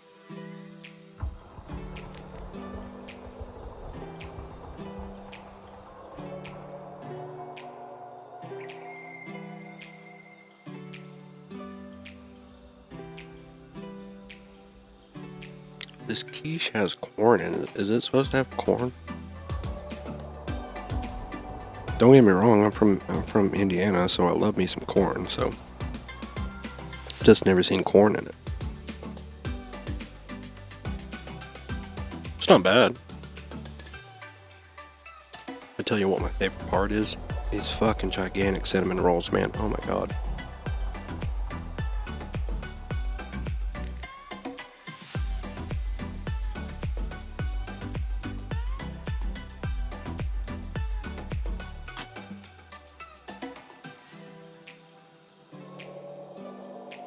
I apologize if you can hear the sound of my AC coming through the mic.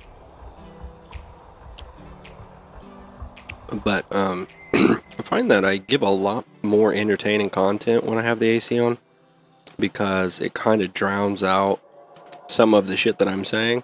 And when I start acting silly and funny, I get self-conscious about the people that I live with, you know? Like hearing me and seeing what I'm doing, but that's the entertaining stuff for the audience watching the stream, so the noise from it kind of blots out my voice so they can't hear it as well. I don't know. Plus it keeps me cool.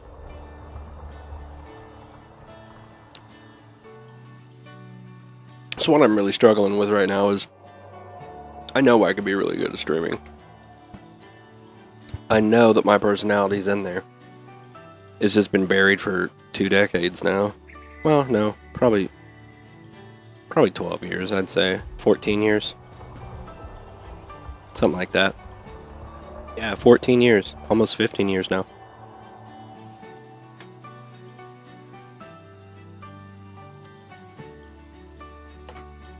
And, you know, when I'm able to utilize it again and access it and bring it out and not be afraid to be myself, then the content's gonna be great. Because right now I'm just a dude stuffing his face and not even playing the game.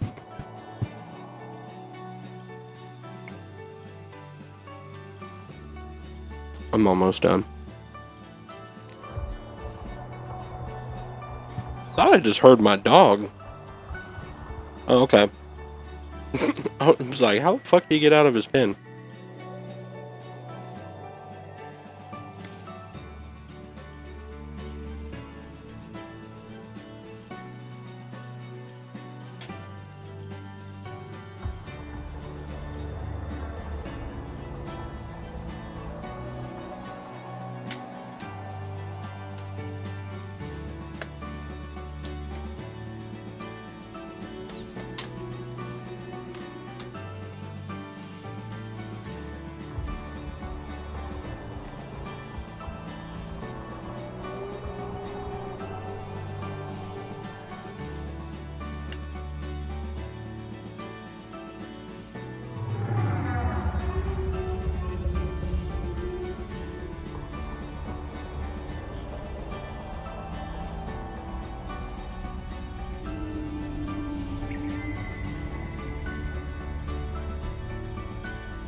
I kind of and got up and did run, but he just ran back towards the woods again. I was like, come on, dude, I'm so tired. Like, I got food and everything. Nope. But when he got back to the woods, I stopped. And nervous, I started, so I found what was left of it.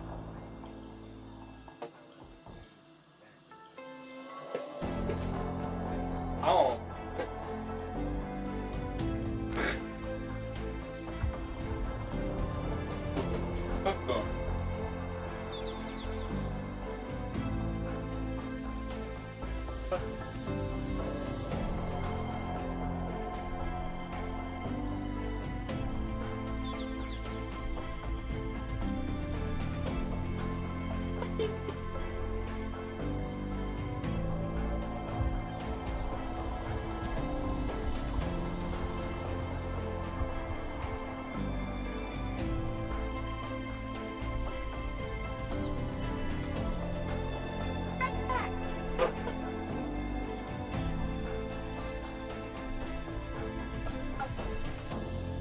Right. Yeah. Just make sure that at fight. But right.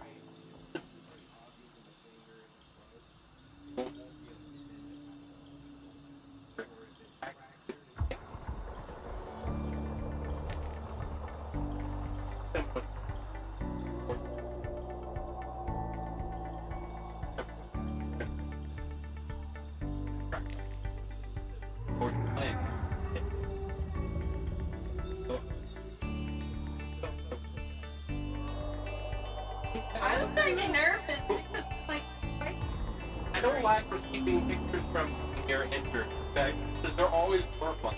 Yeah. What was it?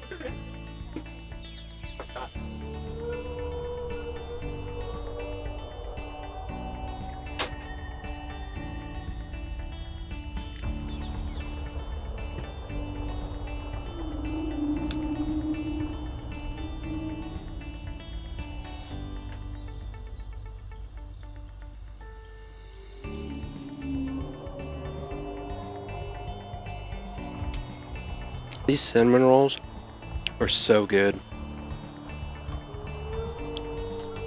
The medication that I take to help control my addiction really increases my desire for sugar. And I already have a problem with eating, right? Oh my god, it's so good.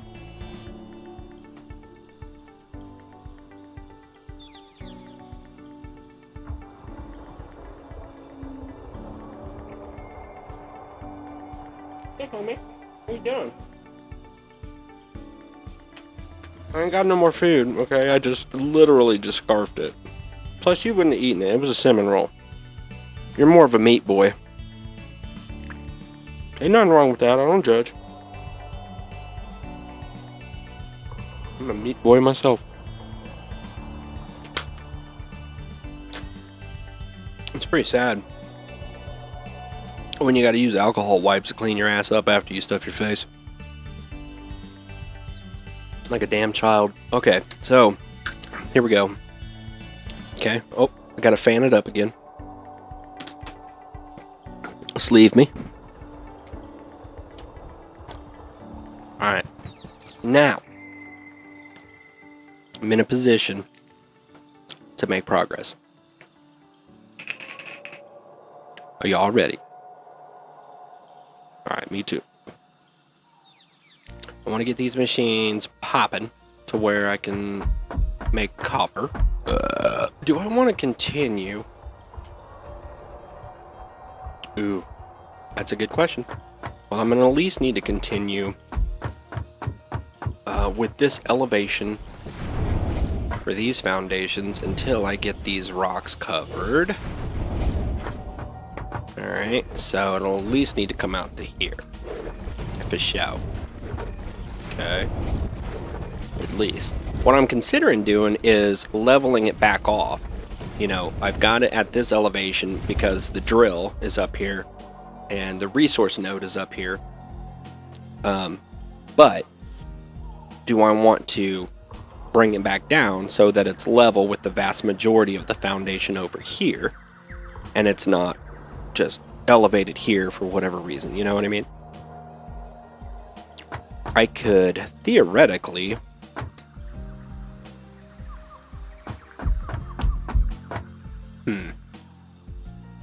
use one of those conveyor lifts to bring it down after it gets out to this level. You know, because I don't think that's like a huge waste of space. Could I actually, I might be able to put some of the smelters up here. Usually I like to put 3 down, 3 smelters. You know, it leaves you room for expansion, and you don't have to tear down as much. You've already included it as part of your planning, and you don't have to undo it to do something new later on. But is that what I want to do? I suppose I could fit 3 smelters up here. That wouldn't be a problem. But do I want to bother doing that? You know, because I do have plenty of room available out there.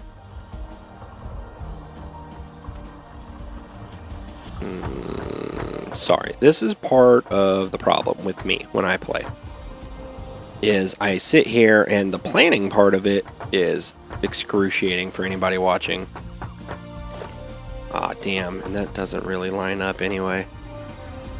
Well, goddamn, the drill's fucking crooked. No wonder. I'm an idiot. Alright, let's try that again. Be like that, yeah. Excuse me, does this line up? Nope. Fuck you, just absolutely fuck you, dude. Okay. Alright, in that case, I think what I'm gonna do... God, I hate that that doesn't line up, but you know what? Fuck it. Because that's such a limiting factor, and that ends up... Oh god, I screw myself so much by freaking out about whether the first conveyor pole that comes out is going to be lined up. They're not. Okay, Nick? They're not. Because truthfully, it's not as if the game developers made sure that all of the resource deposits are perfectly spaced out, you know? Alright, so do I want to bring it down? Probably. Again, because I have all of this room in my life.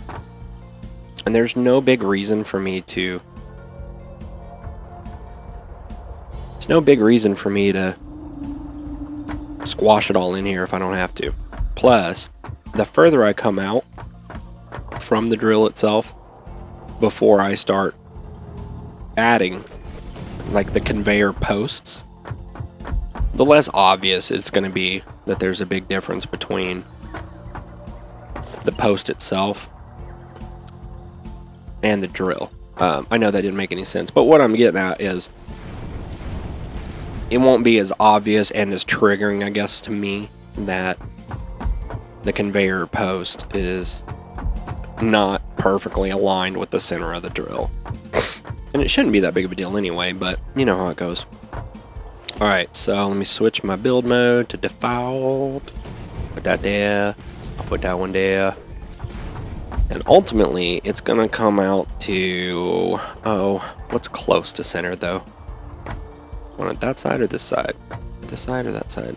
Probably this side. Okay, so it'll come to here-ish. Oh, see now at least the center line's kind of showing up.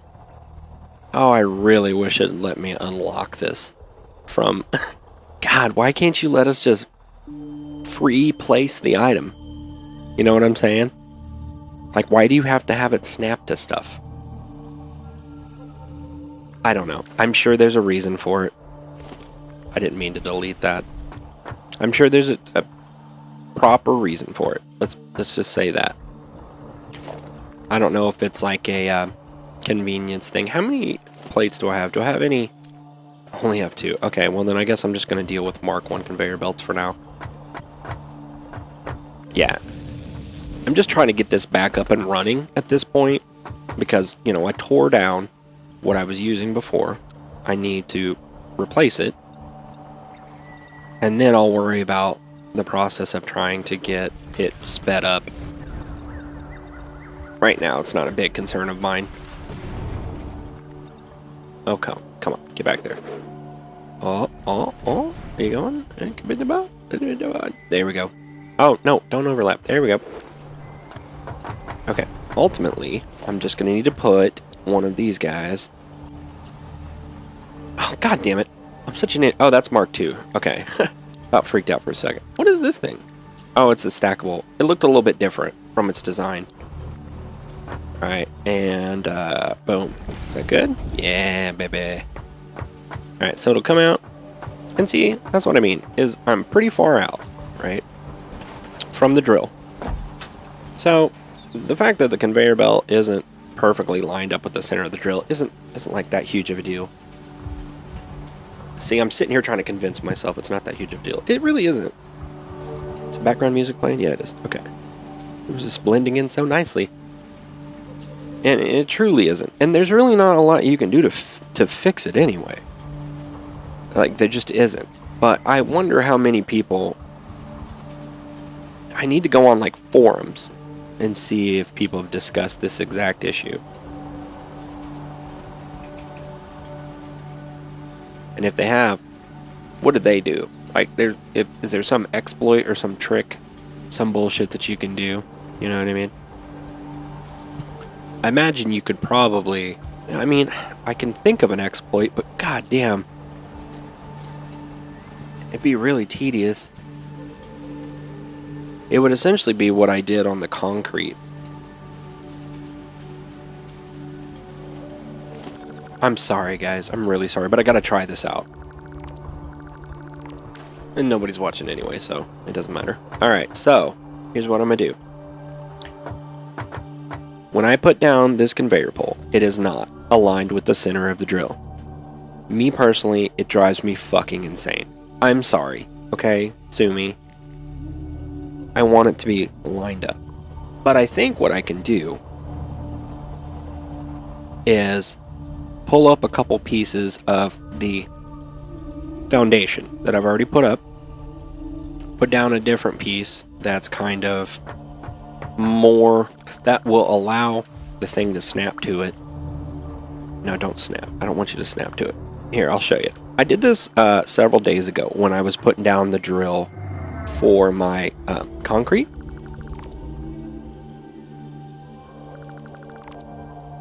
Essentially, I get rid of those, okay?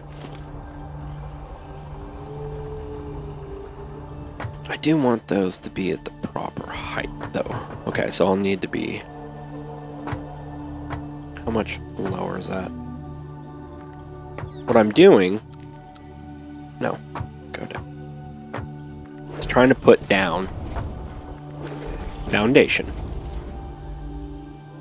It's slightly raised. I'm trying to put down foundation where I can plop a conveyor pole that is aligned with the center of the drill, right? But then disassemble the foundation beneath it after I've put down the conveyor pole that is aligned. Does that make sense? No? Okay. That's fine. Anyway, I think I'm still going to be... It'll make sense after I get it done, I promise. Why is it not... Okay, there we go. Why is it not appearing? What's wrong with you? Is it because these are down here and it's confusing you or something? I don't know. Why do I keep bringing up the menu? I don't need the menu. Okay, there. And this is just trial and error at this point. Oh, it's too low. You'll understand it. If you guys are paying attention, you'll figure out what I'm doing. It'll still annoy the piss out of you that I'm bothering to take the time to do it, but you know what? I'll be able to sleep tonight, and that's what really matters in life. So close. So close, so close, so close.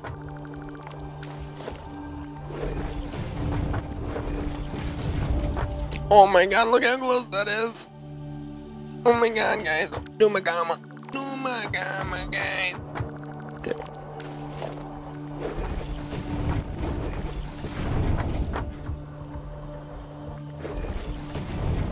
Okay. Please. Oh, that's so close. Hold up.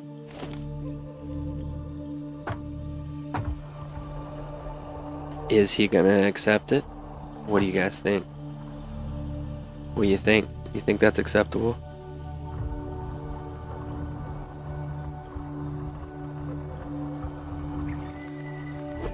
I think I'm gonna roll with it.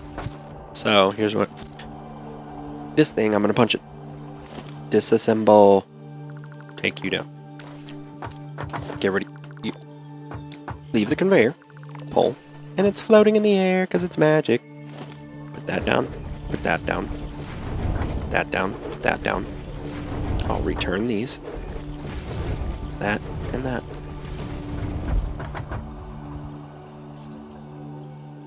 Did that make sense to anybody? People that play the game. That made sense to them. God, my fat rolls, my titties are just swallowing my sweater. God, I hate myself.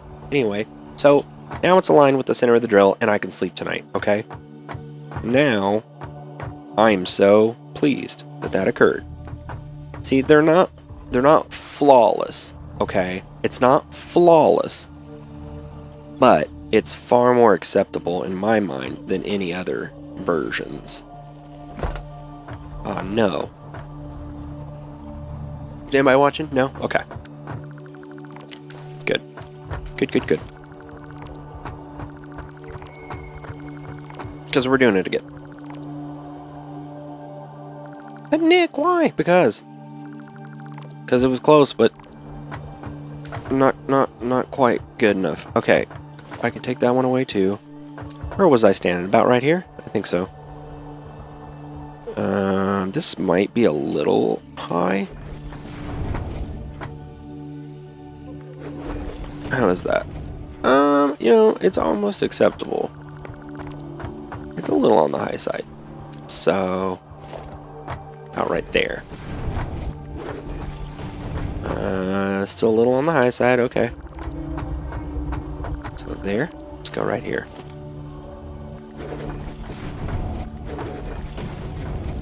Ah, beautiful. Okay, now, what is it in terms of alignment? Okay, it's not. It's off, so I need to go further left with these. Alright. Unlock, thank you. Further left. What's gonna make it aligned the best? Let's try right there. Let's try it just right there. See how it looks. Alright, it might be on the low side, but still in the realm of acceptable. Oh boy, that's even closer than the previous one was, for sure. Is that the one I want to roll with? Is the conveyor pole gonna fucking float? No, it won't. Because, yeah, this is actually lower. Alright, cool. We're going with this one then. Let me turn on my light so I can see a little better. Alright, for real this time, guys, for real. I think this is gonna be okay. Ooh, yeah, I need to put that back. Glad I didn't just jump down there like an asshole. Please, thank you. Look at that, look at that, look at that, look at that, look at that. Hot diggity damn. Alright. Still like a little bit, you know, a little bit of gangster lean to the right, but all in all, it's good enough. Good enough. For real this time. I'm not gonna sweat it. How far can I move this back though? Because I would like to put the conveyor pole. I can't believe I just fucking did that, dude. Oh my god. I'm fucking stupid. I'm the goddamn stupid fucking guy. I'm a guy who does stupid shit. And I don't just do it when I'm alone. I do it on the internet. God damn it. Alright. For real. That was completely accidental. God damn it. Excuse me. But. Big old floppy butt. What am I doing? Okay, let's try like this, I guess. What's up? What's up? Okay, that doesn't much matter. What's up with the alignment? Ooh, that was actually, it's pretty tasty too. Can I put it back like, wait, where does that need to be so that ultimately it's lined up with that? Right there. Oh, this fucking music, dude. Oh. This is my jam. This is what I dance at the club. This is how I dance. Alright, so that's definitely way more acceptable in my mind.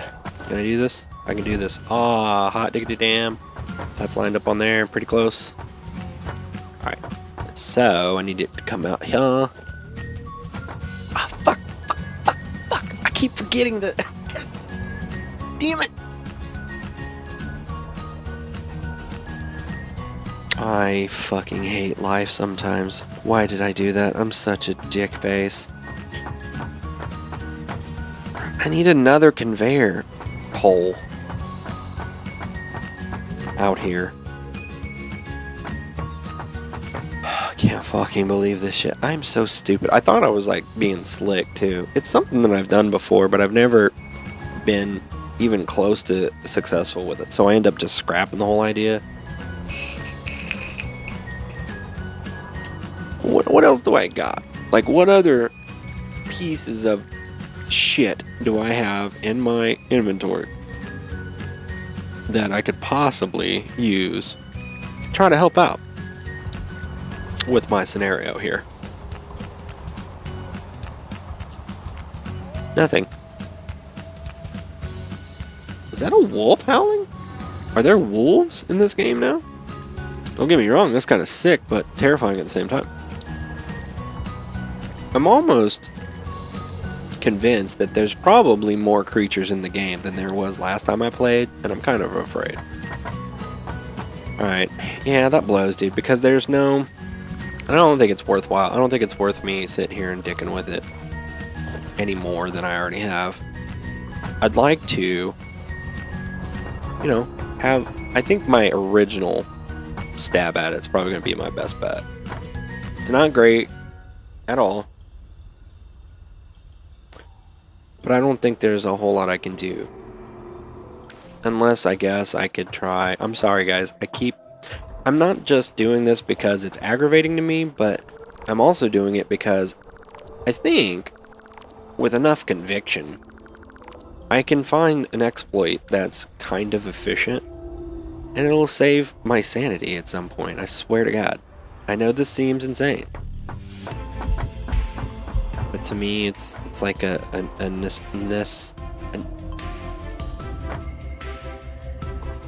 just had a stroke.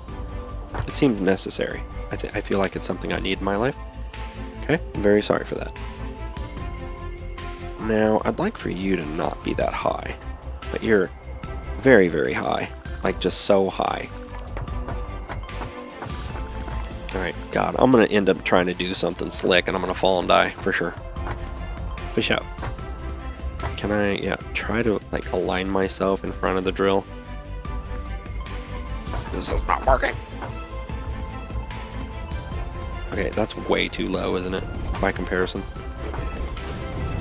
I mean, yeah, but it still shouldn't be that big of a deal.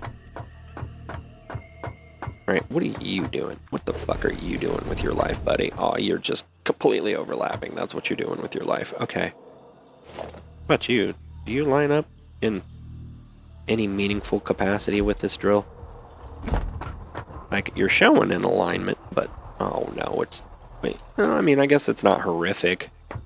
It's just not great, either. I think I'm just gonna have to let it go, guys. If I don't look at it, it can't be that bad, right? Yep, if I don't look at it, it can't be that bad.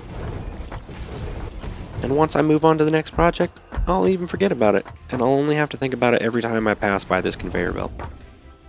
And maybe by then, I'll have it within my soul to give it another chance. But right now, I don't think it's a good idea to just obsess over dumb shit. Especially if I want anybody to watch. and, you know, pretend to have a good time. Alright, so this needs to be set back 1 from there.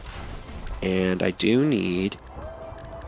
Dude, I swear to God, that's like a wolf howling. Somebody tell me there aren't wolves in this game. Because they will clap my ass cheeks quicker than anything else. Alright. And that gives me plenty of room too. What is this? What's going on with this texture? Do you guys see this shit? Is this going to be a cave?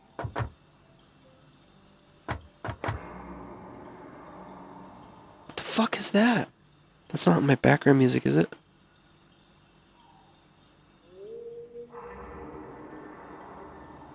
What is that?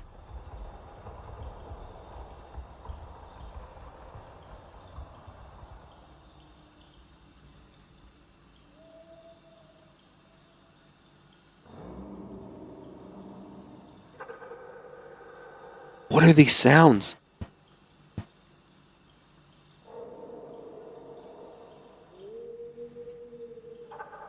What are these sounds?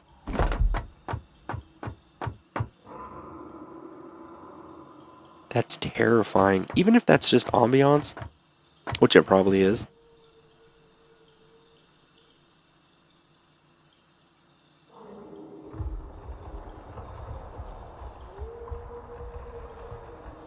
Okay, I hate it because it has directionality to it.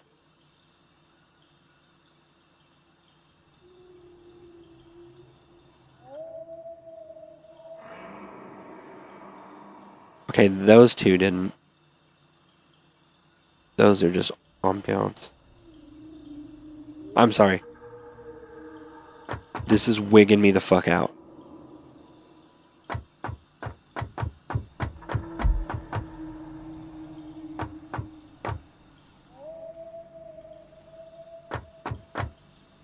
Okay, I'm just gonna go back to joke.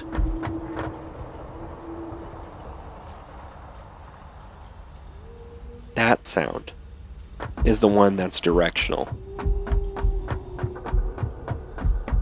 Man, I tell you what, that's pretty freaky, man. That's pretty freaky.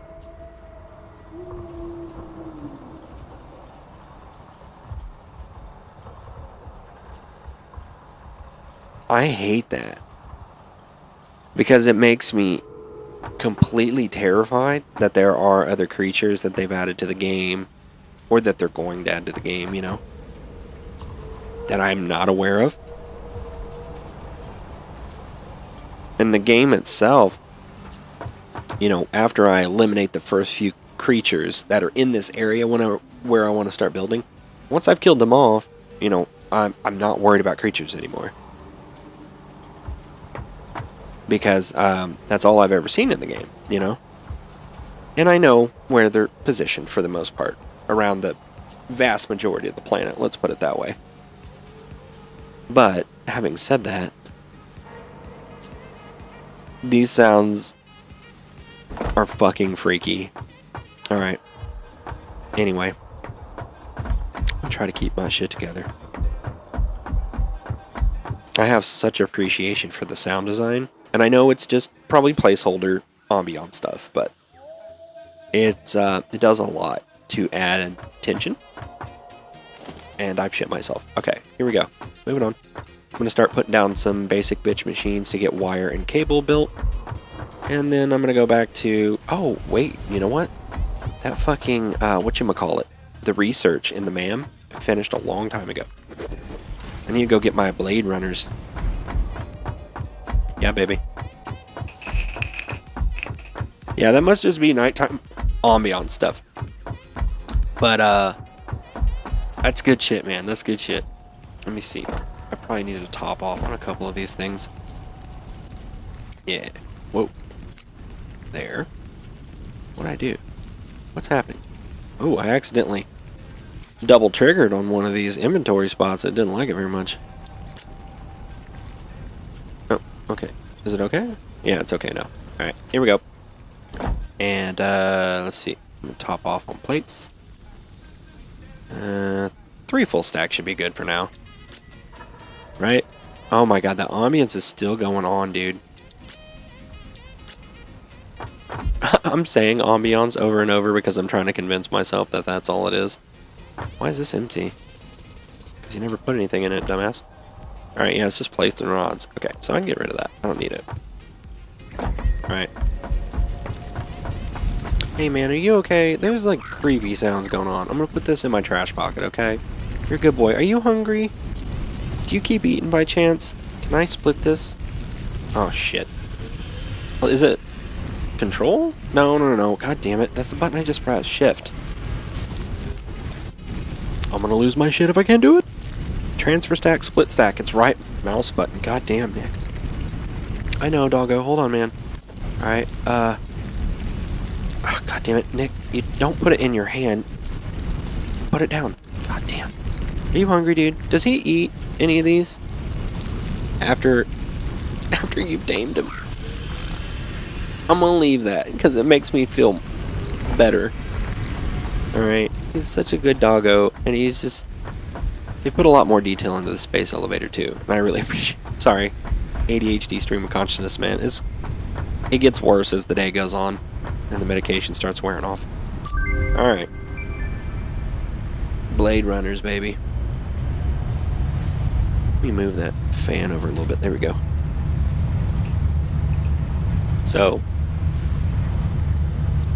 research on those is done. Oh, okay. What else do I need to make here? Oh, I was going to say I already got Power Pole Mark II. Okay. So that's the next thing, and I got to make those copper sheets. What else we got, man? Is there something else I can make right now? I've been telling myself to make this rebar gun for a long time now, and I haven't fucked with it. I don't think there's any point to it. I mean, there is, because it's the first ranged weapon you get. God, and I'm going to regret not making it. I know I will. I need to stay focused on building assemblers, though. Otherwise, I'm never going to advance. I'm like, no, because I hate coordinating constructors that make the basic materials with assemblers that combine basic materials. It just ends up, I'm like, no, I don't want to do it. But you have to, man. It's part of the game. It's not that bad. These medicinal inhalers, all these things are things that I can do once I advance my machines. And I just haven't done that shit yet. I just want to make sure I'm not missing anything right now. Oh, see, even the rifle. These guys, they make the reinforced concrete. Is that what those are called? The reinforced concrete thingies. Steel beams. Yup. And the pipes. Alright, man. So, let me see what it takes to make the Blade Runners. Not in here, you fucking idiot. I don't have a workbench over here? Guess not. Huh.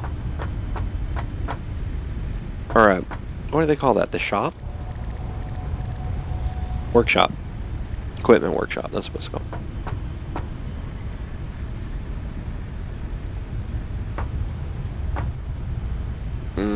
Is that lined up decently? Like to where it's not gonna aggravate me? Yeah, I think that's alright, right? See, these are things that most people don't give a shit about. Because they're not significant, man. It's basic bitch stuff. Okay, I don't care. I'm not worried about it. Alright. Blade Runners. What is this? 3 rotors? Okay, that's all I need to make. 3 rotors. And I've got everything else. Alright, baby. 3 rotors. Rotors. Then you take screws. Okay. Screw, and then I'm going to scroll down here and watch and see how many rotors I can make based on the number of screws I have.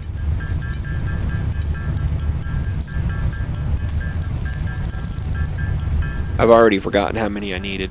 I think it was only 3, but I'll make 5.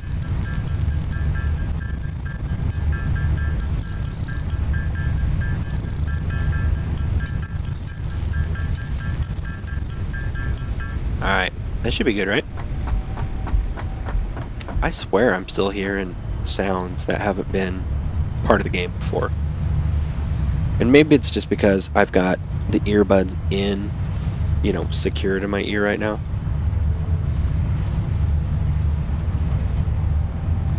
And I have the game volume up, you know, a little bit louder than normal, just so everybody else can hear it. Let me know if the volume is way too loud or way too quiet, though. What do you mean? Oh, god damn it. God, I'm such a fucking idiot. I made the supplies necessary to make the rotors, but I didn't make the fucking rotors. Alright. I do just need 3 of them, so I'm just gonna make 3. Okay. Now we should be good. Yeah, baby. It's gonna make life a little bit easier.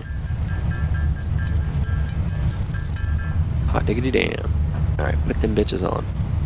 Yes. Wee! Wee! Wee! Wee! Wee! Alright, let me check my fuel situation here. 148, yep. Might as well top them off while I can, you know?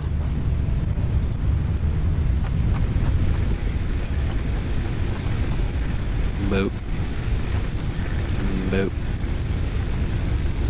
Boop. Boop. Boop. Boop. Boop. Boop. Alright, put 61 back in here. Alright. Oh, they also make you jump higher, obviously. What the fuck? Okay, I forgot what I was doing. Put that there. Concrete and plates. Am I still good on that? Yeah, I'm pretty good. We're making progress, man. I know it doesn't seem like it, but when I say we're making progress, what I mean by that is we're building things that I can stand and won't annoy the piss out of me perpetually. So that's progress. Okay. So I'm going to add some more layers to what we got going on here. Because again, you know, the machines that I'm going to put down are going to take up an ass ton of room. And truthfully, these Blade Runners do make the job a lot easier. Because I can get it done faster. That along with the various build methods, you know, or build modes. The Zoopa Loopa helps a lot. Alright, let's go. I'm not sure exactly how many I want to put down right now. Like I said, I know it's going to eventually be more than I need to add on, but just a good starting point is all I need. Need to put down... Okay, so this is a copper resource node where I've put the drill. There's another one above it on this elevated spot up here as well. So I need to keep it in mind with some of the planning. That's why I like to go downward with this resource node, because the other one over there, you know, is going to be like the second floor of the factory or third floor, you know. But anyway, when I've got this down here, what I'll probably do is split it so that I can add on additional smelters as I need them. But if I remember correctly, that single smelter was capable of providing enough resources for cable and copper. So, alright, let's start from the middle. What do I mean? I'll show you. Okay, so the splitter, I always like to put splitters. Even if I don't have a plan for adding something right now, down the road, you'll appreciate the fact that you put a splitter down. Because it gives you that, essentially, a perpetual ability to add on machines or conveyor belts or whatever. Alright, so that's going to bring it down. It's going to try to split it 3 ways. First things first, we're going to put down a smelter here. Well, god damn it, I can't tell which way. Oh, there it is. Couldn't tell which way it was facing, like which way was the inlet and which way was the outlet.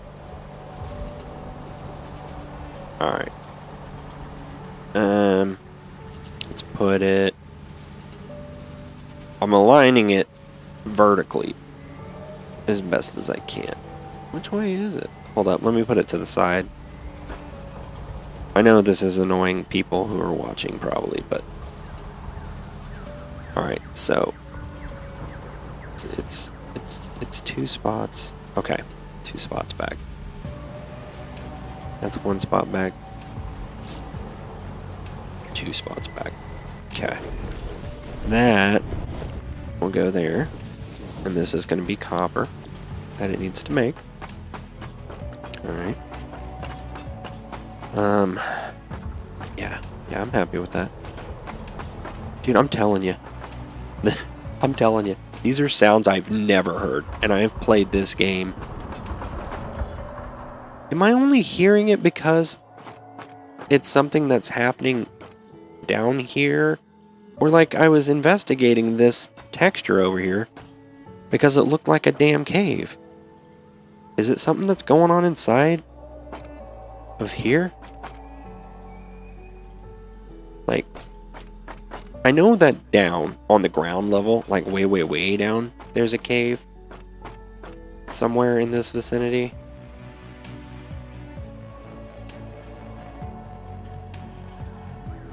I'm telling you, dude, I'm gonna shit myself. I don't know why I find those sounds freaky. They kind of remind me of like the original Resident Evil. They had some, you know, ambiance, background, music, sound effects, whatever you want to call them. And I think that's what it sounds like. Which there's obviously not zombies on the planet, but it still gives me that feeling of dread. Like there's something that's going to clap my ass cheeks all over the planet. Alright, I'll just go back to default, plop that in there. Yeah, might as well add another layer, huh? God damn it, I keep opening the wrong menu. I try to be slick and do shit quickly, and I end up fucking it up. Alright, there's 10 of them. Oh, got click. There's 10 more. Or maybe it's Silent Hill. Maybe it has like similar sound effects to it, the original Silent Hill. Alright. Like it sounds like rocks collapsing or the polar ice caps collapsing into the ocean or something, you know? Like it's pretty prominent and it's happening so often. I'm sure it is just ambiance, but it's just jarring every time. Okay. I'm fine. I'm fine. I'm fine. So in the most basic generalization, okay, I think the developers of the game have tried to make it so that a single smelter for like basic resources can handle 2 or at most 3 constructors. And I know it's different, they've had to do tweaks here and there. I think for copper though, like basic copper wire, I think a single smelter can output enough ingots for at least 3 constructors running, like at their 100% efficiency, not if you crank them up. Ow, sorry, I had a hiccup there. What's the safe bet though? Okay, let's take the safe bet and say that a single smelter can only handle 2 constructors, right? Because the opposite of that would be assuming that it can handle 3, in which case I might end up biting myself in the ass. I might end up, no, not me biting myself in the ass, but somebody's, I don't know, their tongue is in, somebody's tongue in my asshole. I'm not sure what the expression is, but let's see, let's just go like this. Let's put a single constructor. Oh, splitter. Don't ever forget this, the splitter, okay? It gives you that flexibility to add shit on. Yeah. Okay. Yeah. Got it. Alright. Okay, so if I do want to pretend that I can only do 1 at a time, or 2 at a time, then that should mean... Yeah, let's pretend that, because it's the safer bet. I'm sorry, I do a lot of thinking out loud. Is that okay? Yeah, that's okay. Alright, so hold up. I'm going to pretend that in some world, in some universe, I might have to stick a third constructor on this smelter. So I'm going to plop one down and pretend, god damn it, that I have things that I can use to build the other one. I need reinforced plates. God damn it. Okay. That's alright. I can put down a Leonardo da Vinci, and I could make some more. I'm going to kill myself with this vape.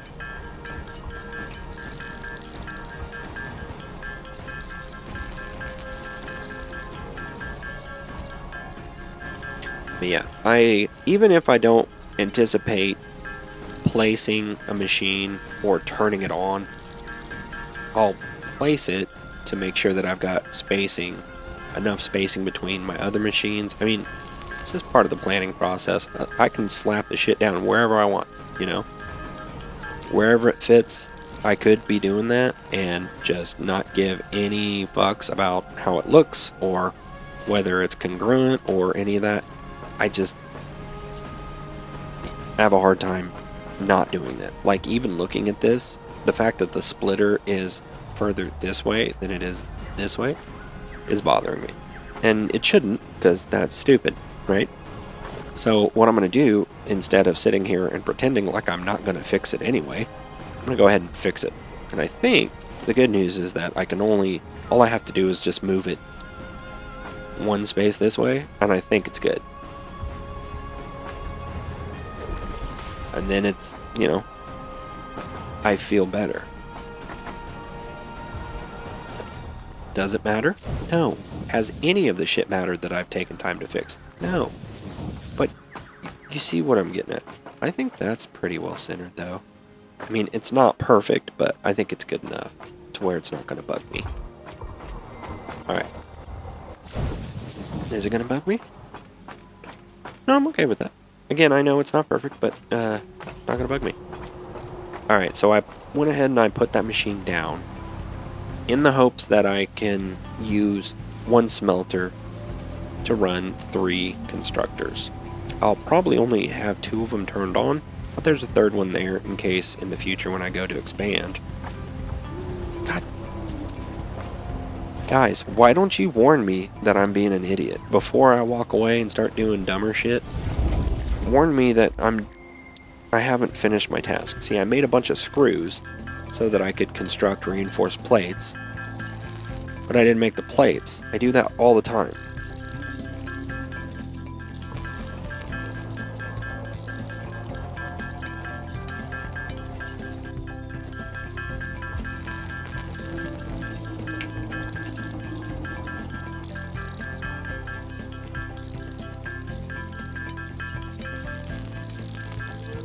Sorry, I gotta switch my batteries.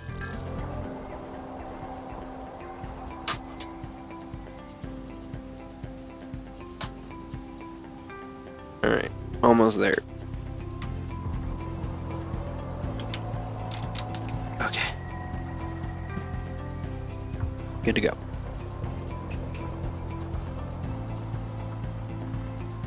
So I got the plates now, this time. And now I should hopefully be able to build more of these constructors. Beautiful. And I do like to keep extra space in between them because when the machines are on and running and these arms are going up and down, if you have the machines too close together, you can't pass between the machines. I mean, you can, but you have to like jump up and over. And it just... when they are animated and moving, if the arms clip through each other, it drives me nuts, so I have to leave enough space. It's got to at least like resemble real life possibilities, you know? Alright, and I need to measure 3. Okay. 1, 2, 3. 2, 3, 4. Anybody know what I'm doing? 1, 2, 3, 4.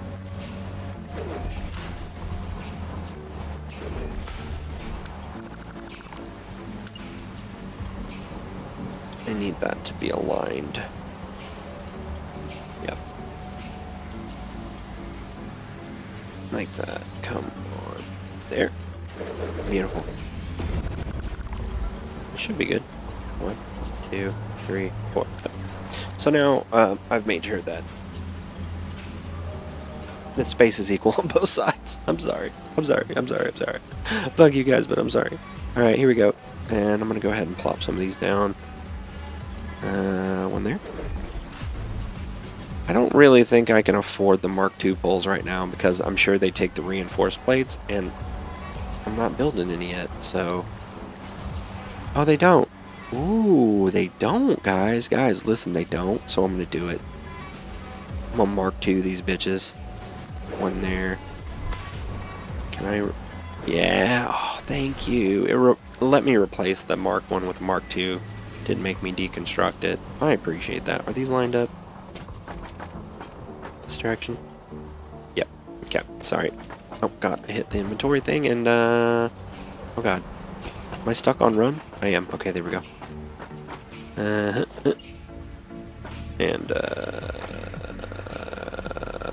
is it right there? Right there. Nope, it's definitely right there.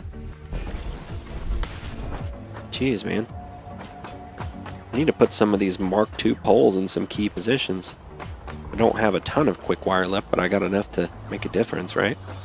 So I might as well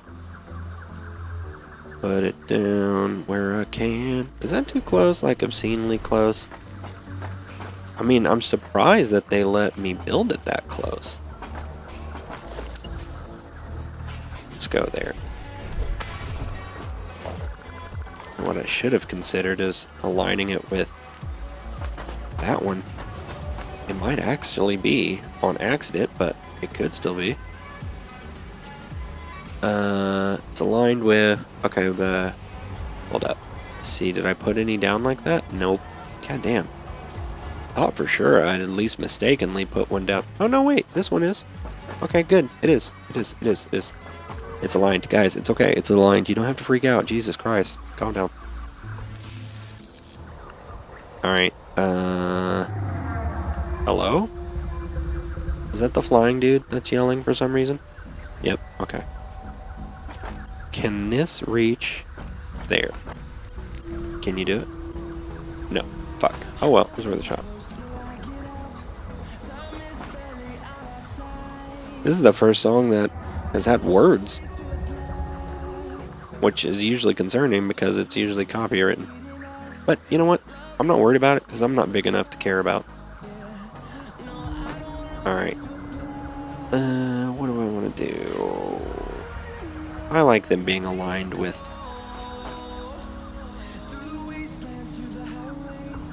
I like them being aligned where the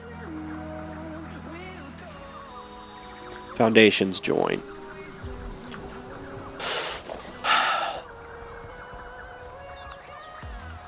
Is that gonna be here? Come on.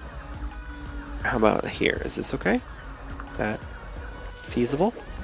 My man. Alright, then let's go from there to there. Oh, she's firing up. Am I ready for that? No. Here, let's shut her off.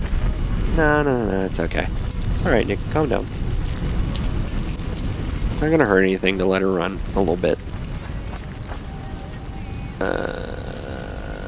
Power. Okay, power connection is on this side. Good. Great. How close? Oh, I'm not gonna get it that close. Sorry, you end up hearing me think out loud, and that's 90% of the content, right? I'm okay with that, yeah. And it's on. It's ready for copper. It's coming down insanely slow, of course it is. Because it's Mark 1. Conveyor belts. I want you to make... Wait, do I... Oh god, I don't need one. Do I want... Should I want? I don't know if I want. What can you put out? Alright, so it's putting out 30. So we can put out 60 at 200%. So we can put out, what, 75? Is that right? Let me check just to make sure. 75, okay. Alright. So, what can this thing do? If it's making wire...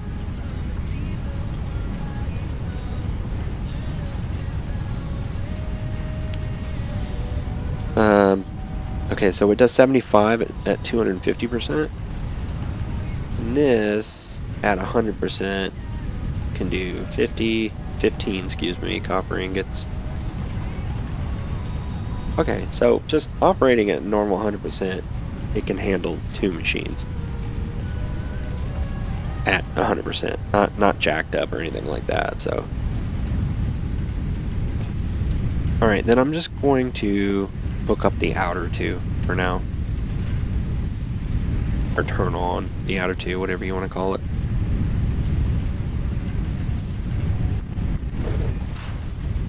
Because I don't think I quite need all that wire yet.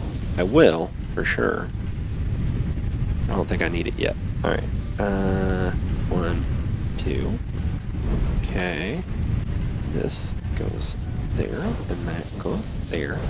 This goes from here to here, from here, here, and here, down to here, there to there. Alright, copper.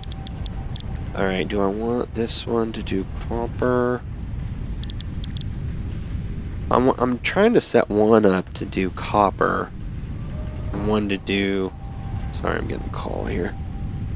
One to do copper, and one to do cable. But I think I might... no, God, I'm sorry. I end up thinking out loud too much. Alright, just do the wire, okay? You... God damn it, get over there. I'm gonna shut this off. Then I'm gonna hook it up. I don't want it producing anything right now. That's good. Have you making wire as well. Alright, so... This conveyor belt does 60 per minute. It's still just Mark 1.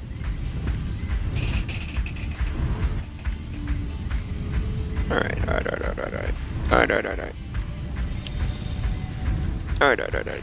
Let's do this.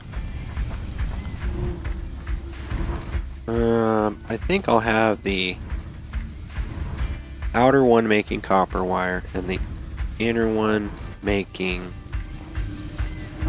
cable. Let me look at the recipes real quick because there are some things that I need to start making. Oh, copper sheet is just ironing, or excuse me, copper ingots. Well, okay. Maybe I will run all 3.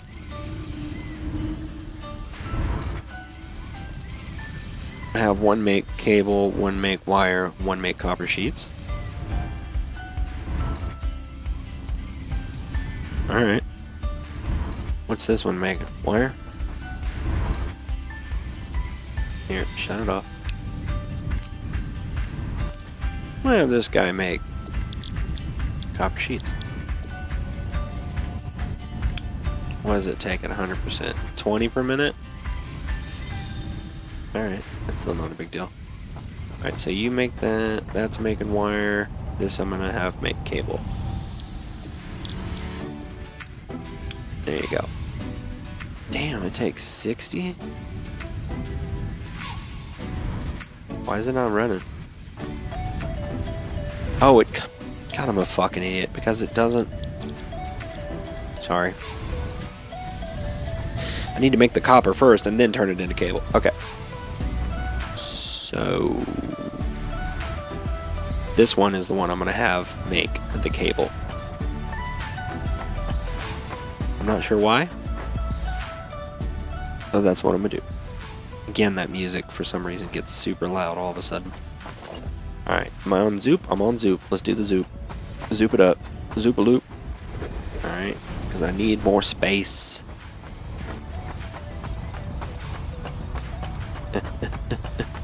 There it is.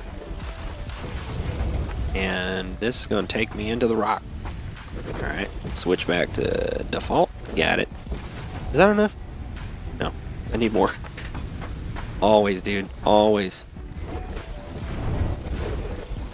it's always a good idea to go ahead and make it. If you have like any doubt about whether you have enough foundation to cover what you're about to build or what you're about to place, just go ahead and put down more foundation, dude. It's never going to be a bad idea. You're going to end up saving yourself some headache if you just go ahead and put it down. Now, you'll be fine.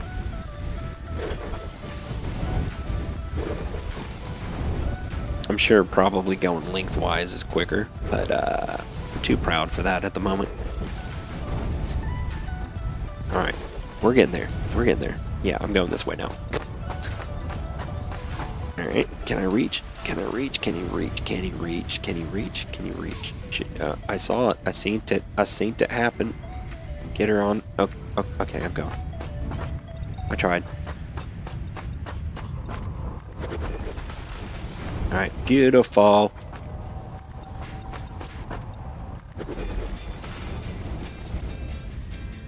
Whoop. Okay. Now I got some room. Alright, I wanted to do cable on this one, I think. I'll probably end up changing my mind eventually, and this will probably be the worst idea I've ever done, but it doesn't matter. Okay, here we go. Let's put down a splitter, because again, always with the splitters, in my opinion, you want to put down splitters. Just gives you more options. How far out did I want to do that? Okay, that intersects, so 1, 2, 3, 4. Wait, was that 4? Sorry. 1, 2, 3, 4. 5? Yeah, let's do 5. That seems good.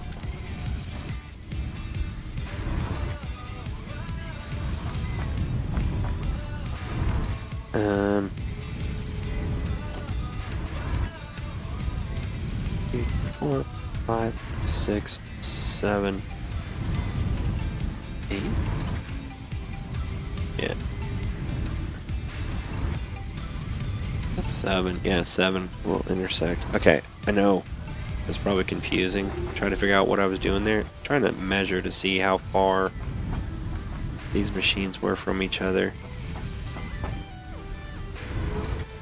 I don't need it to be equal. Oh, that's right, because I'm going to put another constructor on the other side, so I can make it a little bit closer. 1, 2, 3. Yeah. Alright. That to that.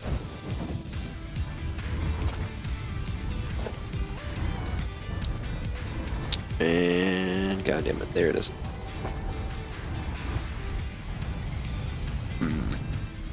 Okay, that's pretty close. 1, 2, 3. Is that equal? Pretty close? Close enough? Oh yeah, it is. Alright, now I can tell this bad bitch I need cable. And I need one of these poles. Okay, put it right there? Is that where I put it? Alignment? Yeah, alright. This to there, and that to this. Awesome. Now it's going to start churning out cable. And I think I'll just put down a storage container for now to catch it in. For all these guys, actually.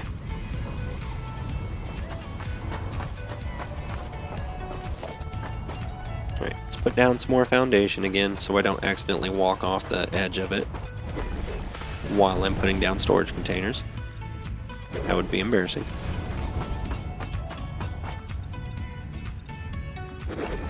Did that go all the way to the end, or am I one short? I'm one short. Okay.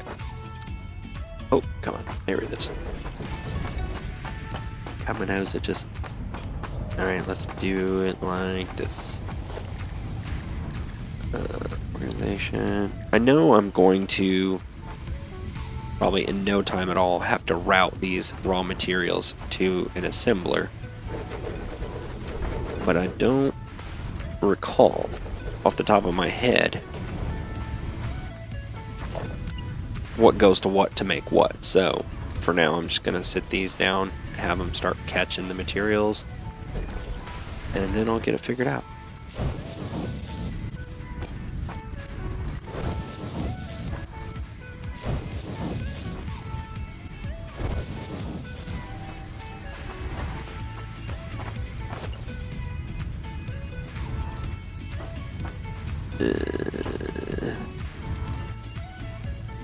That'd be good.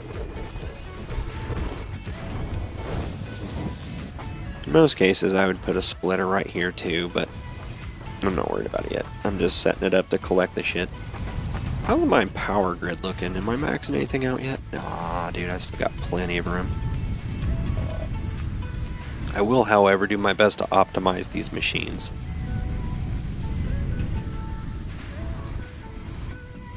Let's count up. Since I only got Mark 1 conveyor belt anyway, so I can only put out a maximum of 60.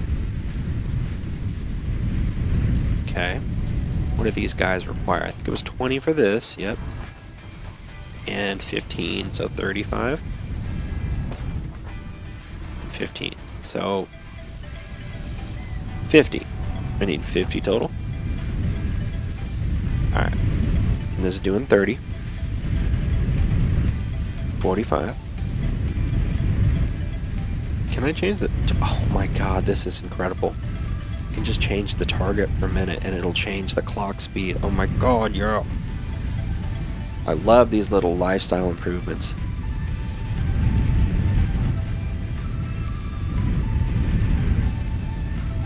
Coffee Stain Studios, man. You guys are killing it. I'm not even kidding. Let's put those in there because I don't need them. It makes me so happy. I mean, like, I'm not even kidding. That is awesome that you can put down exactly what your target is. I remember having to use a calculator back in the day and do the division and figure out exactly what I needed to set the percentage at. And you couldn't get it precise. I mean, you can get it pretty close. Some of the machines were precise, but some of them would give you, like that back there was 166.666666667%. That's precise.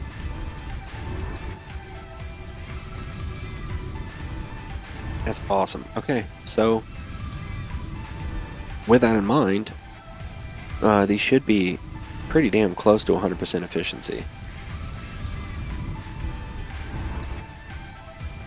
Yeah, because it's putting out exactly 50 per minute, right? And the conveyor belt can hold 60, so that's not a limiting factor. 50 in, 50 out. 20, I see 30, yeah, 50. Okay. That's awesome, dude. Alright, so let me balance these guys out. What's he putting out? 30 a minute? And he needs 60 a minute, okay. Ooh, so I'm gonna half this up actually.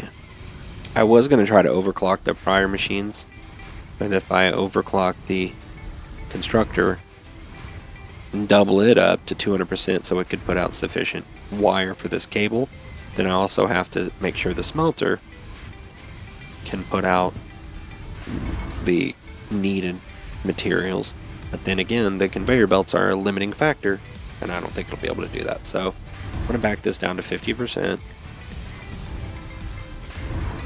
And that's okay. It's not a big deal. I mean, if I wanted to be super anal about it, that's part of the reason that I leave the spacing between these machines, is I could grab another smelter and have it dedicated to just making cable. And that way, the conveyor belt that I attach between the machines and the smelter itself is committed directly to it, and it doesn't have to worry about limitations imposed by the conveyor belt or whatever. I do have 14 of these.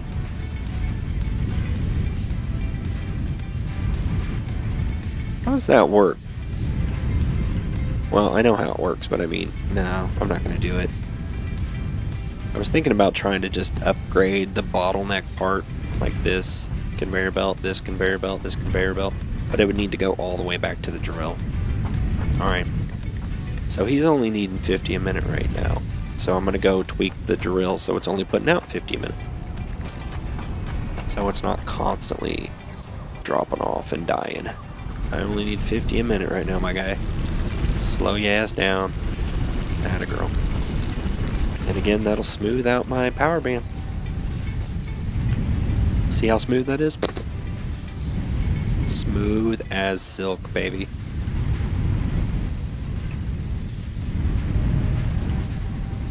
Why does that look like that? It should be much smoother.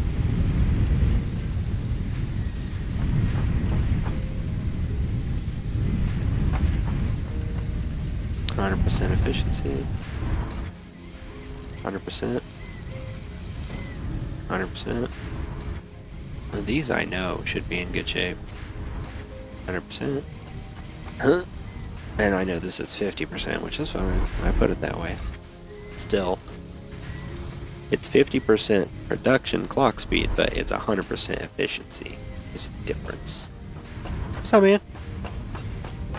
What are you doing? Alright. Well, I'm not going to sweat it right now. Mission accomplished. Next thing I want to do, though, is put down my damn basic machines again, the ones that are doing my rods and plates and shit like that, because I need to put down the assemblers. That'll start to do some of the more advanced stuff. I need to top off on this stuff, though. I am kind of wondering why the hell power band looks so weird, though. What are you doing, man? You alright? You doing okay? You're good. How do you find cords hiding in here, dude? Oh my god, you're amazing. Such a good dude. I'm taking these. Good dog. I don't need the quartz, though. I'm gonna put it in my trash pocket. Alright, what are you doing? Operating at 96%, 97%. So it only has a little bit of downtime. Is this the time that it takes to produce one part? I guess so, huh?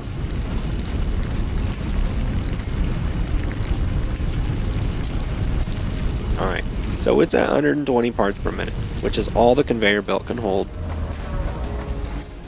What are you running at? 99%? Oh, you know what I bet it is? It's probably that stupid ass awesome sync. I'm not even going to say it probably is. It definitely is the awesome sync. Because it shuts off and then fires up, then shuts off. See, watch. Off. Or wait. Let's see. Yeah, you see it?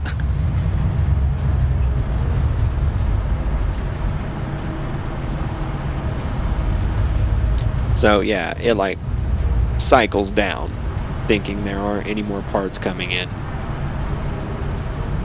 Okay. Got it. Well, truthfully, it's still feeding in parts, right? But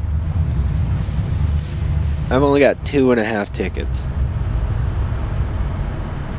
So you know what I'm going to do? I'm going to shut this thing off. I'm going to shut it off. Because the concrete here isn't doing it. It's not cutting it anymore, Chief. This is not cutting it. Damn, that was fast, though. Like I said, when I played this before, I knew that eventually the basic parts didn't mean much. They didn't give you much in the way of tickets and stuff like that. But I didn't think it was that damn fast. Shit. Well, is there a way... Oh god, that's on... No wonder it's so cold, man. My fan was blasting. Alright, so I think...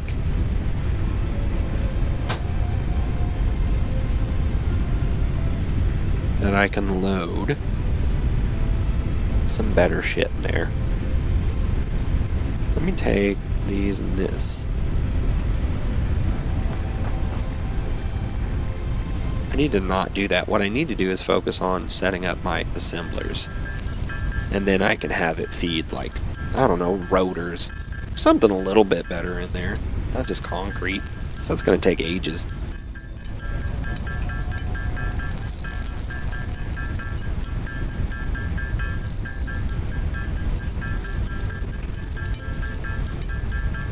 I just want to get some of the quick wire made up because I like using the Mark II power poles, and it takes the quick wire to make it, so I'm just kind of stocking up on it. I mean, if it isn't insanely ridiculous the amount of time that it takes to take these ingots and turn them into quick wire, I might split the stack of quick wire and try to feed it into the awesome sink and see if that does anything. Like if it gives me a couple more tickets. Probably not. But even still, it's not a big deal. I got 2 tickets in the locker. I got 2 that I can print off. Probably need 5 to get anything cool. While that's working, I'm going to go use the bathroom.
Alright, what am I doing? Oh yeah, quick wire. Got it done. Oh boy. Let me fill up my juice real quick. Might as well. Nice little break time, you know? Nice little break time. Ow, fuck. It's tasty shit, man. Probably give me mouth cancer in 2 days. Anyway, alright, so I got that. I got quick wire just in case I want to make some Mark II power poles. Can you load shit into this directly? I guess I could always. Let's do this. Let me go back to here. I'm going to disconnect this section. in this section. Alright, I'm gonna replace this into there. Turn this on. How much do I got of quick wire? Ooh, quite a bit. Alright, can I take 68 of it and just put this in my hand? No. Can't place objects on this thing individually, can you? I mean, that makes sense, I guess. Maybe you can, and I'm just an idiot and don't know how. That is a very distinct possibility. Alright. But, since I'm a dipshit and don't know how to do with it, I'm just gonna load it into here. See what happens. Put that in there. I'll put these in there as well. And pay attention, see how much of a difference it makes, if any.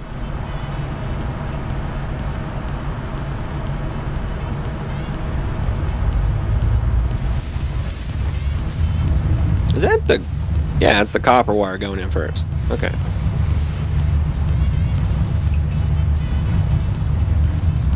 And there's the quick wire. Oh, the quick wire seems to be a pretty substantial improvement over just basic bitch concrete, you know.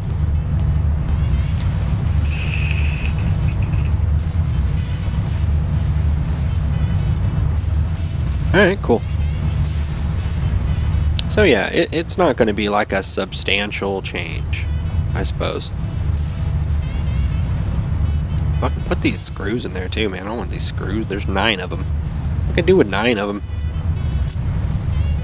I'm going to put this drill in there. I don't think you can. What's up, Noni? Are you on your vacation, man? Yeah, I'm going to put them screws in there. I don't give a shit. Just clean out the inventory, you know. I think I got some shit over here in the storage I could throw in there too that I don't care about. I wonder if I could throw these in. The Mercer spheres, they're still work in progress, but yeah, I got some bullshit in here. Got some coal. Let's throw some coal in there. This quartz, fuck this quartz, I don't give a shit. What's this? Sulfur? Fuck the sulfur. And this is SAM ore. Oh, this is not used. God damn it. Why do you guys do that to me? Why do you do that to me? Analyzing this will not give you anything. And, man, come on. Fuck that. That's so annoying. It's been in the game for a long time. I just haven't utilized it for anything significant. I don't particularly like using the alien organs and the carapace because it gives you an ass ton of biomass, but I got 32 of these, man. Let me just split them. What is it, right click? Yeah.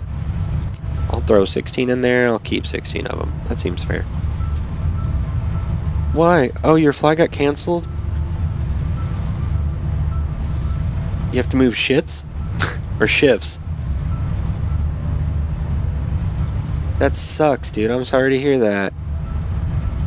I was watching this morning, whenever I first started streaming, some guys from the UK were at London Heathrow Airport, which is a super busy one, obviously, in London. And, you know, I was watching for a couple hours, but basically they said over 100 flights were canceled so far that day because of technical and staffing issues. And I was like, holy shit, man, that's a lot of flights. Why can I not put these in here? Are you kidding me? That's bullshit. It doesn't like the alien carapace. Yeah, that sucks, dude. Was it like a weather-related reason that your flight got canceled, or did they say?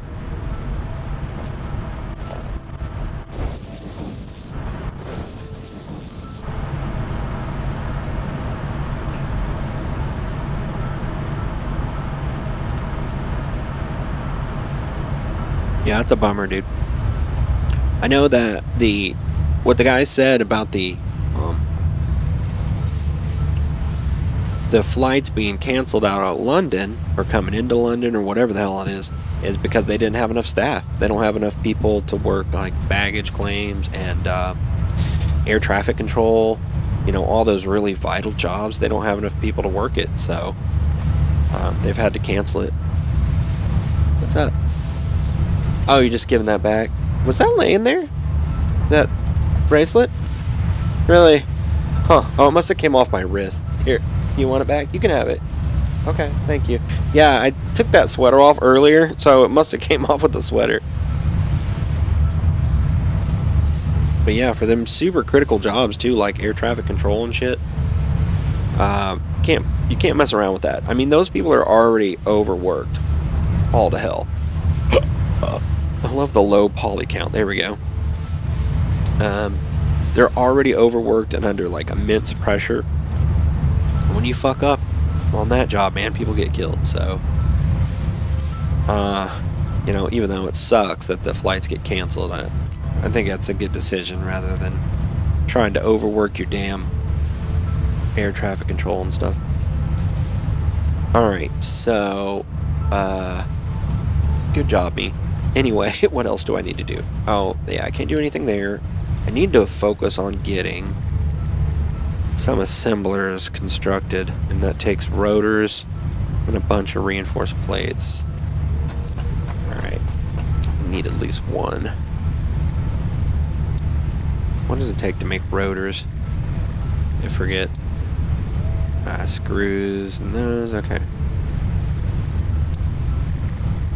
Alright, let's make screws.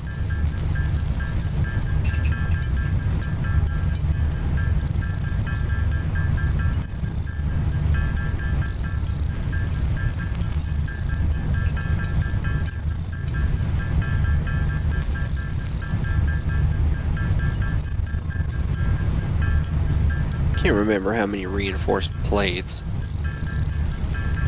it needed. Oh, that's for the rotors, isn't it? Fuck, I don't know. Let's stop at... How many do I have on me? 27? 16, sure. Let's go 16. That should be plenty.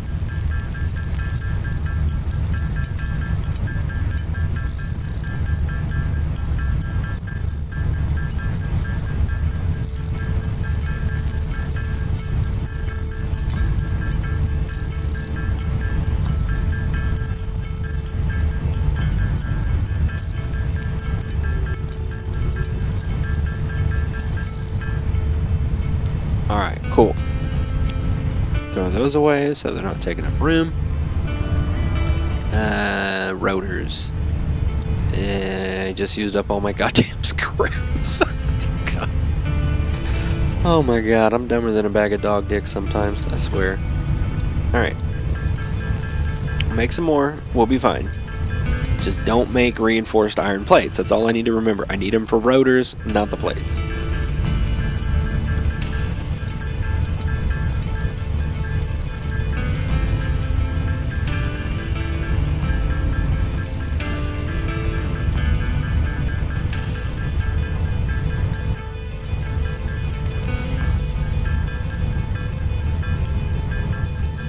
Alright, that's a lot of screws, right? Okay, stop what you're doing, thank you. Oh, that's only for, god damn, 7 rotors? Oh, it's probably, no? I only made 176 screws just now? I felt like that I was making a lot, but apparently not.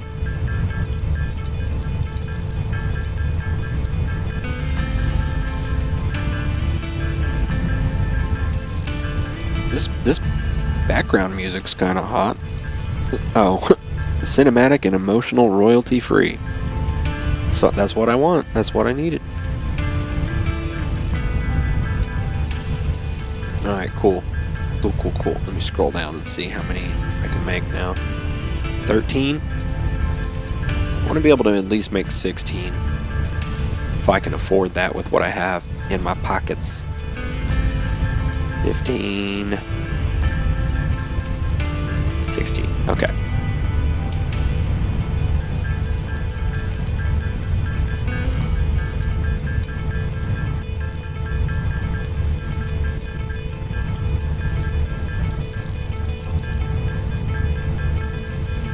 Boom, boom, boom, boom, boom, boom, boom.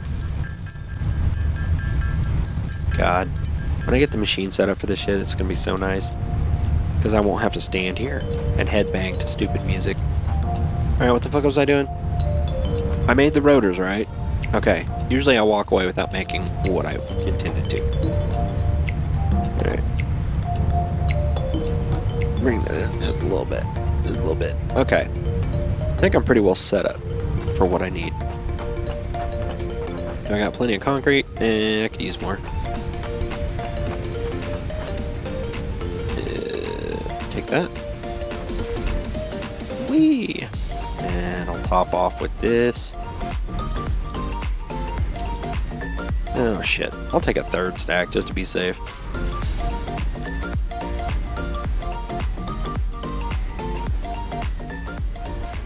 Bring that background music down just a little bit more. Alright, am I good on that? Yeah. 1500 should be plenty. Need to get some more rods though. Yee! You doing alright, doggo? I'm sorry, man. I hate leaving you locked up, but I promise it's for your own good. You're alright. What do you got, man? How'd you get mycelia inside of here? So amazing. Be good. What I need? Rods, right? Yeah. I'll top off my stack of plates. Rods. Top you off. Yeah, one more stack will be fine. Okay. I want to focus on getting my iron shit going again.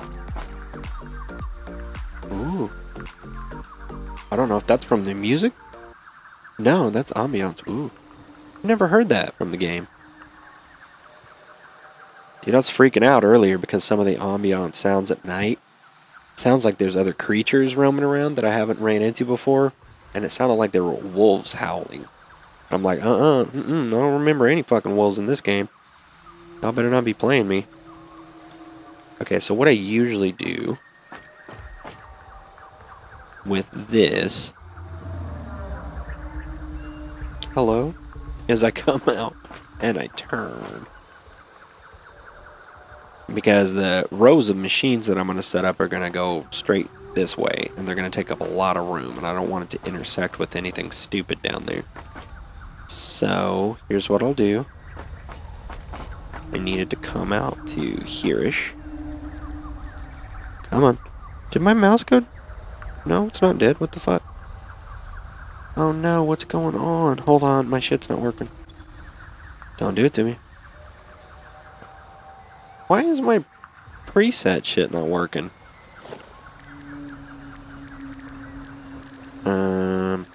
Hold on. My preset stuff, my buttons on the side of my mouse aren't working. I don't know if it's my mouse or if it's the game. Let's try Bluetooth connection, see if that helps. Nope. No, that's a game problem. What's going on, man? What's going on with you?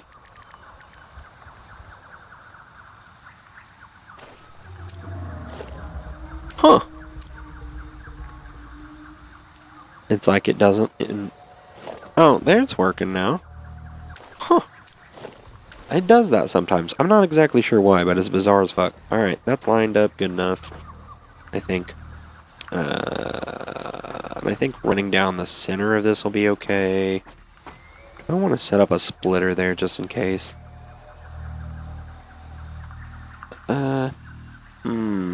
Sure. I typically do, so I might as well this time as well.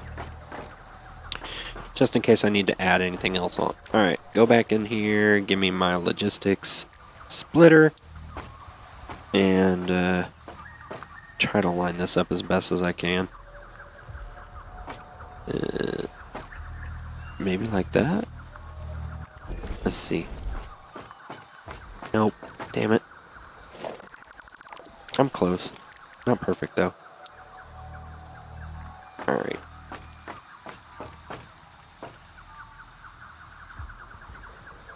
Which way is closer to the middle? Doesn't super matter. Okay, what's centered? Is it this one? Or that one? Probably that one. Yeah. Okay, so I can run this out to there.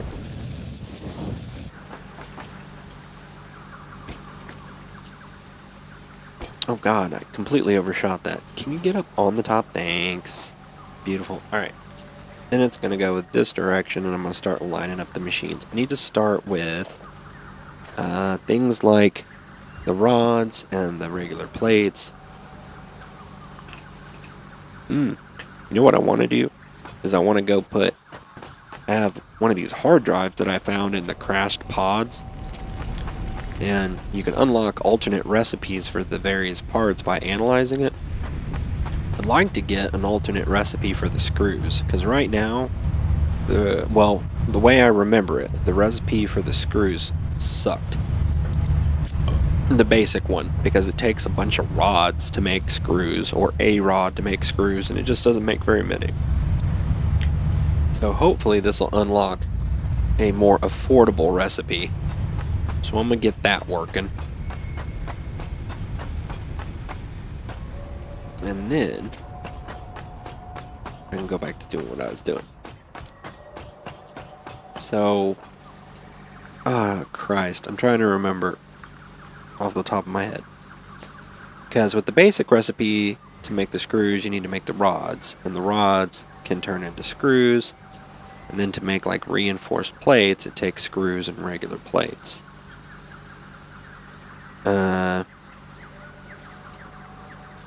So, maybe I can do like screws, plates, plates. Yeah, let's do that.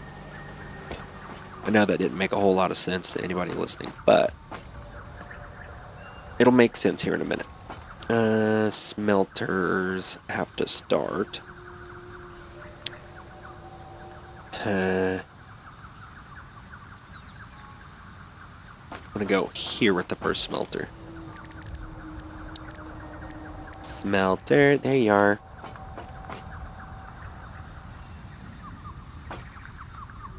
I always forget how far this overhangs on the front and the back.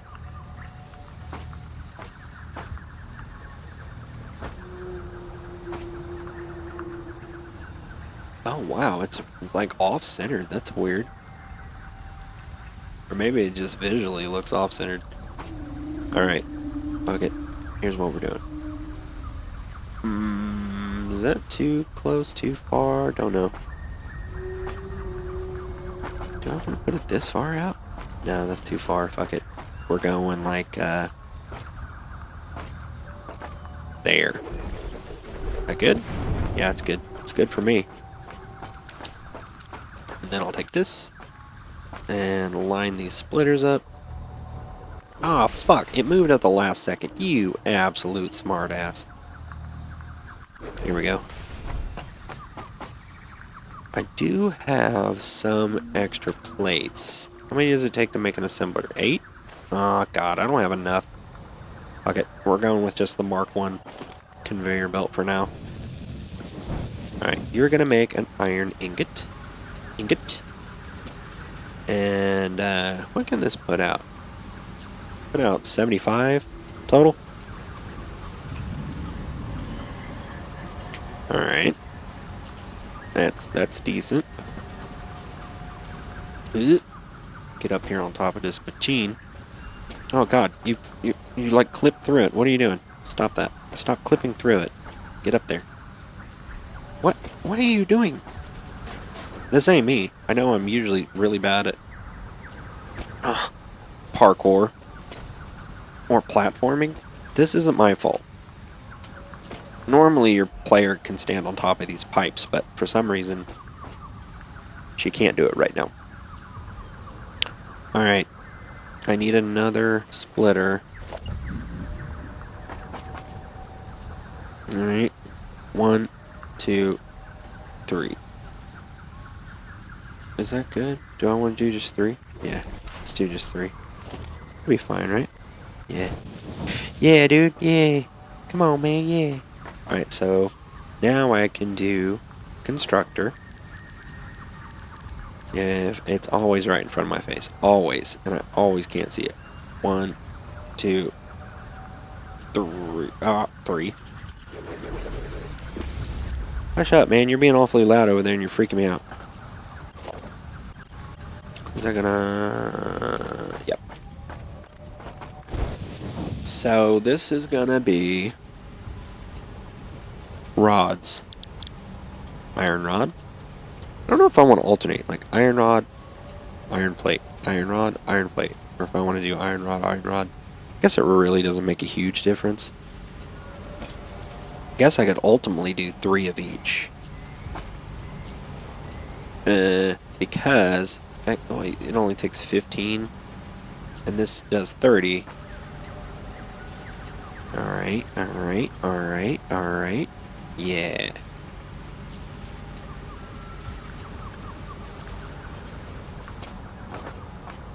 Okay.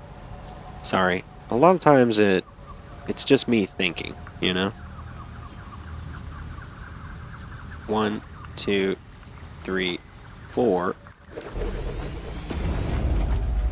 That should be 4 between them. 1, 2, 3, 4. Yep.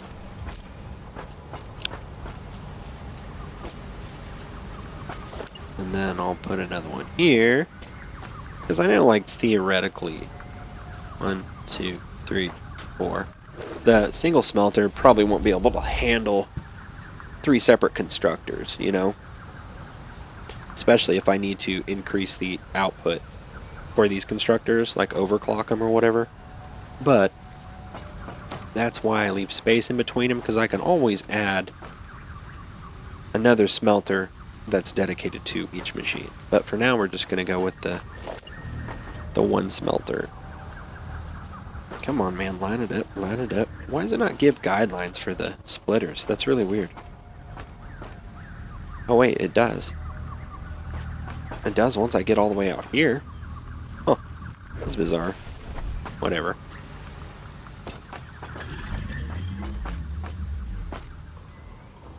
Wait, come on, line up. That's so weird. Just from this perspective, it does not look like it's lined up with that machine. Dude, can you're freaking me out, dude. It sounds like you're gargling semen. I don't know. It sounds like you're gargling something and it's freaking me out. Alright, that could go there. This can go here. I do like my shadow. That's pretty funny. What is it? Just my zapper? Oh no, it's just the only shadow is my boots. That's pretty funny. Alright, so these are going to be dedicated to making rods. For now. Right? Yep. Okay. Now, let me see. How do I want to shuffle the power poles? La la la. I need one for... I got plenty of stuff for this, right? Yeah. Where do I normally put these? I think I put them... right. Oh, dude, I swear. It did. See, it did it. Oh, I guess that when it turns yellow, it's just saying it's clipping. I want it to clip. You dick. That should be okay like that, right? Yeah. We're rolling with it. We're rolling with it. Okay, you connect there. Alright, now I'm going to take down this power line. And I'm going to connect this back to that bad boy. And this to that bad boy. Does it got power? It does. Alright. Those guys are okay. I think I would like to... Ew, dude, you're making sounds. That one sounded sloppy. I didn't enjoy that sound at all. I mean, I'm not enjoying any of his sounds, but that one was exceptionally gross. Alright. Now, for my sanity's sake, I'm gonna align this pole with this pole with this pole with this pole. And this has got to connect back up there. Alright. Alright, I got that. Yeah. I think I got the drill turned off right now. I do. Alright, let's kick her back on. Get her running. And grab you. And dude, what are you doing, man? You're like shimmying in betwixt the machines. Like, are you being a dick purposely? I will jump on your back like a trampoline.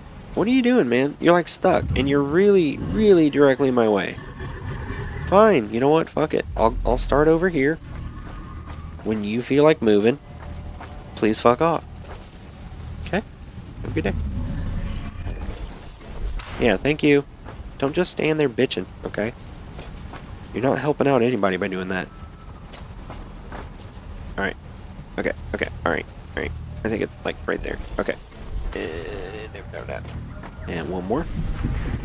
Dude. Okay. I was like hearing noises, right? Ah, oh, sweet. I gotta go see what the ma'am got for me. What do you got for me, ma'am? God damn it, get up there. Alright. This goes here. And this goes here. This goes. Come on. Right there. You go down there to that. That. Yeah. Thing goes there. And this guy can come to it. Like that. Now you're all rolling, right? Yeah. I need you to make rods. Everybody just make rods, okay? Just fucking rods for days. And then I'll have plates made a little further down. Hopefully I got enough room to squeeze 3 machines in there. I don't. Shit. Oh well.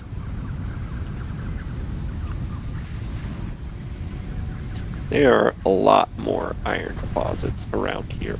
This is just one of them. I actually have 3 more right over there that are all pure. There's 4 pure iron deposits in this vicinity. Wee. Alright, man, what you got for me? Ooh. Oh, damn. It's not for the screws.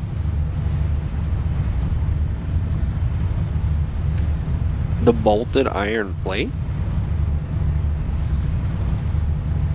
Well, that's the normal reinforced iron plate.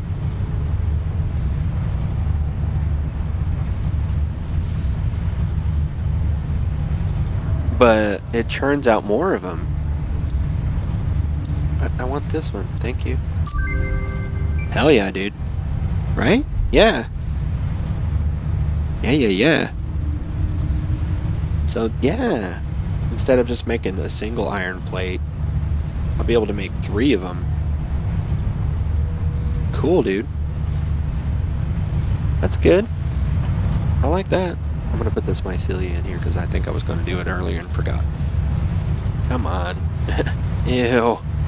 Looks like smushed mushroom caps, dude.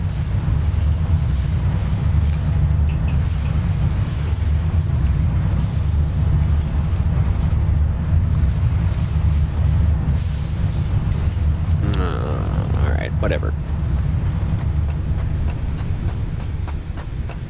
Alright, so that was completely worth it, honestly. The bolted plate. Oh, what happened to our background music? Did she stop playing? Can't have that, dude. Oh, it says it's playing, but I don't hear anything.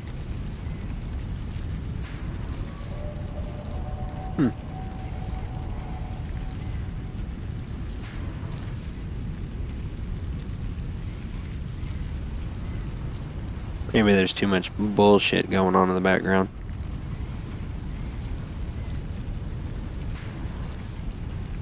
Got a bunch of these notifications I need to. I ain't gotten. Oh, you know what? I had it muted. Sorry. Yeah, I muted it because I was hearing a lot of that ambiance bullshit that was scaring me, and I was trying to make sure it wasn't the music in the background that was making the noise. Alright, so you guys are rolling. Okay. Which is good. I appreciate that. Here, I'm going to need to at least put... going to have to put 2 machines dedicated to plates alone. At least. So I think I'm going to focus on this area for reinforced plates. Alright, so let's go here. Let's grab this. 1, 2, 3, 4. Place it down.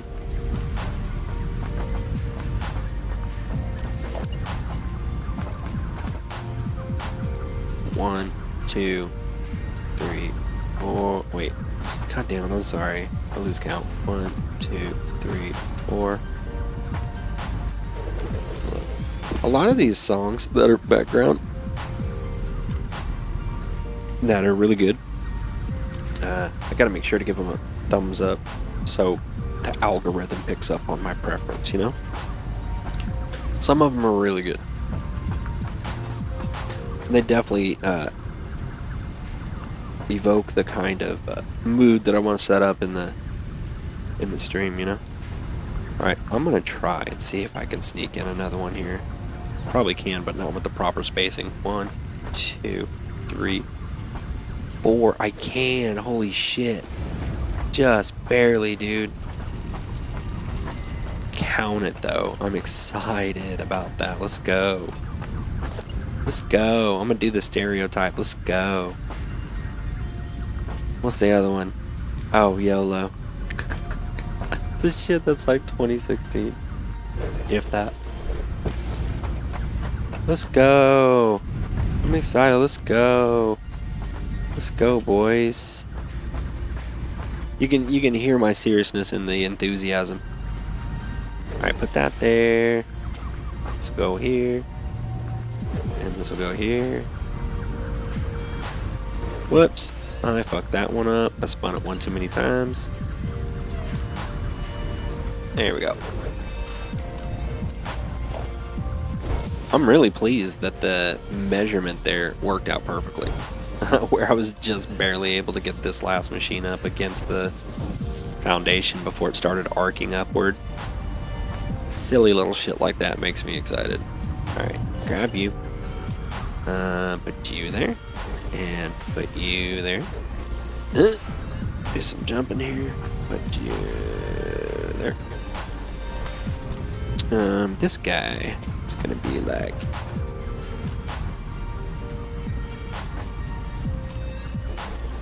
that, right? Yeah. Alright, tear him down.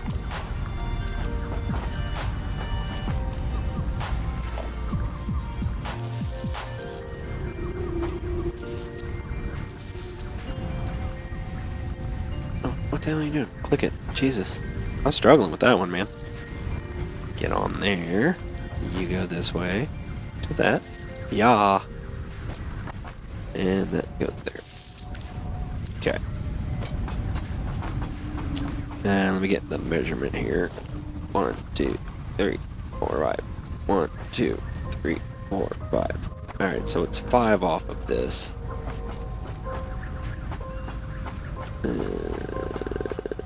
Oh no. Oh, that's okay. Is this 5 also? 1, 2, 3, 4, 5. Yeah, it is. 1, 2, 3, 4, 5. Or is it 6? Shit. Oh well, it's close, man. I'm not gonna sweat it too much. That Mark II? No, grab. That one. I'm not gonna sweat it too much.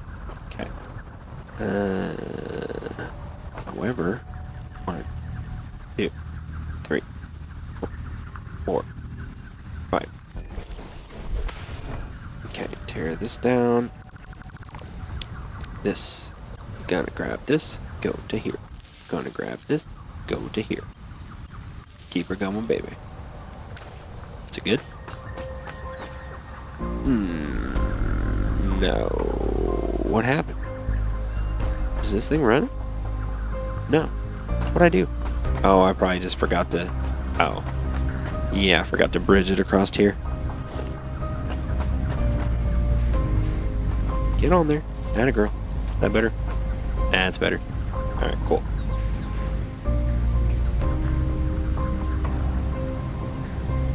These I'm going to dedicate to making plates.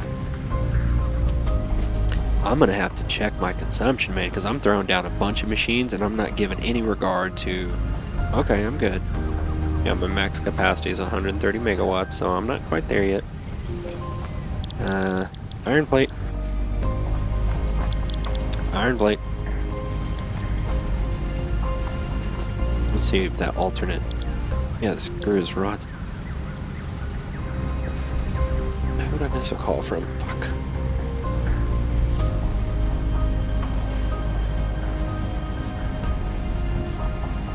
Okay. Some 800 number, it's okay. Alright, you need to make plates too. Okay. And I gotta worry about... You know what I didn't do? Oh. Well. I don't know if I want these to run to storage yet. I was about to say I didn't put storage down for those. Well, it's because I'm not sure. I need them probably to run directly into an assembler machine. Alright. Line it up, line it up, line it up. Yeah, that alignment line disappears.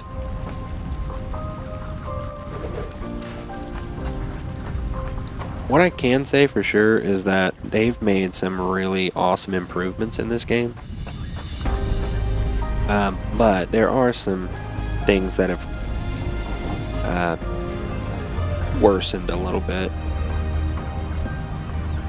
A couple things, like that little hiccup I had earlier where my quick menu at the bottom that's got all my preset building parts, sometimes that'll stop working and I'll have to open my inventory and close it and go into my deconstruct menu, you know, like kind of flip around between different tools and menus, and then it'll start working again eventually. But overall, I am so completely psyched by the improvements they made. Alright, I'm going to keep an eye on my power consumption as all these other machines kick on, just to make sure it's nothing crazy going on.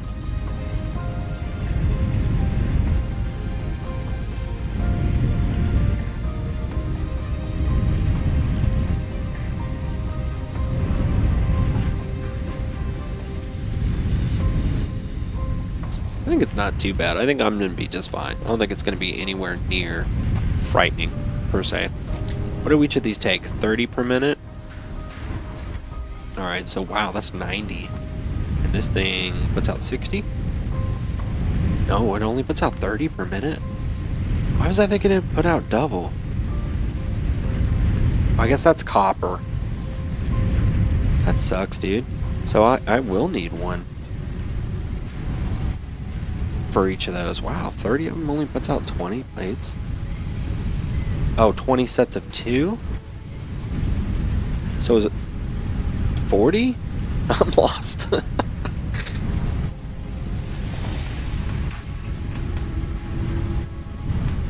Yeah, I guess it'll put out 40 per minute. Or is it saying 20 iron plates per minute? I don't know, dude.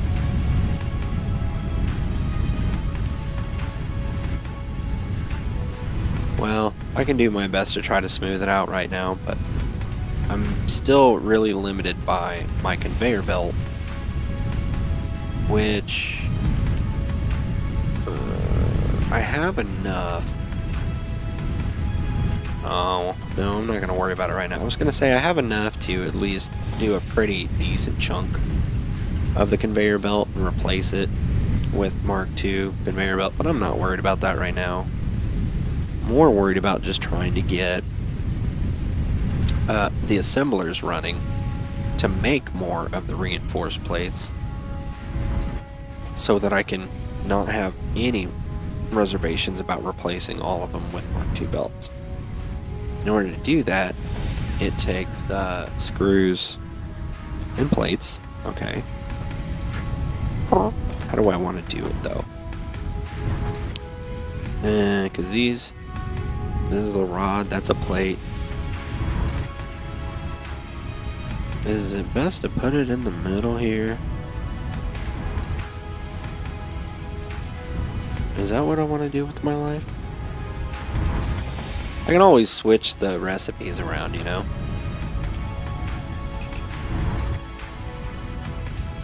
I think that's what I'll do.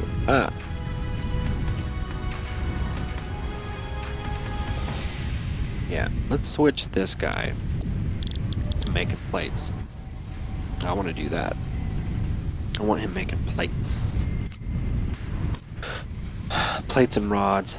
Okay, so I'll need to put a separate constructor in front of him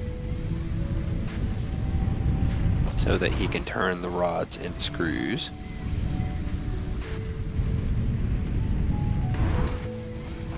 Jesus, it sounded like one of the machines are about to explode.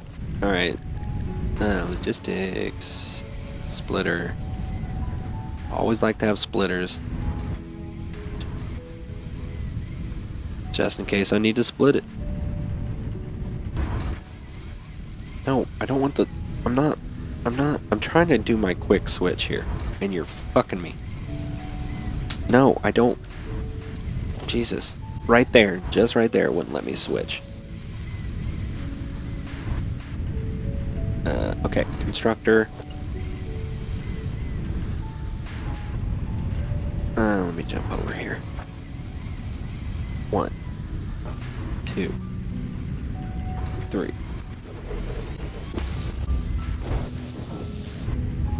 Alright, and I want you to make screws. Alright, this takes 10 rods to make 40 screws. Alright, that's fine.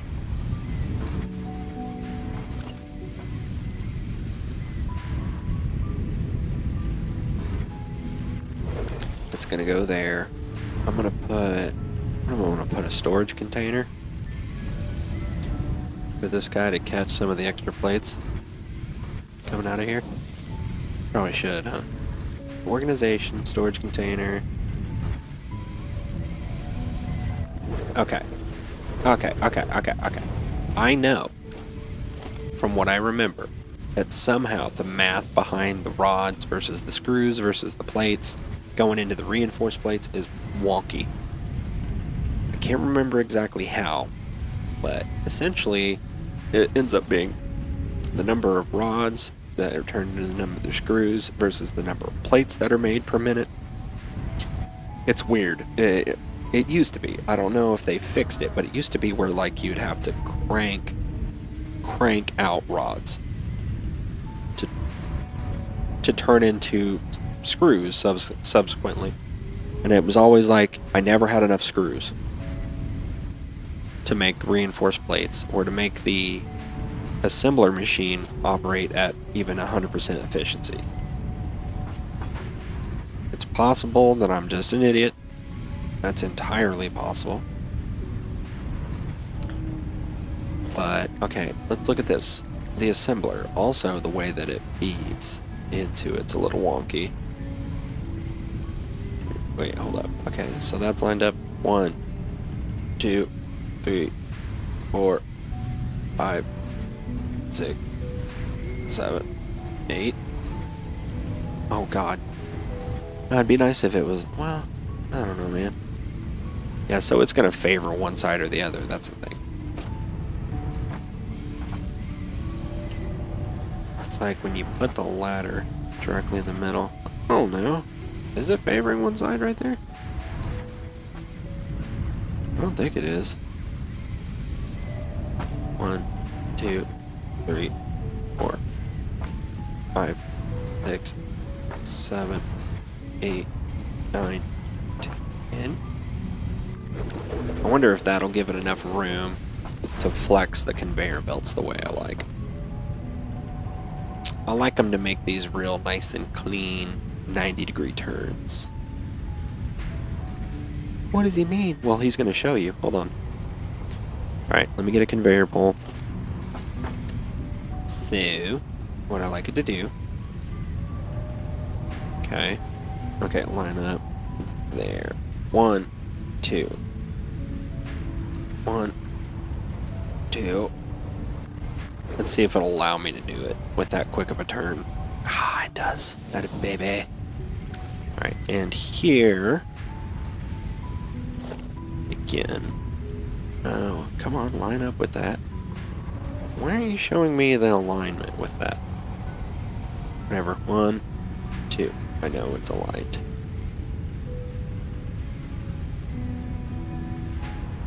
2. See, now it is. Now the line's showing up, you know? Fucker. Okay, click. Clack, click, clack. So I like it to, you know, as soon as it possibly can, without clipping into the machine, make a 90-degree turn right, and then immediately make a 90-degree turn left. I have no idea. You know, it's just an appearance thing. I think it looks pretty good like that. Orderly. Like it was built with a specific purpose in mind. Right, so those are aligned. Right? 1, 2. Put that there. Conveyor out. And see, there we go. That's where it was wonky. I knew it was wonky somewhere.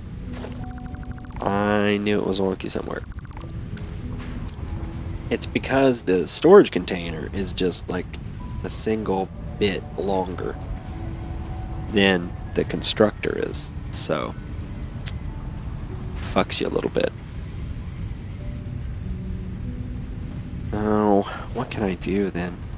Will it allow me to place it and count that as 1 and 2? Oh, it's actually not. Yeah, that's not the problem. It doesn't align here, right? Yeah, that's right. That's the fucking problem.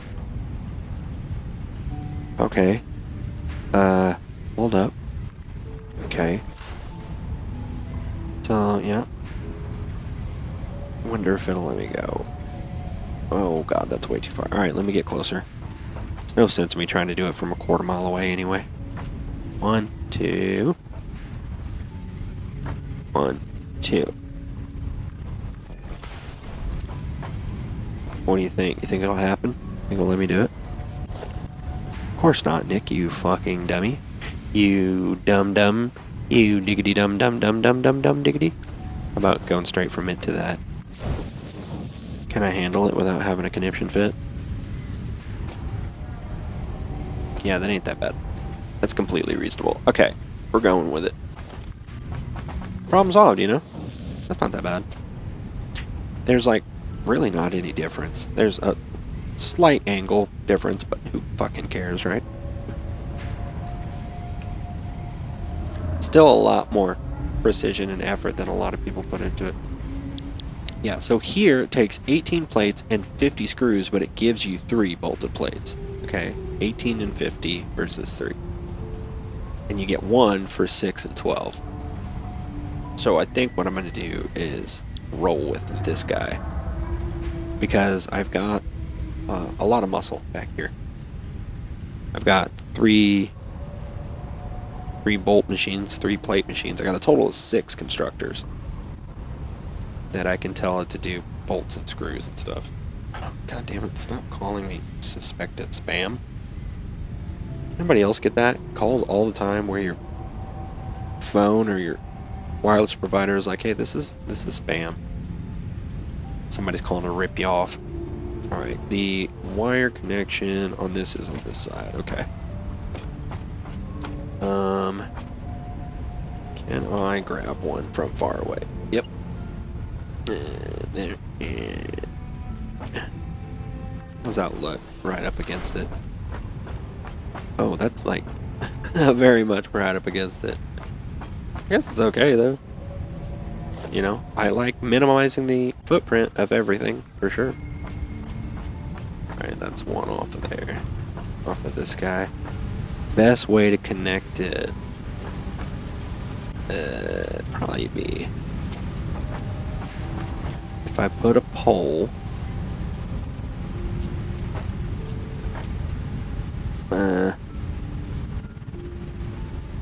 what, there-ish? Does that make sense? Yeah, that's alright. Alright, grab this, go to there. And now what's going on? Oh yeah, I need to supply power to this guy. And alright, I'll put down a pole linkage from here to there. I gotta do it. Do I do it offset? Just a set? Yeah, I do. I can't ever remember if I put it directly in front of the machine foot or offset one. And it's always offset one. Alright, and 8. in there and go there. Alright. Now she's fucking cooking. This for now. No, you know what? I'm gonna take a look and do some math. This guy requires 250 screws a minute. I don't think the conveyor's gonna handle that.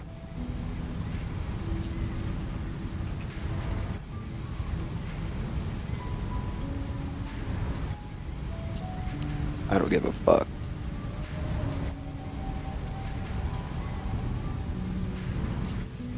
I got other machines that can do it. This requires 90 plates per minute. Okay, so 90 and 250. Let me remember that. You're doing plates, right? And you're putting up 20. Alright. 90 plates a minute. Holy shit. Well, if I crank this bitch all the way to the tits, it'll be, what, 75? So that's pretty close. Dude, you scared the shit out of me. What do you want? I don't know why I bother asking. Don't bite, you dickbait. What is wrong with you? He's such an asshat. Have you thought about asking your daddy for some food? I'm not your daddy. I'm not your owner. I'm just a homie. I'm like an uncle. I'm like an uncle, okay? You got 3 plates of food over there. I know they're not really appealing because they've been there for a minute, but when I say a minute, it's not like they've been there a few days. Hold on a sec. They haven't been there a long time, my dude. You haven't been there a long time.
baby. Okay. Mission accomplished. I fed the cat. So,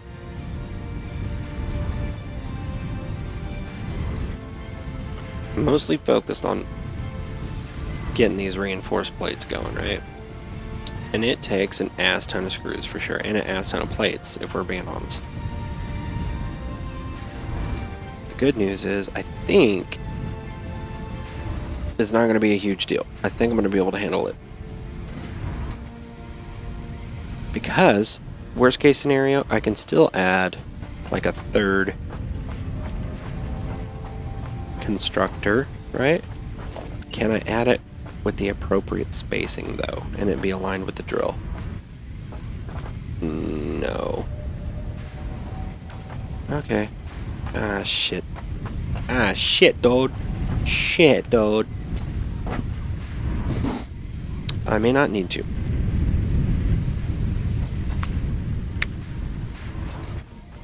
God, this sucks. I mean, it's great that it's capable of putting out so many, but it is so hard to feed it with the necessary raw materials, so to speak. If it needs 250 per minute of screws and 90 per minute of plates, 250 of screws is going to be rough to get. What is the max this could put out?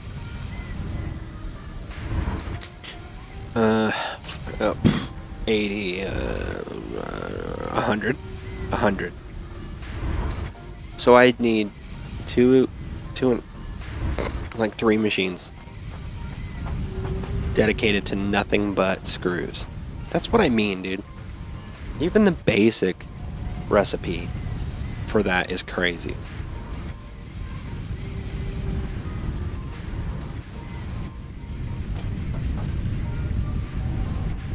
So what do I want to do here?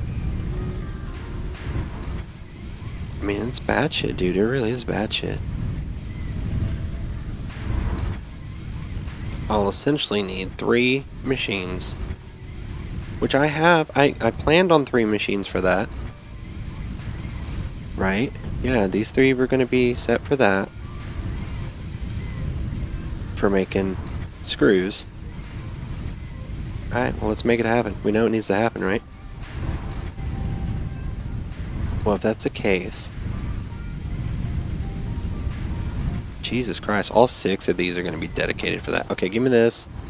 Give me this. Give me all this. This. This. Give me this. Give me this. Come on.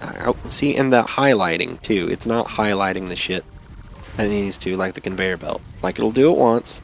See? And then if I accidentally slip off and then, like, go back on it, sometimes it won't highlight it. And so I'm just like hoping that it's aimed at it and it's not aimed at the foundation beneath my feet and I'm going to fall to my death. Anyway. Alright, so those 3, these 3, so the assembler itself is going to have to go in here somewhere. But in order to fulfill that role, I'm going to need to copy this machine. Why are you not showing me alignment? Okay, thank you. And I'll need another one over here. God damn it. I thought I was going to make that. Would have been epic. Alright, line. Give me line. There's that. This guy. Come on, line up. Line it up. Yeah. Is this not line? There we go. So, all these guys are going to have to be dedicated to making rods. Rods and screws. It's going to be like a combo. Screw. Give me this. That. This guy, go to there. This guy can go back to here. You're good. Alright, that's making those. This is also doing its thing, right? Yep. And this guy's gonna have to do the same. But it needs a pole. Like that. And, yep. And you got that. Yeah, but hello, I'm trying.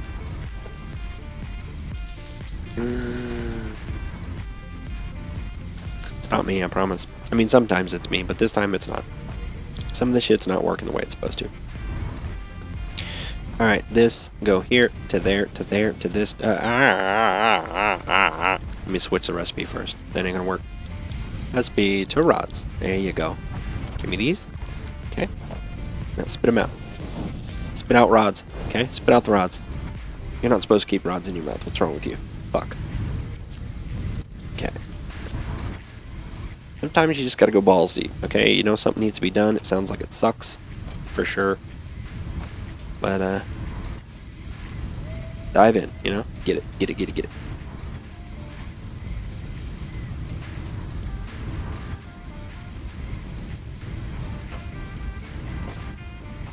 Okay.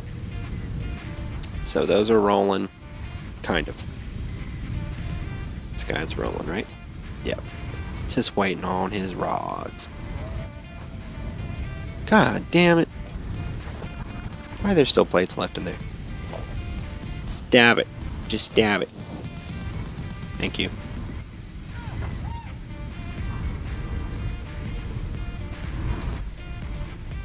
Dude, I've had the most annoying fucking schnoz hairs, and I'm not like 87 years old. And I spend a, decent amount of time trimming the nose hairs. They're not insane. Why are there still... Look, there's like plates and rods coming out of here. What the fuck is going on? Why is there both being spit out of here? That doesn't make any sense at all. Do they get caught inside of the splitter? Like, and you gotta break down the splitter in order to catch them all? Are you good, Joe? Are you good? Come on, Joe. Rods. Thank you. Let's stick to rods, my man. Alright, here we go. We got our rods cooking. I mean, cooking. They're like a lukewarm cooking, okay? Now... I don't think I need to fuck with... Yeah, I'm not going to bother with storage to catch any excess, because let's face it, there won't be any excess. These guys are going to be committed to making plates, which I think they're already doing. They are. Okay, so I want to put the assembler, as best as I can, betwixt the butt cheeks of these two machines. As best as I can. Betwixt the butt cheeks. And I think... Alright, I'm going to put down a mock constructor. No, I don't need a constructor. I don't need it. Storage container, bitch.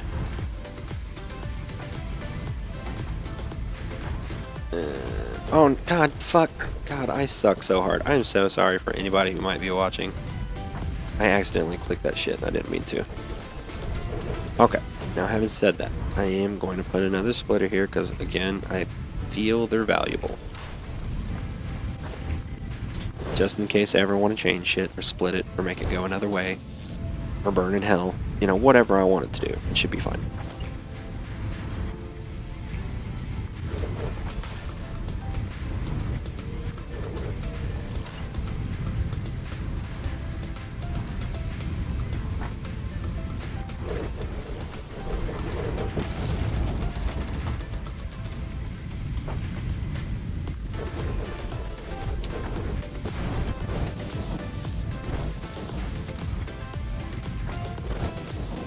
I know I'm demanding a lot of these conveyor belts and machines, but at some point, God damn it, I hit jump. I know I did. I didn't hit it. See, do you hear that? It's like wolves. I'm gonna mute the music again, because the nighttime ambiance is awesome.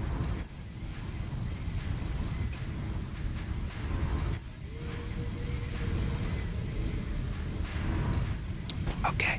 I'm going to put down the assembler betwixt the butt cheeks of these two machines. Right in between their butt. That looks about right. Okay. I'm going to count. 1, 2, 3, 4, 5, 6, 7, 8, 9, 10. I think that's okay. That should be fine. I don't know if that was like the same 10 count that I did before. That worked out pretty well, but It might be. I like... The fuck was that? Death? Is that you? Alright, here we go. Let's put down these stupid poles again. Conveyor poles. Rotate, rotate. Okay, one. Oh wait, hold up. 1, 2. 1, 2. Is this right? Yeah, that's good. Okay. What does it do if I just... Yeah, okay, that's why I don't do it. 9.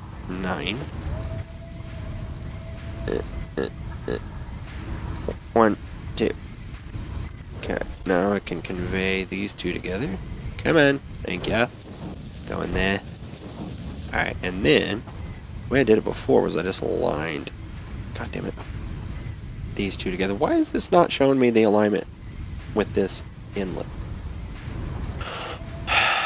It's annoying, dude. I'm telling you. Here we go. Okay. So, while those are conjoining, right? The alternate here. And the power pole here. I need to put the Mark II power pole probably on my quick menu, but I'm not completely committed to that idea just yet, because at some point I'm going to run out of the damn plates while I'm dicking around trying to set down machines that'll make the plates. But either way you swing it, I'm not going to bother with it right now. Okay, now, can I just... Yeah, that's fine. I'm fine with that. Normally I like to set down an additional pole, but that doesn't look like garbage to me. I think that'll be fine. Alright, now I want to conjoin these guys. Oh boy, can I do it? Can it be done?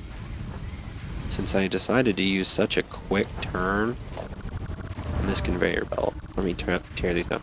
I have to conjoin using the conveyor mergers these 3 machines to even have a chance of it inputting the needed amount of screws into there. So I need a merger.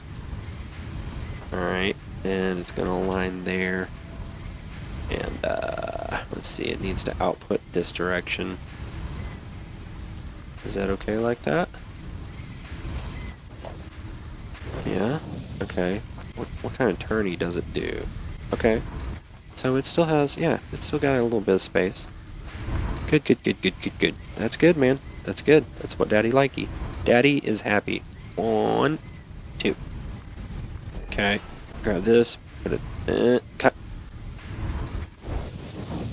Don't fuck with me. Alright, there we go. Now I should be able to merge these guys as well. Alright, it's going to output this direction. Oh god, overshot. Overshot. And this guy's going to do the same. Boom, like that. Now I can merge, not merge, but conveyor.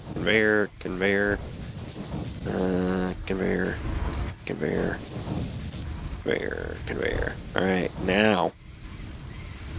now they're feeding the monster.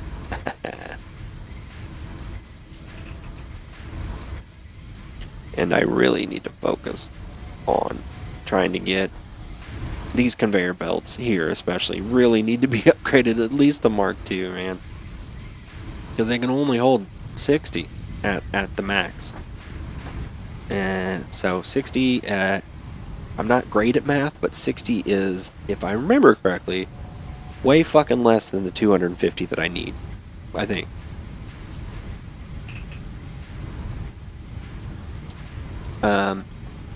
I got 35.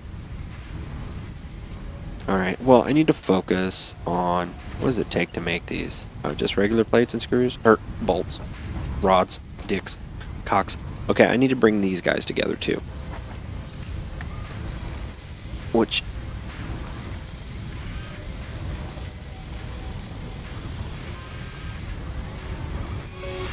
Oh, easy music. Alright, so on this side I also need to do the merger trick. It's not really a trick. I just need to use the merger to bring them together as well. This one might be a little bit more difficult. Just because the goddamn storage containers are bigger, longer. I am gonna try, I guess, that... No, that's not gonna turn fast enough, is it? Nope. Oh, that's annoying, dude. Come on. You fucking asshats. Well, I guess I could move that shit back a little bit. God. Guess I can move these storage containers all back a little bit to make room for the... What's more important to me, though? That those are aligned, or that this conveyor belt is straight? What could I do otherwise? Unfortunately, the merger has only got one output on it. I mean, obviously, it merges things, so... I mean... Shit. What's the... What could I do? Come on, man. You're crafty. Come on, Nick. You're crafty, man. You can figure shit out, right? No idea. Oh, that's just really frustrating, man. What about just moving it a little bit so it's not, you know, maybe not aligned with the other mergers, but still capable of...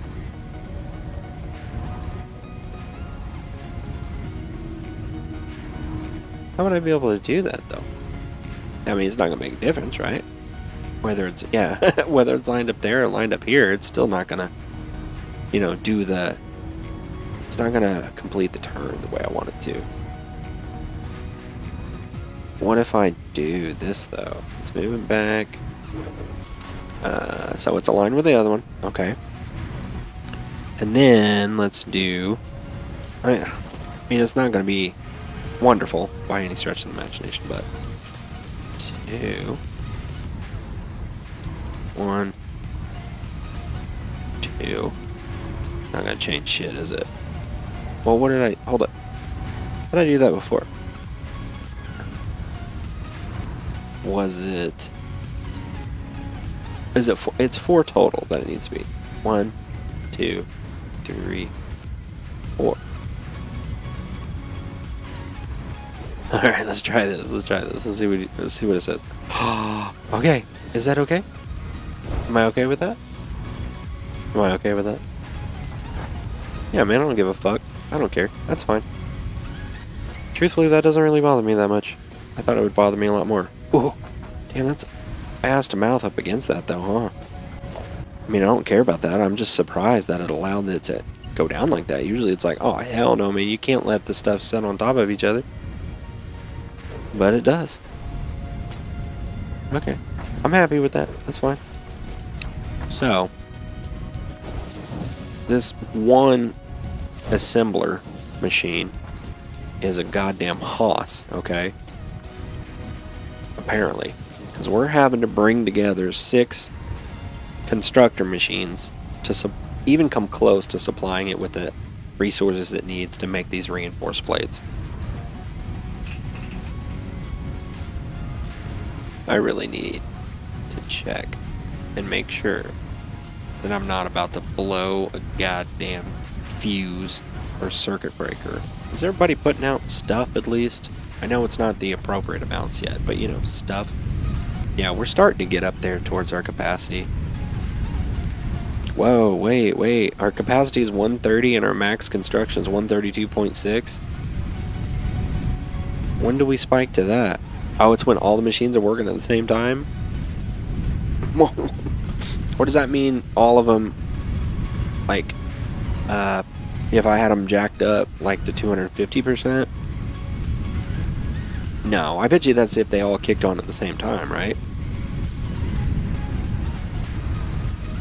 I bet you that's what that means. I probably need to go put down more. Just in case, you know, something happens where all of a sudden it decides, hey, this is perfectly ill-timed and I'm going to make them all kick on at the same time.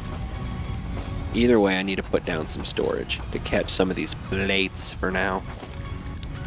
Organization, storage container. I think that's facing the right way, isn't it? Yeah. 3. Is that good enough? No. 4. Wait, hold up. 1, 2, 3, 4, 5, 6, 7. I'm gonna give it like enough space to breathe a little bit. God, what the fuck did it line up with? I am a dumbass, dude. I swear I saw an alignment line, but it could have just been me being an idiot. Alright, I'll put you there. I'm not going to worry about a splitter right now. I'll leave enough room for a splitter. But not now. Wow, 27%. Look at that. She's kicking, dude. Alright, let's see if 90 per minute is feasible on the plates. I'm going to focus on it first. Oh, that was short. All the way down. God damn it, I always think the ladder's on this side. I'm wrong. I don't know. Okay, I don't need to climb up there. So, 60 running at the rate that they're at now is the max. I need 90. Oh, shit. Okay. Ah, shit, dude. Oh, shit. Oh, I'm gonna need to put down more smelters, man. There's just no way. There's no way, because maximum on this is a million times. I know I've calculated this, but 75, right? Yeah, so 75 is the max number of ingots this can put out, and 75 is the max that one of these machines can take in. Okay, so they're 1 for 1. So that's not too bad. I'd put down 2 more smelters just for the plates. Give them each their own. But before I do that, I need to go and, you know, get some more. Put down some more of the biomass burners for sure. I need to check and make sure they're not about to go empty. Get some more rods, and I can make reinforced plates by hand. And then, while that thing's messing around and trying to fill up the storage with reinforced plates, operating at a staggering 25%, we'll make some more by hand, and then we'll make enough to where we can replace all of those conveyors down there with Mark II at least. And it's going to be tedious and a pain in the ass, but it's alright. I think it'll be worth it. I'm going to grab one more stack of plates. Just cuz. You can never have too many. Hey man, are you okay? You're a good boy, dude. You're a good dog. I'm so sorry I leave you up here. Deuterium, thank you so much. I'm gonna put it in a special spot on the fridge. Thank you. We're doing it, man. We're doing it, okay? We're getting there. Screws. Get going.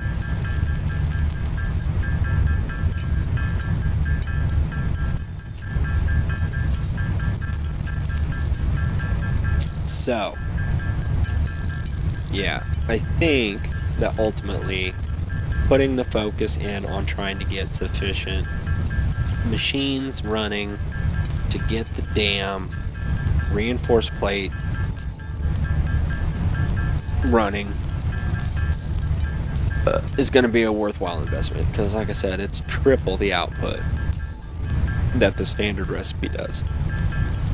I mean, it sounds fantastic when I say triple the output, but it's just 3 plates are made instead of 1. And it is a lot of resources that need to be invested to get that done, but ultimately, I think it's going to be worthwhile. I need to remember for sure that I need to plop down more biomass burners. At least 2. At least 2 more. 3 more would be great. And I don't think they cost a whole lot in terms of like resources to build. So that's not a thing. That's not a big deal. Let's see. I currently have 35 reinforced plates.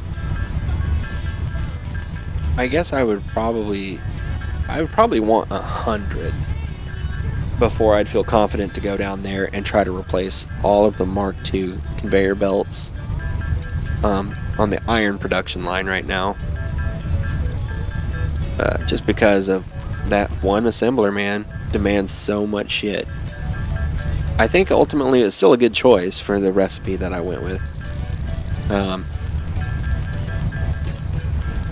It is kind of funny, though, that I had made the comment about wanting to check into the alternate recipe specifically because of screws, man. Screws always seem to be a sticking point.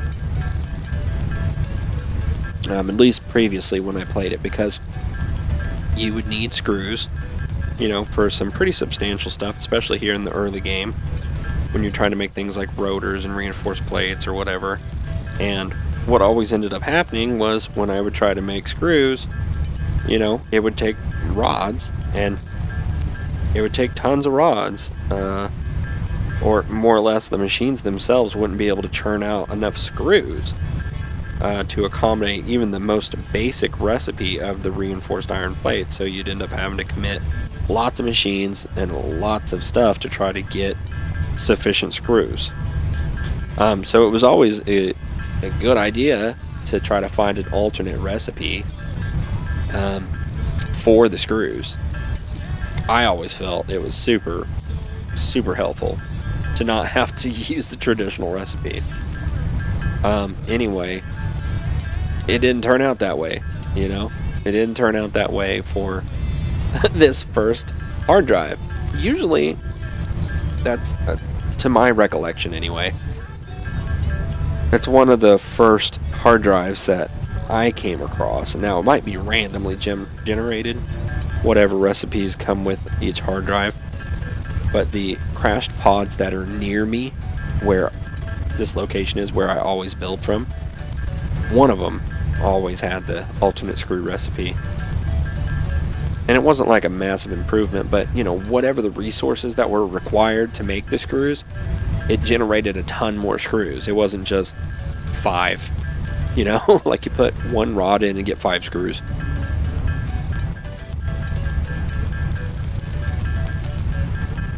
I know that it's like, it's definitely more balanced than that. I think it's like 1 rod for 25 screws or something like that, but either way, man, I just remember it being a sticking point. Every time I would play before, screws that went into reinforced plates were always something that was a bottleneck.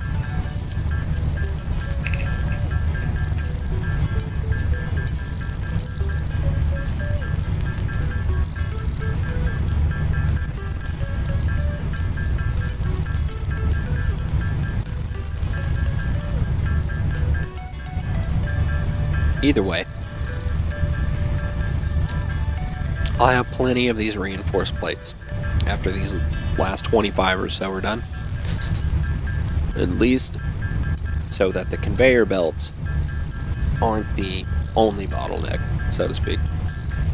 I know that Mark II conveyor belts are not sufficient to accomplish what I want, but it's definitely going to be improved. It's going to churn out more reinforced plates eventually that I can use on more Mark II conveyor belts. And, you know, I'll make the 50 rotors by hand if I have to. So I would like to unlock Mark III conveyor belts for sure.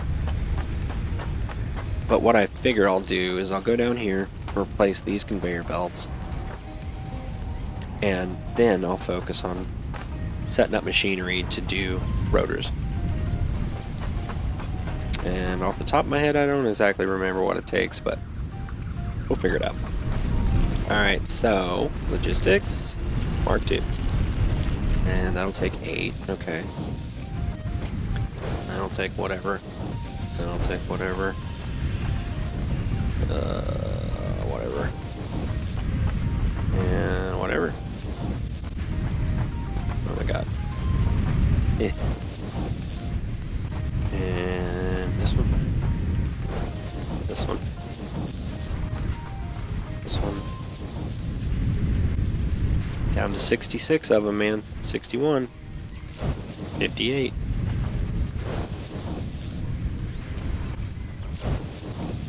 $100's not going to be enough, is it?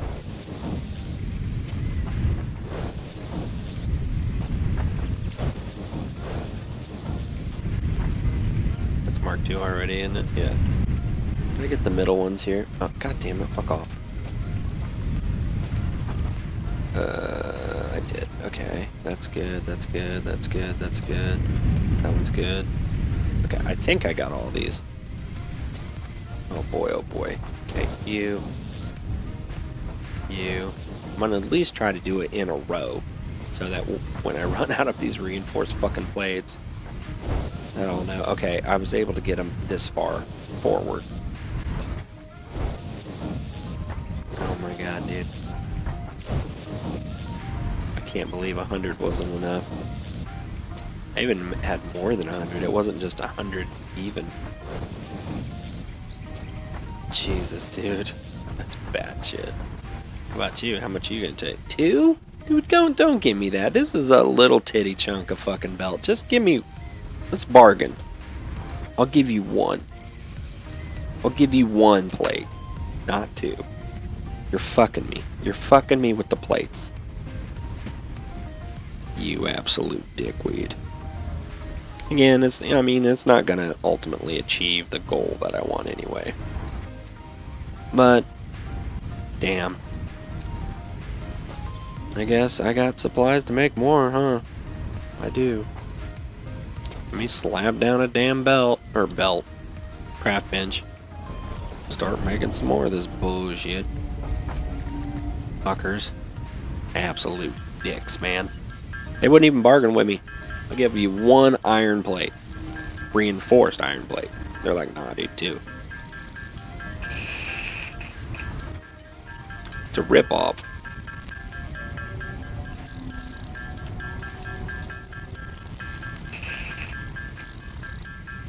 How many y'all think I'll need to finish this? What remains? 30? I'd say 30 is probably a safe bet, huh? Because I said 100 before, and I ended up making like 112, and still wasn't enough.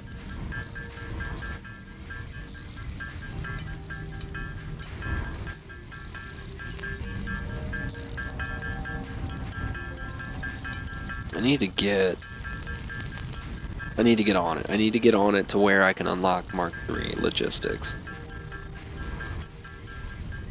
But this is kind of what I enjoy about the game too, is, you know, you plop the stuff down, you get it running to get you the supplies that you need in order to progress the first few levels. And then when you unlock things like Foundation, you end up moving those anyway. Those initial machines, at least I do. I don't know if everybody does that. But I'm never satisfied with the first spot that I plop the shit down. Alright, I'll stop at 40.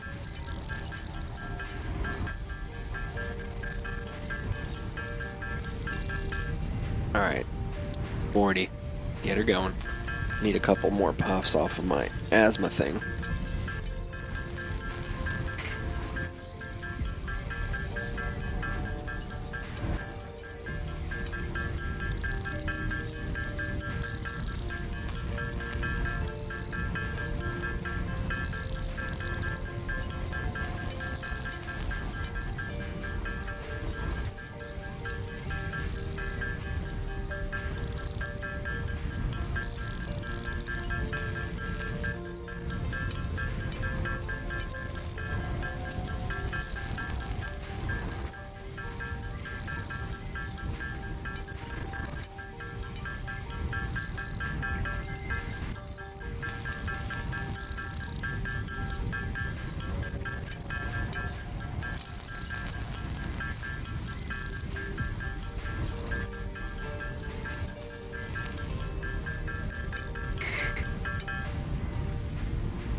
Excuse me.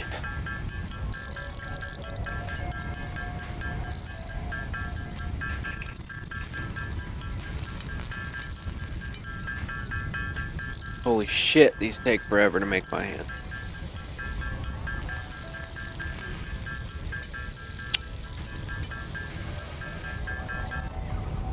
Alright. I mainly just wanted to replace this little section here. Doesn't really matter, but consistency's sake, you know? Alright, so I think I got all this bumped up to Mark II, at least, which is as far as I can go for now.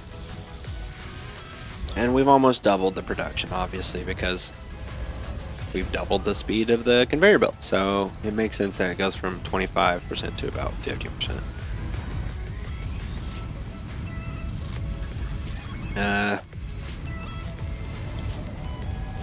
Yes.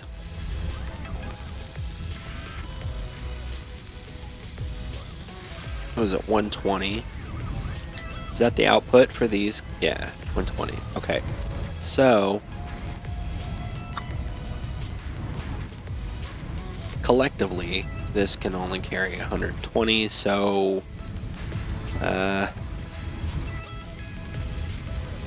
so was it 40? What I was trying to think is, these can, each of these will only be able to put out 40, right? Okay, they're putting out 40. Cool. Yeah, because that's all this conveyor belt can hold is 120 per minute. Alright, cool. And, let me back this off. Oh, I was hoping that it would let me change the per minute quantity of one of the components, and then it would alter everything else, like the production rate shit. But that's okay. I mean, 120 is almost half of 240, so you might as well guess 51%, right? Let's have it run at 51%. Okay. So what, 49% maybe?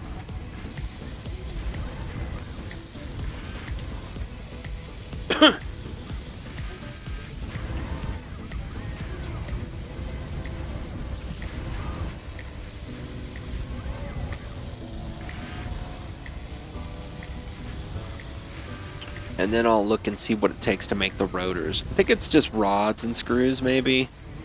Something like that. It's,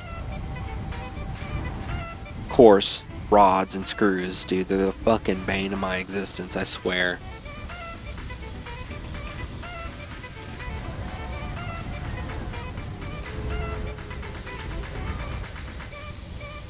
This is like if Kenny G did mushrooms, dude. No, acid. I know they're pretty similar, but there's a difference. That's pretty close. I'm going to bump it down to 48%. Because again, the conveyor belt can't handle more than that, so... Ow, goddamn. It felt like something just bit my fucking thigh. Alright, well, if that's the case... Let me wait.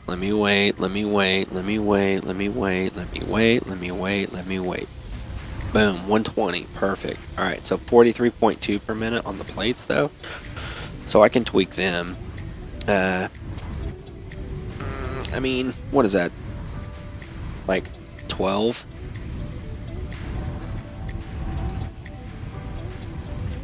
Wait, no, 43, right? Wasn't it 43.2 or 34.2? 43.2, I'm fucking stupid. Okay. So...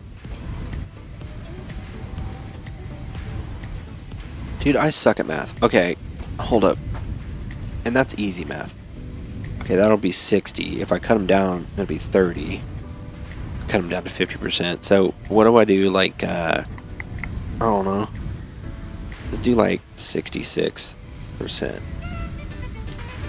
What does that put out? 13.2 per minute? 1326. So that'd be like 39. Okay. Right? Let's roll with that. I fucking suck at math, dude. I swear to God. It's pathetic. It's simple math, too. It just never clicked for me, dude. I mean, I can do it, but it's embarrassing for me to not just be able to pop it right off the top of my head, man.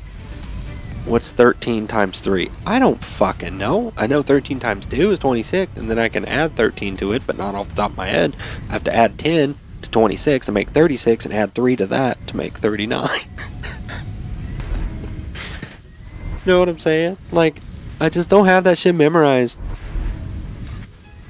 It's like 39.6. See, I got it.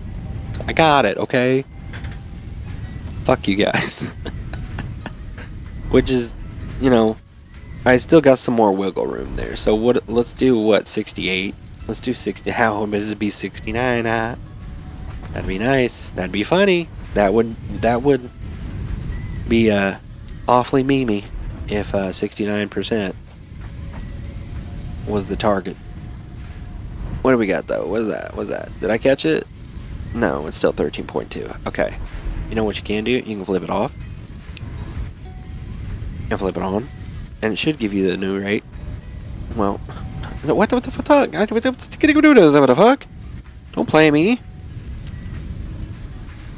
Okay, 13.6. Okay.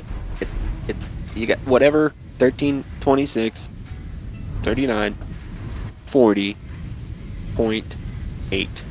40.8 at that rate, right? Isn't that right? 40.8 I think is 13.6 times 3. I think that's right. So are we gonna get 69, dude?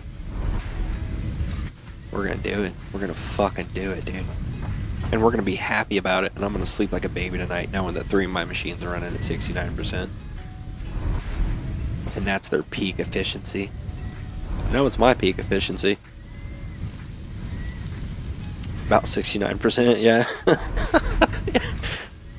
That's about all I put out. About 69% effort.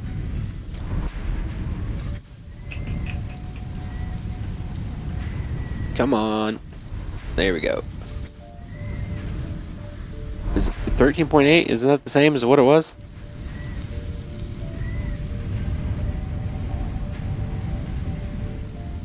No, it's not. Fucking stupid. It was 13.6 before. Okay, so I add 2.4 to 39, 41. So it's 41.4? Okay, we're leaving it that. Because I like 69%. No. It's 43.2, right? I want to leave it at 60% though, or 69%. But I think 70% is actually what it needs to be. Alright. Wait, that takes it to an even 14 per minute?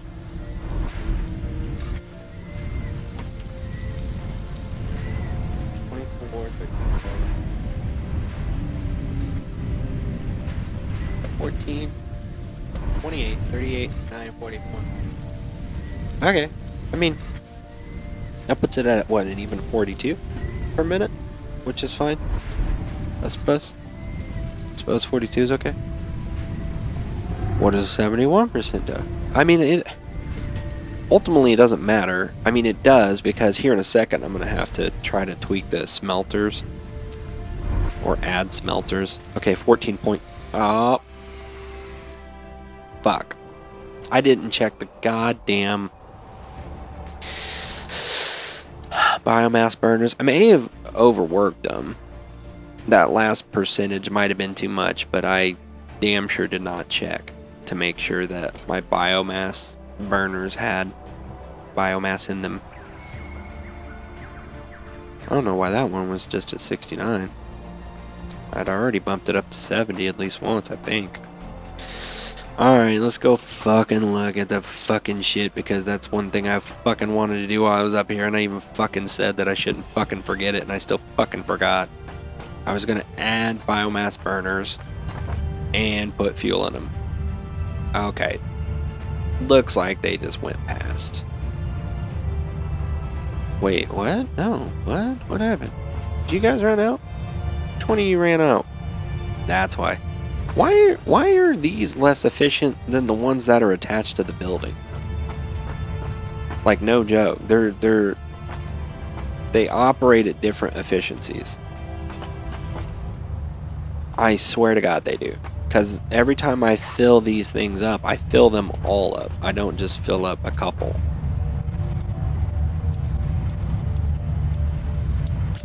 And what is that sound? What is running?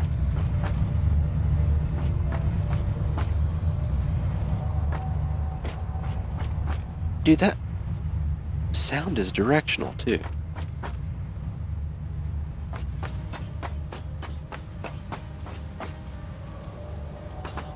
Okay, stop fucking with me, okay? Whatever. Okay. Fill her up.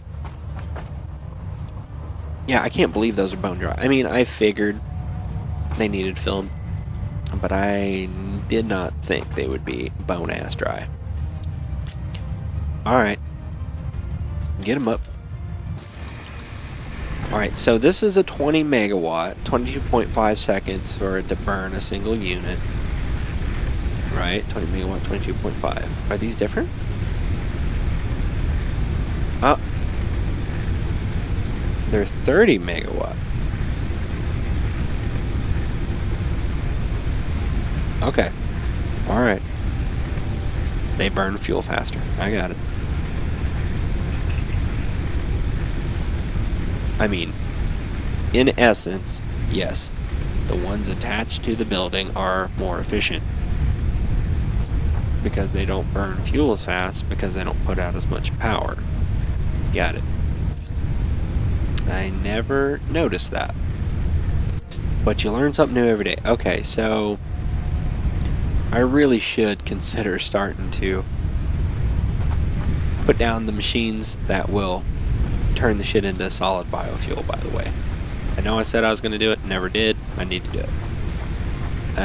But I think I'm also going to slap down more burners. Probably should, right? Okay. Power, power, power. There it is, biomass burner. Yeah, I got stuff to build a few. Just gonna put it so they're congruent.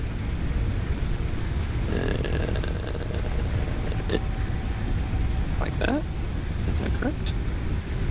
Does that make it so they're congruent on both sides? Yeah. Yeah. Alright, cool. There you go. And there you go. Let me swap this for a Mark II power pole if it's not already. It is already. Okay. How many connections I got? 1, 2, 3, 4, 5. I'll need 8. But let me do this. There you go. Alright, here, let me just... Can I shut everything down? No. Alright, it's gonna fail anyway, fuck it. Let me make sure of all the connections there.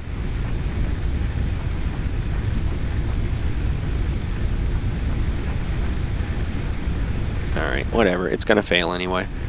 It's not gonna be able to hold it. Oh wait, maybe it will. It might. I guess those are the two weaker of the burners, so. Oh Jesus, yeah, I'm gonna be out of biofuel once I fill these guys up.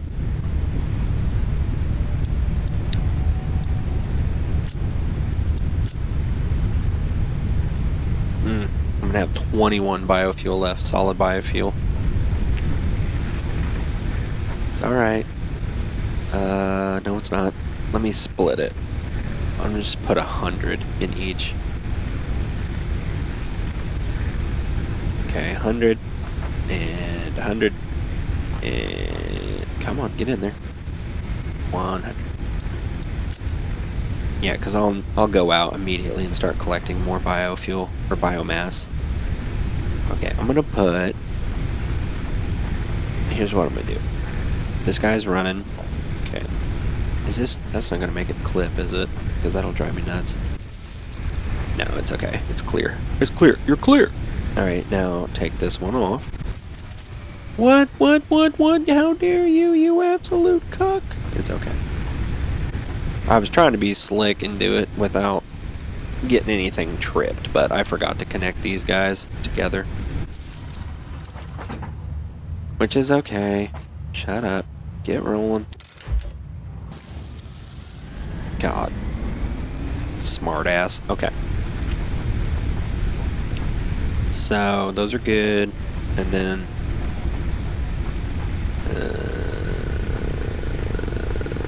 oh yeah, that's stretching over there, isn't it? Yeah, it's gonna kick off again. Is it? Dude, there's connections made all over the place, and I sit there and make assumptions that are completely wrong, like, oh yeah, dude, this is totally gonna kill it. As if I have some sort of fucking understanding of how wiring goes. I mean, I do, or at least I should. Alright. So I can stand one more connection to that. Alright, man. I think they're all rolling now, right? Yep, they're burning up. Burning up, burning up, burning up. Alright, cool. Well, knowing that, I need to go start collecting more biofuel. And these are going to have to move eventually, but I'm going to plop down the machinery to make more biofuel. Because I need it. And right here is fine. And to do it, I'm going to need like a storage to load shit in. And right there's fine, I don't care. Oh, storage to load shit in. And one constructor to turn whatever. Please don't walk off the back, Nick. Okay, it's going to have to turn it into, you know, the biomass leaves or biomass wood, and then from biomass leaves or biomass wood into solid biofuel, and then into another storage container, right? Yeah, I think that's sufficient. Oh, stop, fucker. Yeah, I think that'll work just fine. Speaking of which, I've got some biomass over there. Oh good, I've got poles right here too. Beautiful, beautiful, beautiful. And this just runs over and powers the Schmeckler machine, I think.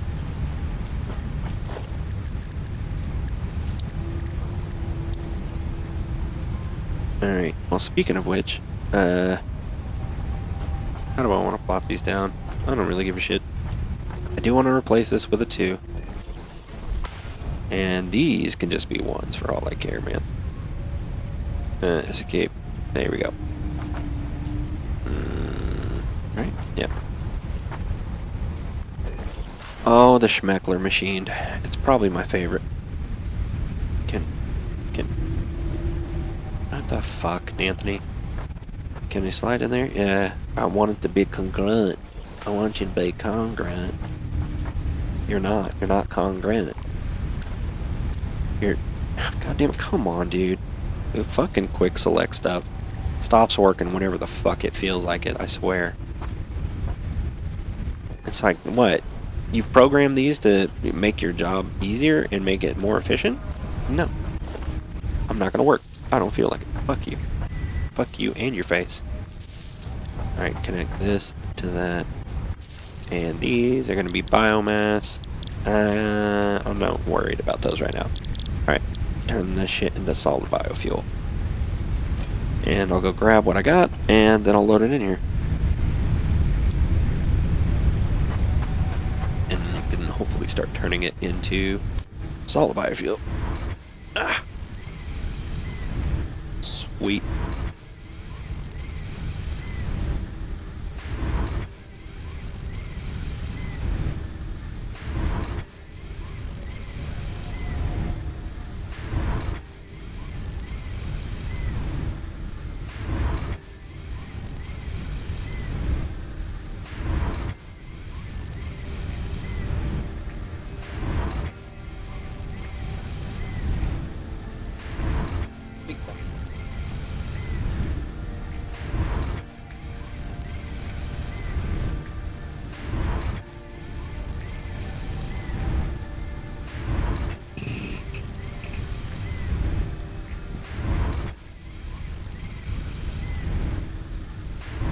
No, I don't, but I also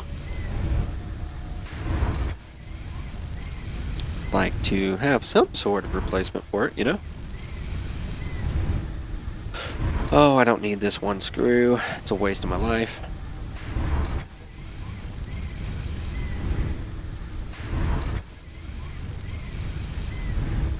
Yeah. God damn, dude. Oh, shit. Oh, stuff gets overwhelming sometimes, you know? God. You ever just have so much bullshit going on that you're like, it just overwhelms you? I'm glad it's not super often for me, and I think that's why I try to live such a low-key life, so to speak. Because the bullshit will find you whether or not you want it to. And for the most part, I try not to do anything, because it always seems to bite me in the ass, I guess. If it doesn't bite me in the ass, it's like people don't like the decision that I've made, so...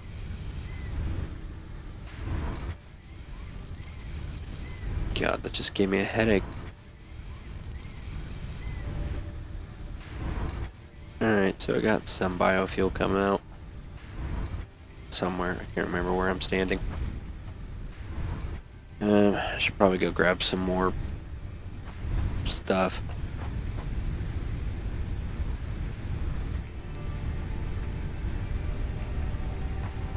Chop down some more of this beautiful trees and plants. Why do you do this? Fucking... God, I hate my phone, dude. I don't hate the phone. I hate that it won't ever stop going off.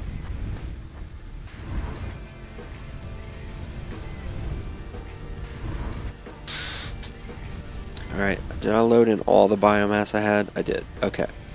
That's good.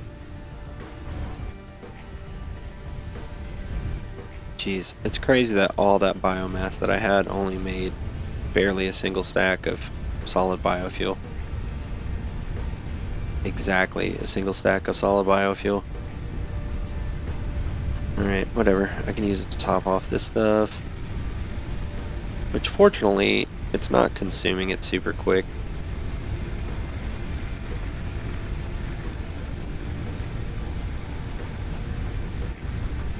How you guys doing? You alright? Yeah. Yeah, they're okay for now.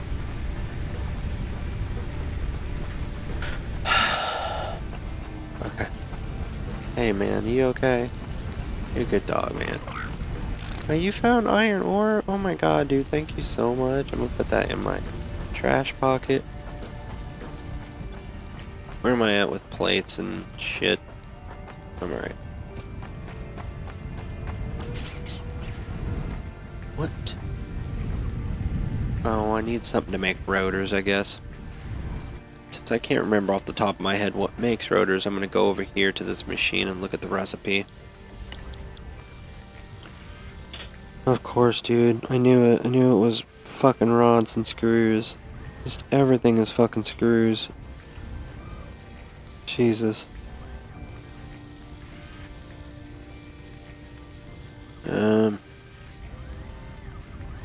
Jeez, man. I think, I'll probably call it for the day. I feel like shit all of a sudden.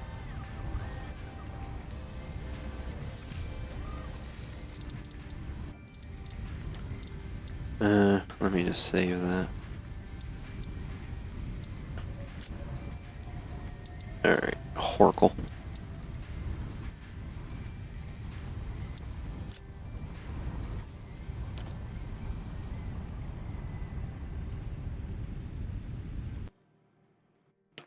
Or maybe I'll just chill for a minute and watch some videos, maybe.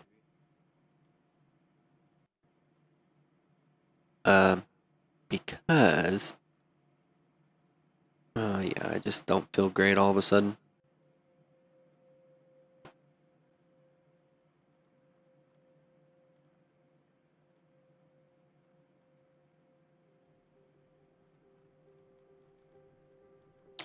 And, you know, it's not really like sickness or anything, I don't think. It's just stress over it. I get so stressed out, man. And that's kind of what I was alluding to before is I try really hard not to get involved with a lot of stuff. I don't care what's new in Chrome. I really don't care what's new in Chrome. As long as you got that security flaw patched, I don't care. Yeah.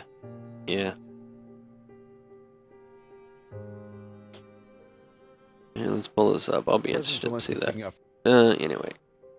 Yeah, I just feel like shit. All of a sudden, this music is...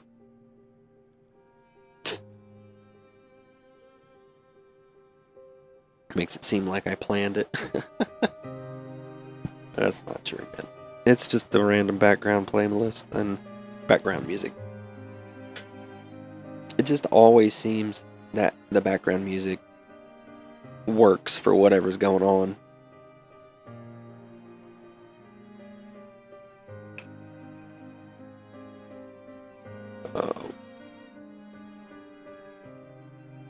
I'll just get bummed out.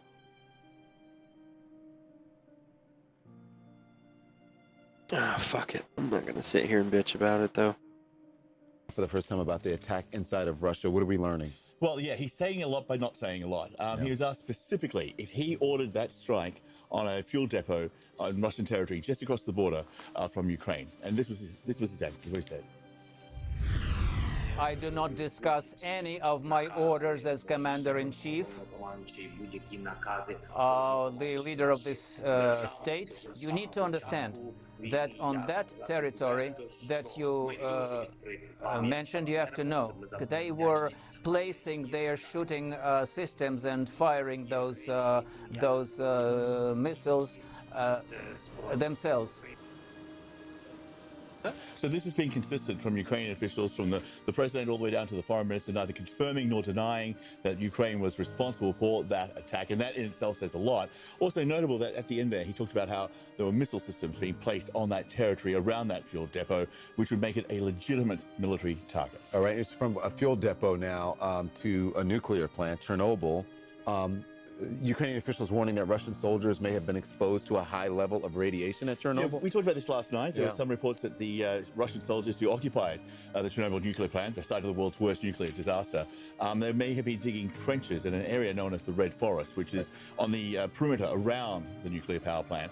That's where it's one of the highest radioactive contaminated areas in the region. And if they're digging trenches, they would have been exposed to radioactive particles. Also, yeah, let's just kick up all that shit into our face by digging. For Chernobyl, that they believe that the Russian soldiers were driving heavily armored vehicles on the grounds outside the nuclear power plant. That kicked up a lot of dust and in turn kicked up a lot of radioactive particles as well.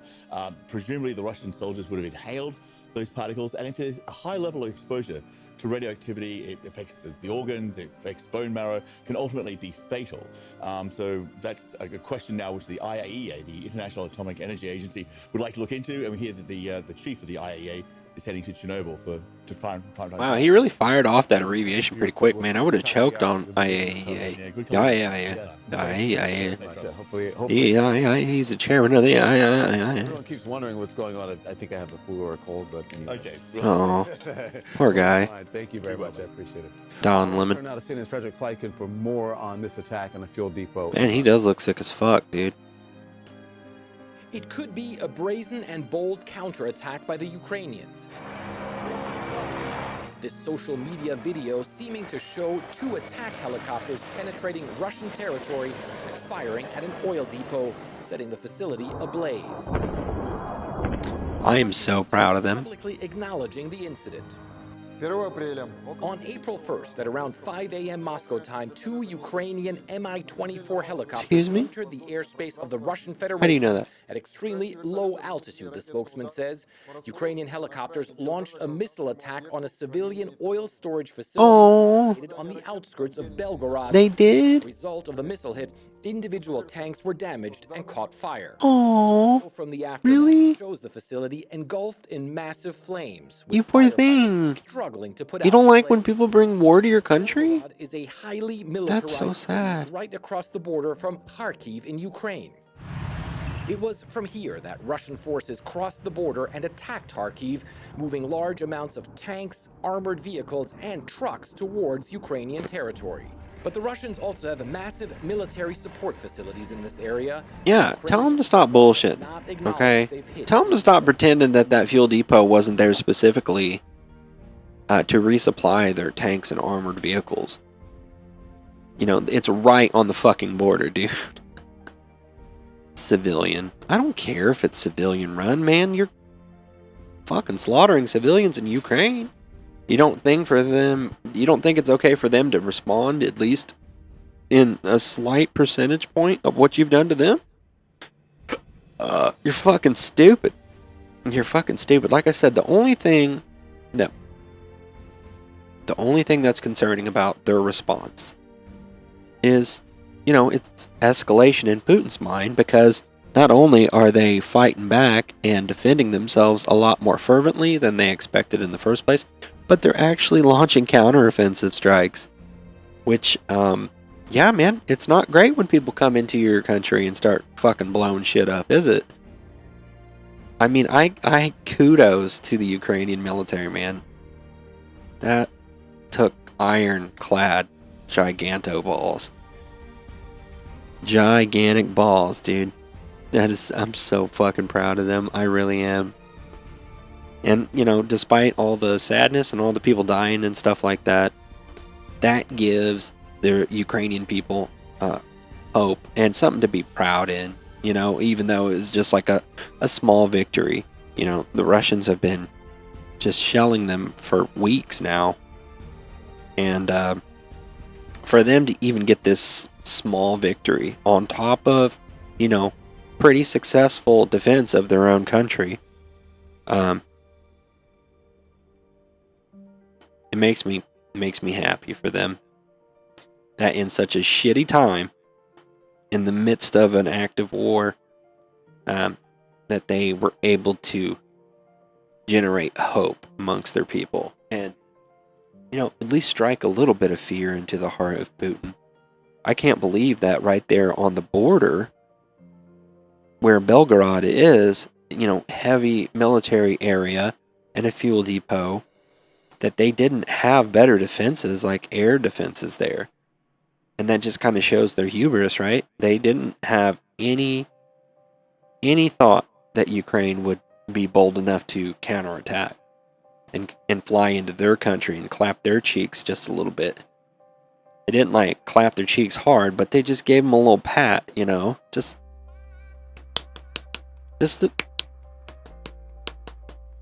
little clap of the cheeks, man. But that's fantastic, man. I mean, I couldn't tell you how psyched I was when I heard that. Even like the preliminary report that they had gone into Belgorod and spanked their cheeks a little bit. Imagine being Putin. I mean, he's already butthurt, right? Because it's not going right. This whole invasion. Imagine how pissed he was when his, whoever is in charge of civil defense, or their, what do you call it? Like, their homeland, homeland security is what we would call it here. But whoever's in charge of defending their internal airspace is a dead person. Now, they probably don't exist anymore. You know what I'm saying? Domestic. I was trying to think of what's the term for within your country. You know, it's like domestic. Whoever is in charge of domestic aerial security is no longer a person who is living. Or if they are living, they probably have like a burning, scratchy throat, bloodshot, red, watery eyes, and might have some foam coming out of the corner of their mouth, and this ringing in their ears, and the skin's probably starting to peel from their hands. Something like that. But they're probably okay. But they probably weren't poisoned. Let's just put it that way, okay? But I was so happy for them. I know it's bizarre to say, how can you be happy when people are dying? I'm happy that these people can stand up for themselves and are doing it far more successfully than what people anticipated. You know, and it's not just conjecture really anymore. It's, holy shit, they actually went into Russia and blew up a fuel depot successfully even. You know what I'm saying? Because, like, it's different than just trying and failing, and possibly both of the attack helicopters get shot down, and that be a completely different story, right? Because then Russia can go on their media and just say, hey, you know, they tried to counterattack and we shot them down and they're pathetic and weak, but this proves that they're malicious and they sent Nazis, they were Nazis flying the helicopters, you know. So it's one thing to launch it and fail, and that still be kind of like an admirable thing that you tried to do, but to go in and actually be successful and damage your target, if not completely destroy it, hell yeah, man. Hell yeah. Good job. I hope that we've got some intelligent military strategists that we've sent over to help, and truthfully, I would be so much prouder of the Ukrainian leadership and its citizens if they weren't getting strategy from us, because truthfully, we're not that good at it. We're not that good at it, especially this type of warfare. So, they know what they're doing. They definitely know what they're doing, and they've always been and still are the underdogs, right? But the fact that they're able to stand up at all and cause damage at all to Russia is incredibly admirable. Neither confirm nor reject the claim that Ukraine was involved in this, simply because I do not possess all the military information. Yeah, boy. Forces have been suffering setbacks in Look at these tanks, man. Look at these pieces of equipment. They're not just destroyed, they're burnt to the fucking ground. You know, which is different than just being disabled. You know, you could break a couple wheels off and it be disabled for the most part. But these tanks are fucked up. They look like they've been burnt down and rusting there for the past 6 years, at least. Of Ukraine, withdrawing some forces from the area around the capital Kiev after Look at 'em. failing to storm the city. The Russians now saying they want to focus their offensive on the east of the country, which includes Kharkiv, where authorities report a major uptick in shelling in recent days. All this as talks between Russia and Ukraine to try and end the fighting continue. But Moscow now saying Vladimir Putin has been briefed on the chopper attack and it could have a negative impact on the talks. You think? Of course, this is not something that can be perceived as creating comfortable conditions for continuing Fuck negotiations. you guys. Fuck you. Who are you to sit there and talk about what creates comfortable negotiating conditions? You know what I'm saying? Oh, well, here's the thing. When we said yeah that we would negotiate, we were like far superior in our minds, okay? And we had Ukraine as a country under our heel, okay? And that was ideal conditions for us to negotiate. But now that they've fought back and actually done to us, even in a small part of what we've done to them over the last month or so, we're no longer willing to talk. Or, you know, it's really going to hamper negotiations. Yeah, it's a lot harder to negotiate whenever you're like on even footing, right? When you're not the one who is completely owning your competition or your opponent, you know?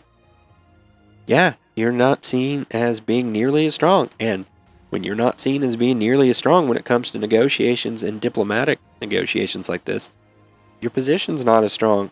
So you can't really make demands as easily as you wanted to before. So, yeah. I don't want to hear this. Oh, well, it's not good. It's not going to create comfortable conditions, for negotiations. Great. Well, fuck off. I'll tell you what. Just fuck right off. Because truthfully,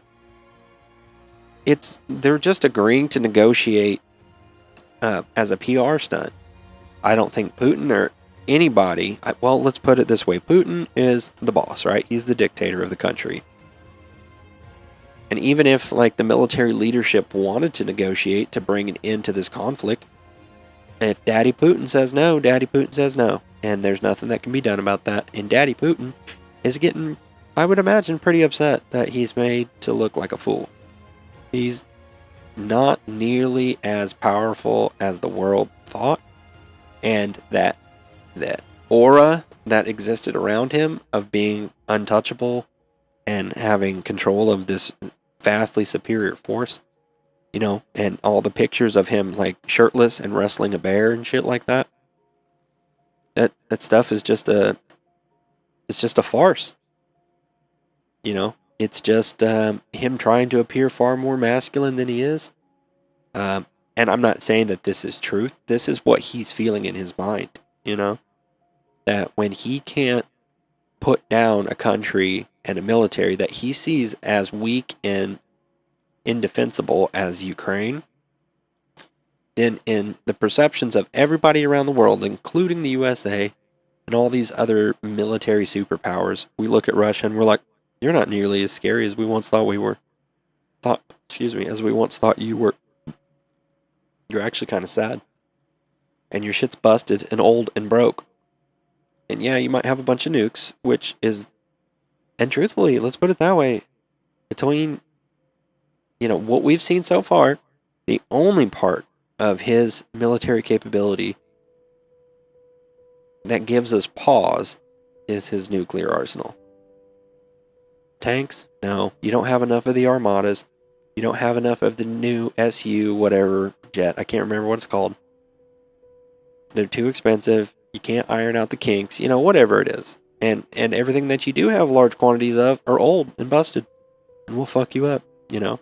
That's kind of what the mentality has shifted towards. Is you're not nearly as strong of a military power as we once thought you were.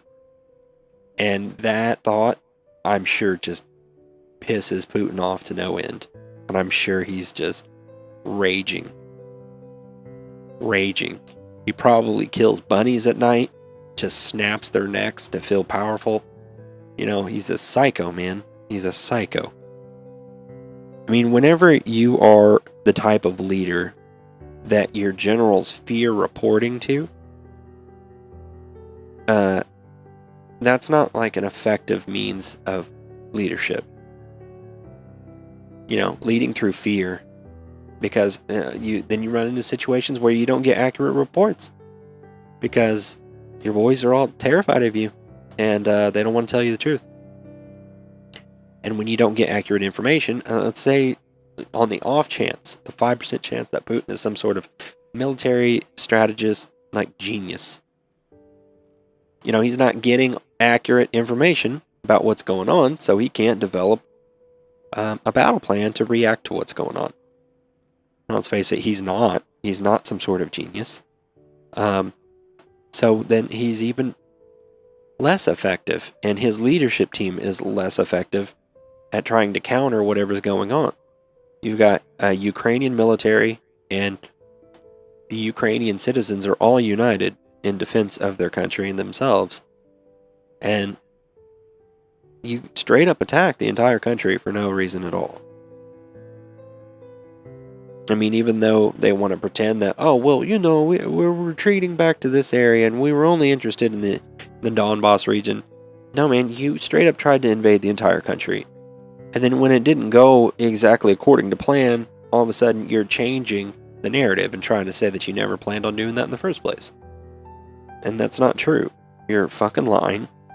And now you're super, super butthurt whenever the Ukrainians carry out one mission to blow up one fuel depot on your turf, right inside your border, and guess what? Now you look even weaker because you and your boys can't defend your own airspace within your country. I mean, I can't imagine what the repercussions would be, right? If some foreign adversary, even if we had attacked first, okay, let's say like we invaded Iraq, all right? And even though, ultimately we took over the country and did the bullshit that we did, let's say that during Operation Iraqi Freedom, or whatever the fuck they called it, they just decided to, send some long-range attack helicopters. I know they could never make it, from Iraq and fly all the way to the United States, but let's just say they could. Let's say they refuel somehow along the way a few times. They make it to the United States, and, just inside of Maine, they fly just inside, just off the coast, right inside, and fucking blow up a couple skyscrapers in New York City. I'm not trying to liken it to 9/11, but, just some major city or something like that. Even a minor city. Like I said, let's use Maine. Let's say they attacked some fuel depot right inside of Maine and then turned around and flew back. How do you think we would respond as a country? Oh boy. And how ridiculous do you think it would make the leadership, the president and the Department of Defense, Homeland Security, all those douchebags involved? How do you think it would make them look if some foreign adversary that we thought was super weak was able to attack our country? Now, I know Ukraine is a direct neighbor of Russia, so it was a lot easier to carry out that mission, but I think the comparison still stands, If if any adversary that we ever fought against that we perceived to be super weak was able to attack any part of our country, even a small fuel depot, we would wig the fuck out, man, and we would start lobbing all kinds of munitions at them. All kinds, dude. So yeah, I just don't see this going over well.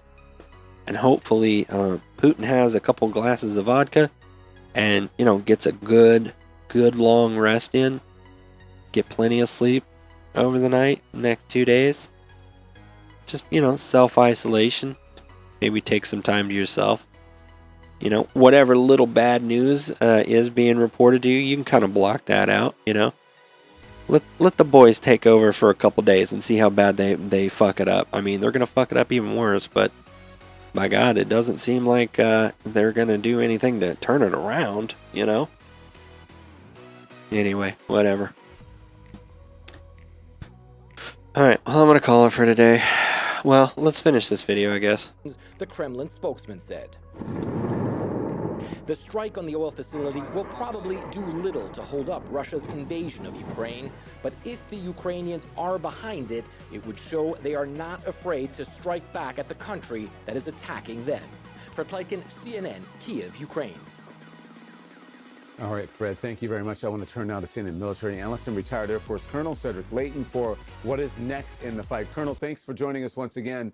The New York Times is reporting that the U.S. will work with allies to transfer Soviet-made tanks to Ukraine. How will this change Ukraine's ground game? Well, it's going to be really interesting, Don, because those tanks are going to be T-72 tanks, which are tanks that are very familiar to the Ukrainians. They're also, of course, very familiar to the Russians.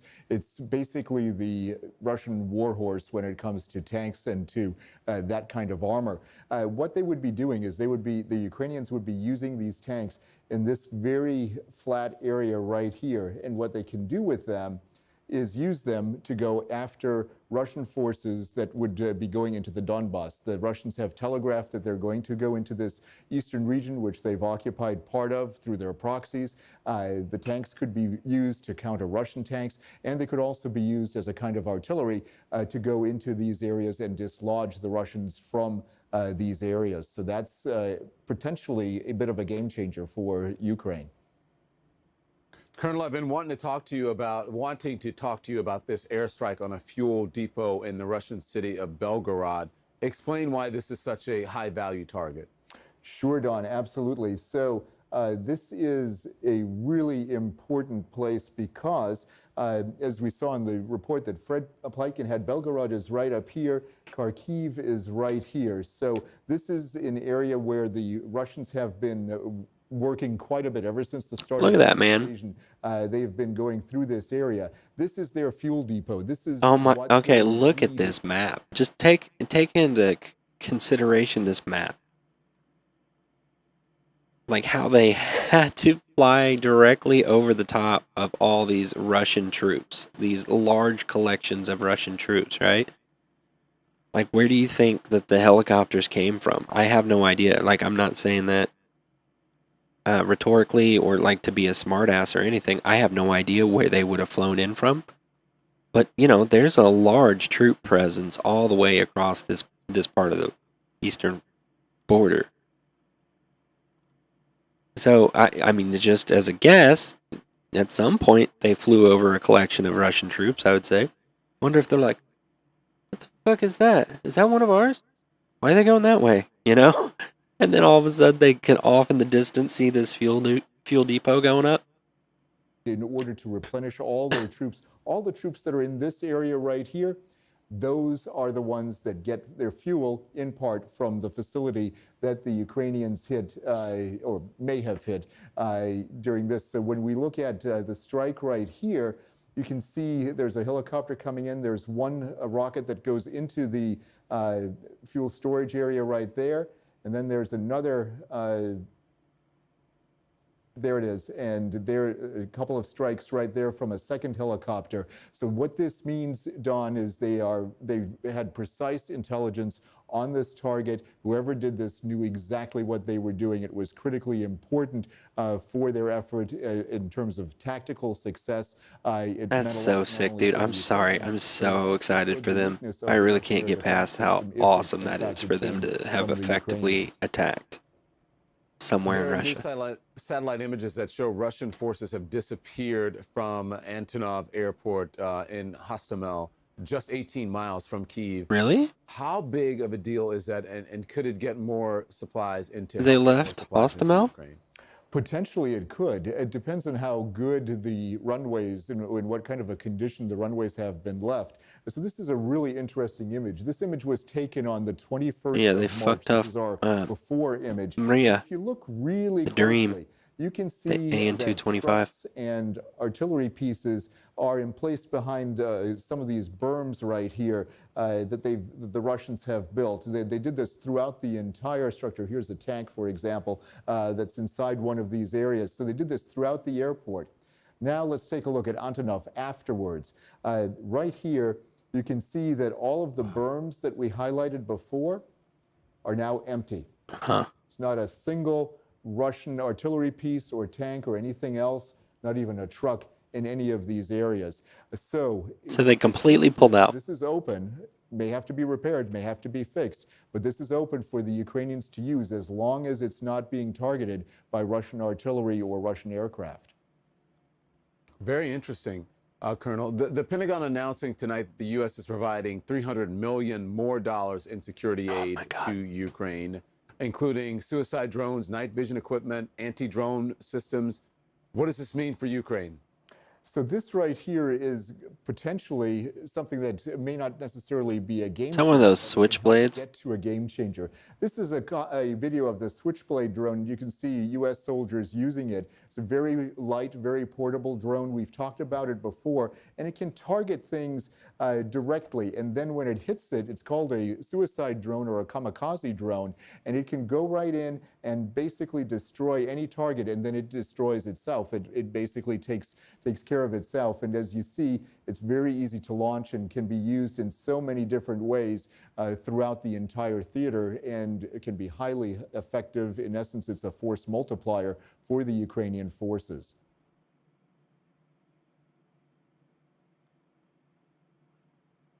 I also want to ask you about just a fascinating report that you have out What is this? yesterday, which is about the White House photographer who took so many pictures of President Trump, and a book that she was expecting to publish, as so many White House photographers do. You know, that's what Pete Souza did, the photographer for President Obama. And in the end, she decided not to publish her book because President Trump, or at least in part, President Trump published his. Tell us about this. So this is a really interesting story my colleague Eric Lipton and I published yesterday. Trump's former White House photographer, Shay Craighead, with whom he had something of a contentious relationship. A lot of people who worked for him said that he was pretty tough on her much of the time. He was also very focused on her product because, as we know, he likes looking at pictures of himself and spends a fair amount of time on that and then looking for the best images. She had been interested in putting together a book of photos, as is a long-standing custom. These photos are public domain. Despite the fact that they're her photos, they are public domain. That's how this works. She had had some discussions with people around Trump. It was made clear that he was interested in some cut of her profits. And then there was some, discussion about whether he would participate. And then all of a sudden, he was going ahead with his own book of White House photos. And there are a lot of people around, Trump, even people who really like him, who are put off by what happened here. A bunch of them think that the photographer should have gone ahead and published her own book, and that's fine. But I can also understand why it's hard to do that when Trump is such a dominating figure who is going to criticize people for doing things he doesn't like. It just creates a chilling effect. And the wanting a piece of the profit is something that I have never heard of before. He's a scum. Unusual. I also something that really stood out to me in your reporting. Have you ever gone 3, 4, 5 days, let's say, without taking a shower? Let's just say you don't feel like it, okay? You just slip into some light depression, for the week. And you get this grime on the backside of your nutsack. That's what Trump is. He is just the epitome of everything that's wrong with the world. I swear to God. I swear to God. Things have gotten so much fucking worse ever since he took over. He's a fucking goon. And even people that jokingly say, "Oh, I really wish he was the president again." I know that most of them say it in jest. They don't mean honestly. I hope they don't mean honestly.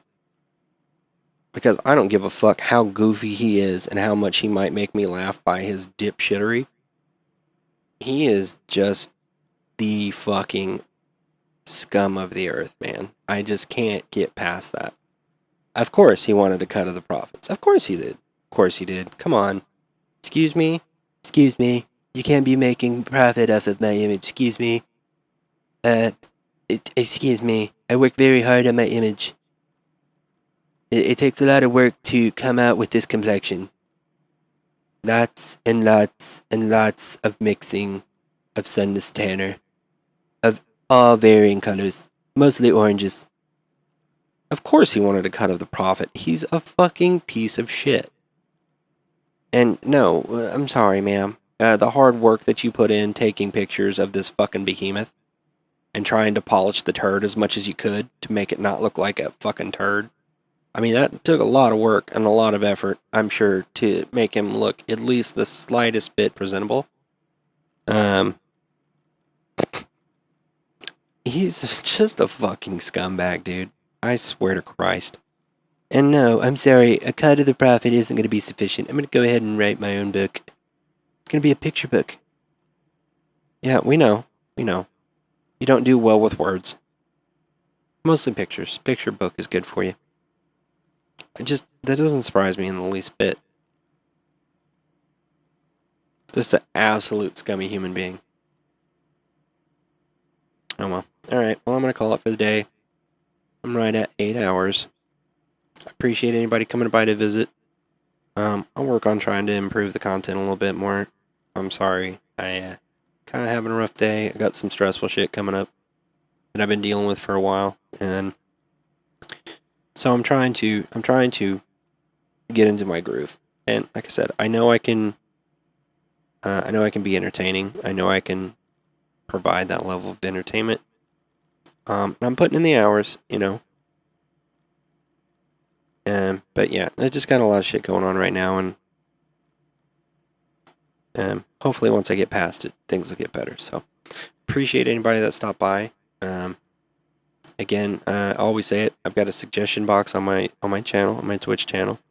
If you would like to see anything different, if there's any games you'd like to see me play, if there's parts of my content that you enjoy and parts that you hate, put it in there as well. anything that I can change. Technical, like if it's sound, the setup, any of that crap, just let me know. Anyway, thank you so much for coming by.